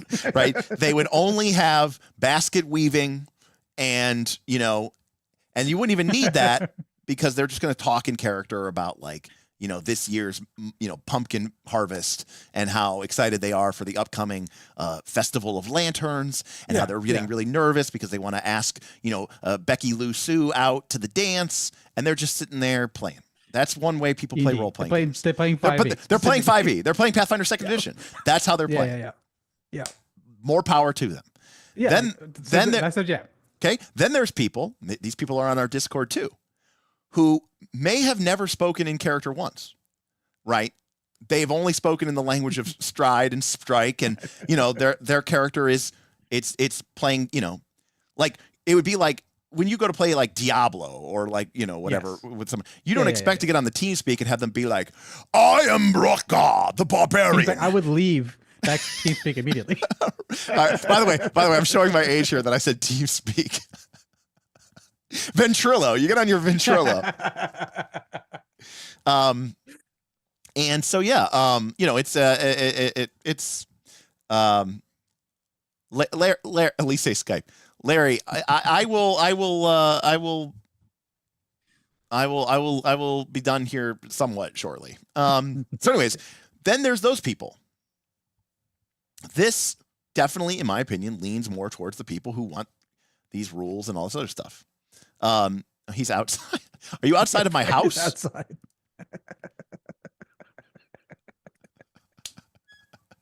This is fantastic. You want to let him in and I'll just fill? Yeah, you can fill. Yeah. All right. He says sorta. So, okay. Chat. All right, chat. So we've got like 132 people here. First of all, hit like if you haven't hit like. There's only 12 likes, at least on my screen, my fucking video. What are you doing? But aside from that, all right. So here's good. So I remember someone asking a question before, but here's going to play Draw Steel. Is this a system you're interested in?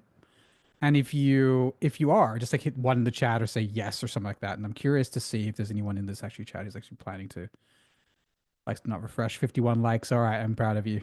All right, so James Torres is currently playing. Malachi is playing. Oh, interested. GM Scott's interested. And Bill's interested. Beowulf is unsurprisingly not interested. Knox is interested. Okay. All right.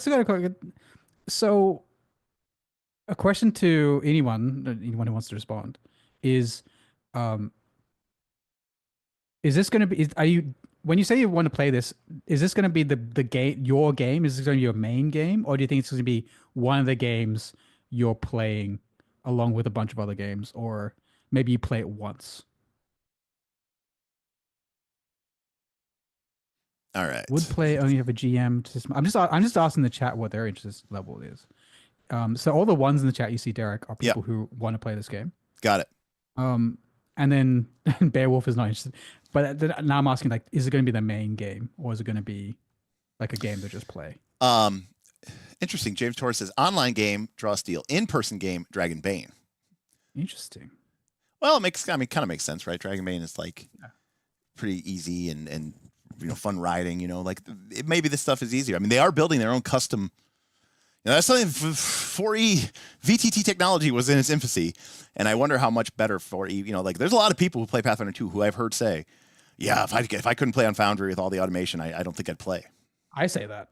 Yeah, and you know, I'm a freaking nerd. Like that's right. Yeah, too hard. Too many condition durations and stuff. That's what really breaks. Yeah, exactly. So right, and the fact that it can track all that stuff is great. Yeah. Yeah, I don't know.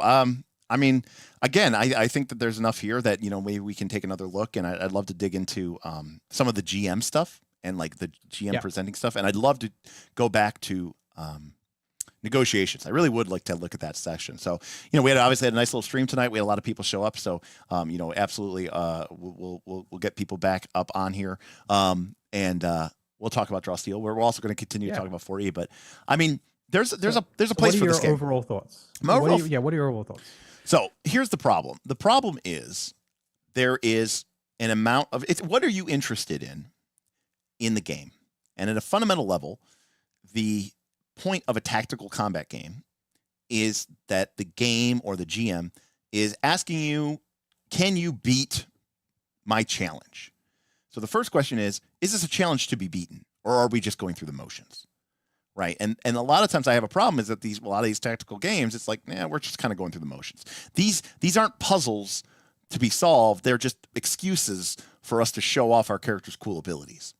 And that makes me care less about them, because then now, like, my decisions don't matter as much. Player agency is very key to me. But that being said, there's a time and a place. Now you might say there was a time where I played a lot of Warhammer, the tabletop game. The thing there is, it's a different experience than like a squad-based tactical tournament game. Big difference, yeah. But yes, it's competition. It's her versus me, and so it's very easy for me to see that as a one-to-one competition, and I know that my opponent is bringing their A game, and that my victory is earned. Whereas when it's like, well, I was 99% chance to, we used this power and we did this cool thing and then we unlocked this thing, and it's like, well, yeah, you were going to win that fight anyways. It kind of deflates me a bit, Yeah. So the problem I have with a lot of these tactical games is that they ask you to get good at the game, but the game doesn't need to be got good at. So would you only know the answer to that once you see the encounter budgets and the building? Yeah, maybe. And all that kind of I mean, stuff? I think it comes down. I mean, like, I guess my question is this: what would a game look like if it was legitimately evenly matched in a fight? Evenly matched? Yeah. Like, it wouldn't work, right? As a TTRPG. No. Right. Well, sorry, you'd have to do things like enemies don't die, or like they only Something. or players don't die. Like it'd be some sporty. That'd be a sporting element. We're gonna find out, because in Torchbearer, right, the players don't die unless they choose to engage in a kill conflict. Otherwise, you can't kill them. Yeah. So, but obviously that's not a tactical game, right? So I guess the problem is when I think of tactical games, I think of game as a sport, and it's like, look, we have to have a chance to win here and lose here, and like the choices I make, I want to matter. But when the game is like tactical but interested in storytelling, then I feel like it gets the thing crossed, the wires get crossed. Okay. Hi guys, I'm the one. Where's the camera? It's right there. Oh, I'm the one trying to steal Derek. my- Sexy. My buddy Larry. He's the one who likes Persona. Oh, what up? It's frustrating also sometimes.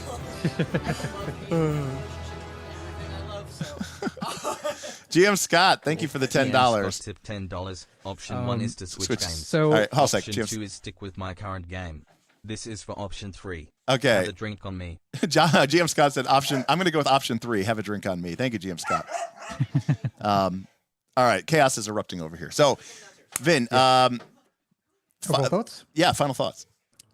So I think that, like I said, I'm very skeptical about this game. I hate most of the language of this game, like 75%. But it's won me over with game mechanics. I think a lot of them are very well thought out. Yeah. I find a lot of it questionable. Like, for example, why there's no burning. If you're going to have bleeding, why don't you have burning and freezing? And like, if you're going to be a fantasy game, why only having a subset of the fantasy archetypes? See, I'm okay with that. I don't need 18 different persistent damage effects, and I hate that stuff. For me, if a frost breath doesn't chill you, what the fuck are we doing here? To be fair, it could be built into the or you could be in the rules, power, or it could just slow you or something like that, right? That is also thematic and use the existing I hope thing. that's the case. So like I said, I'm skeptical about the game. Yeah, but the fewer overall conditions mechanics is good. Seem the mechanics seem solid. I mean, I hate 10 level games, but I think it's if you're playing a 10 level game, this seems sorry. For the amount of density of these levels, you got to at least give In fact, I think they're almost too dense. Maybe That's kind of also another so there you reason go. why I like spreading it out. Yeah. Change it to 15 levels and spread it out over 15. We were talking about 15. Actually, that sounds like a game I'd be more interested in. And I change the language and stuff and rename some of the classes. And James Torres says there are special conditions for particularly powerful monsters. So rather than making a generic effect, you make it part of that unique creature's templating, which is also I think fine. Maybe you do something like that with like petrification. I didn't see that in the condition list, but maybe apparently someone did tell me that Medusa has petrify rules. Yeah, so that makes sense to me. But for me, I think this is interesting because I know that there's been a lot of games that have been trying to get more tactical because there's a lot of people who play 5e and they do a lot of fighting and then they get bored with the game because there's not a lot of depth there, and that's totally reasonable because the game wasn't trying to be that. And I've seen other people make games and make attempts to try to fill in that niche. This is the game that I think is, but a lot of them have been doing it without trying to piss off the 5e people. Without trying to make the game complicated, without trying to make the game scary, without trying to make the game seem unapproachable. This game's, and without killing too many sacred cows. Yep. This game seems very aware of what it's trying to do, of who it's targeting, what it wants to be, what it isn't. It's very deliberate about that. It even says, go play some of these games. They're great. We like playing them too. Shouting out like Shadow Dark and Forbidden Lands, right? Which are all games that I myself have played just this last year, or 2024. And I appreciate that. And then giving us these tools that aren't afraid to ask a little bit more of the players, the GM. And if you want to have this kind of rich and rewarding tactical experience, then you have to be willing to put in, the reps, you have to put in the time. Yeah. So I think that for me, the biggest takeaway is I realized that I'm actually not that interested in this kind of tactical. Right. I like combat as war. Sure. And this is a sporty game. Oh, very sporty. Like I would, if this game had things like you make a pit, like a pit trap or whatever, that would be sick. But this is not trying to be that either. Yeah, wait. You make a pit, but it costs 5. It costs 5 digging resource. So there's a new class called the Digger, right? No, but it can't be called the Digger. That'd be two things. It's called the Ground Shaper, and they gain a digging pool, and then they can use their digging pool to do different. It's like to create pits. And you're like, what was your inspiration? Like, did you ever play Dig Dug as a kid? That seems like I could see Matt Colville doing a 40-minute video about Dig Dug. He's like, let me tell you about 80s. Let me tell you about the 80s arcade and my saga, the saga of the Dig Dug. But anyways, but yeah, if you want to play a tactical game, so like everyone's saying I should check out the Earth Elementalist. Apparently, I actually don't. I'm not surprised there is. But what I mean by like that mentality in everything. Yeah. Right? Not just there is one dude who makes holes. Like it's like combat as war as a overall approach. Right. And that's my preference. But if you want a tactical game, this has actually been mechanics wise, this is the most solid tactical TTRPG I've read. Yeah, me too. I mean, I tend to agree with you on that for sure. I mean, haven't played it, in a while, and obviously the final version is to come, but I'll say this. We have a lot of people who play Pathfinder 2 in our survey. A lot of those people who play a lot of Pathfinder 2, a lot of them will even play Pathfinder 2 in these kind of variant campaigns. We have these big mega campaigns, but they'll play in these variant campaigns. We call them things like Northman Challenge, and the most famous is called Path Builder Extreme. And it's literally just gauntlets of combat. They make builds, sometimes they're for power, sometimes just for zaniness to see if it works. And they just enjoy that round-based tactical combat. I mean, not to say that they don't enjoy some of the other parts of the game, and I'm not saying that this game, 40 is just for combat. No, it's not. But that's what it does particularly well. And you're like, well, it doesn't do the other things well. No version of D&D does them well. So let's be very clear here. Yeah. The skills in this game of Draw Steel seem boring as shit. But that's okay because skills are always boring like that, for the most part. Mm-hmm. Anyways, I could see a lot of them falling in love. I mean, these are people who already, make Pathfinder 2 more complicated, right? With new mechanics and phased boss monsters and stuff like that. So, I think these people want that kind of, engaged tactical challenge. If you want to spend that time. If they will give it a chance. Yeah. They'll probably like it. Yeah. That's the big question. And let me be very clear. Get past the language and all that kind of stuff. Yeah. Right. And again, as not to beat a dead horse here, but I'm literally prepping to run multiple campaigns of a game that almost entirely cares about rations and light. And and this game comes out and says we do not care about rations and light. So and that's not to say that's my point, is that maybe it's okay to not have a game that does both. Yeah. Or maybe you're awesome and game designer, and you can figure out a way to cross them. But like, you got to know your audience, and this game seems to know its audience. So these are people. Again, through comic book. Playthrough Pulse in the chat says, "I like the grid." So not that one. It was it was Mr. Fizzer. I've had more fun tactical fantasy fights and draw steel, even in playtesting, than either Pathfinder 2e or 5e. And I think there's 2 points to that. One, Pathfinder 2e and 5e are actively not that great at tactical stuff, and draw steel is good at it. So it's like a really big shift on that point. So I'm not surprised at all. And I think if that's the kind of player you are, or the GM you are, or your group you have, I think this might very well be the game. Malachi was making a funny joke about the Earth Shaper having 2 resources, shovels and earth, and James says, "Nah, they tried multiple resources and it didn't work." Oh my God, there's already essentially multiple resources. And I will say that the game may have a lot of juice, but it is asking for a lot of squeeze. There are going to be a lot of doodads that are being tracked on your character sheet. So, that is potentially a con. I mean, unfortunately, complexity is a necessary price you pay for a more involved game. The only question is, are you okay paying, this much complexity to get this much, interesting, dynamic choice, player agency driven things? So, very cool. All right. Well, that was a long stream. All right, buddy. Well, Vin. Yeah, that was look, I'm pleasantly surprised. Yeah. Especially with how it started. Yeah, I mean, I can't say, Vin and I represent sometimes very different areas of the RPG space, but, I think both of us are, positively inclined, and I'm glad I kickstarted it, and I'm looking forward to getting my hands on it. We got a super chat from Tundalus. Where's it coming?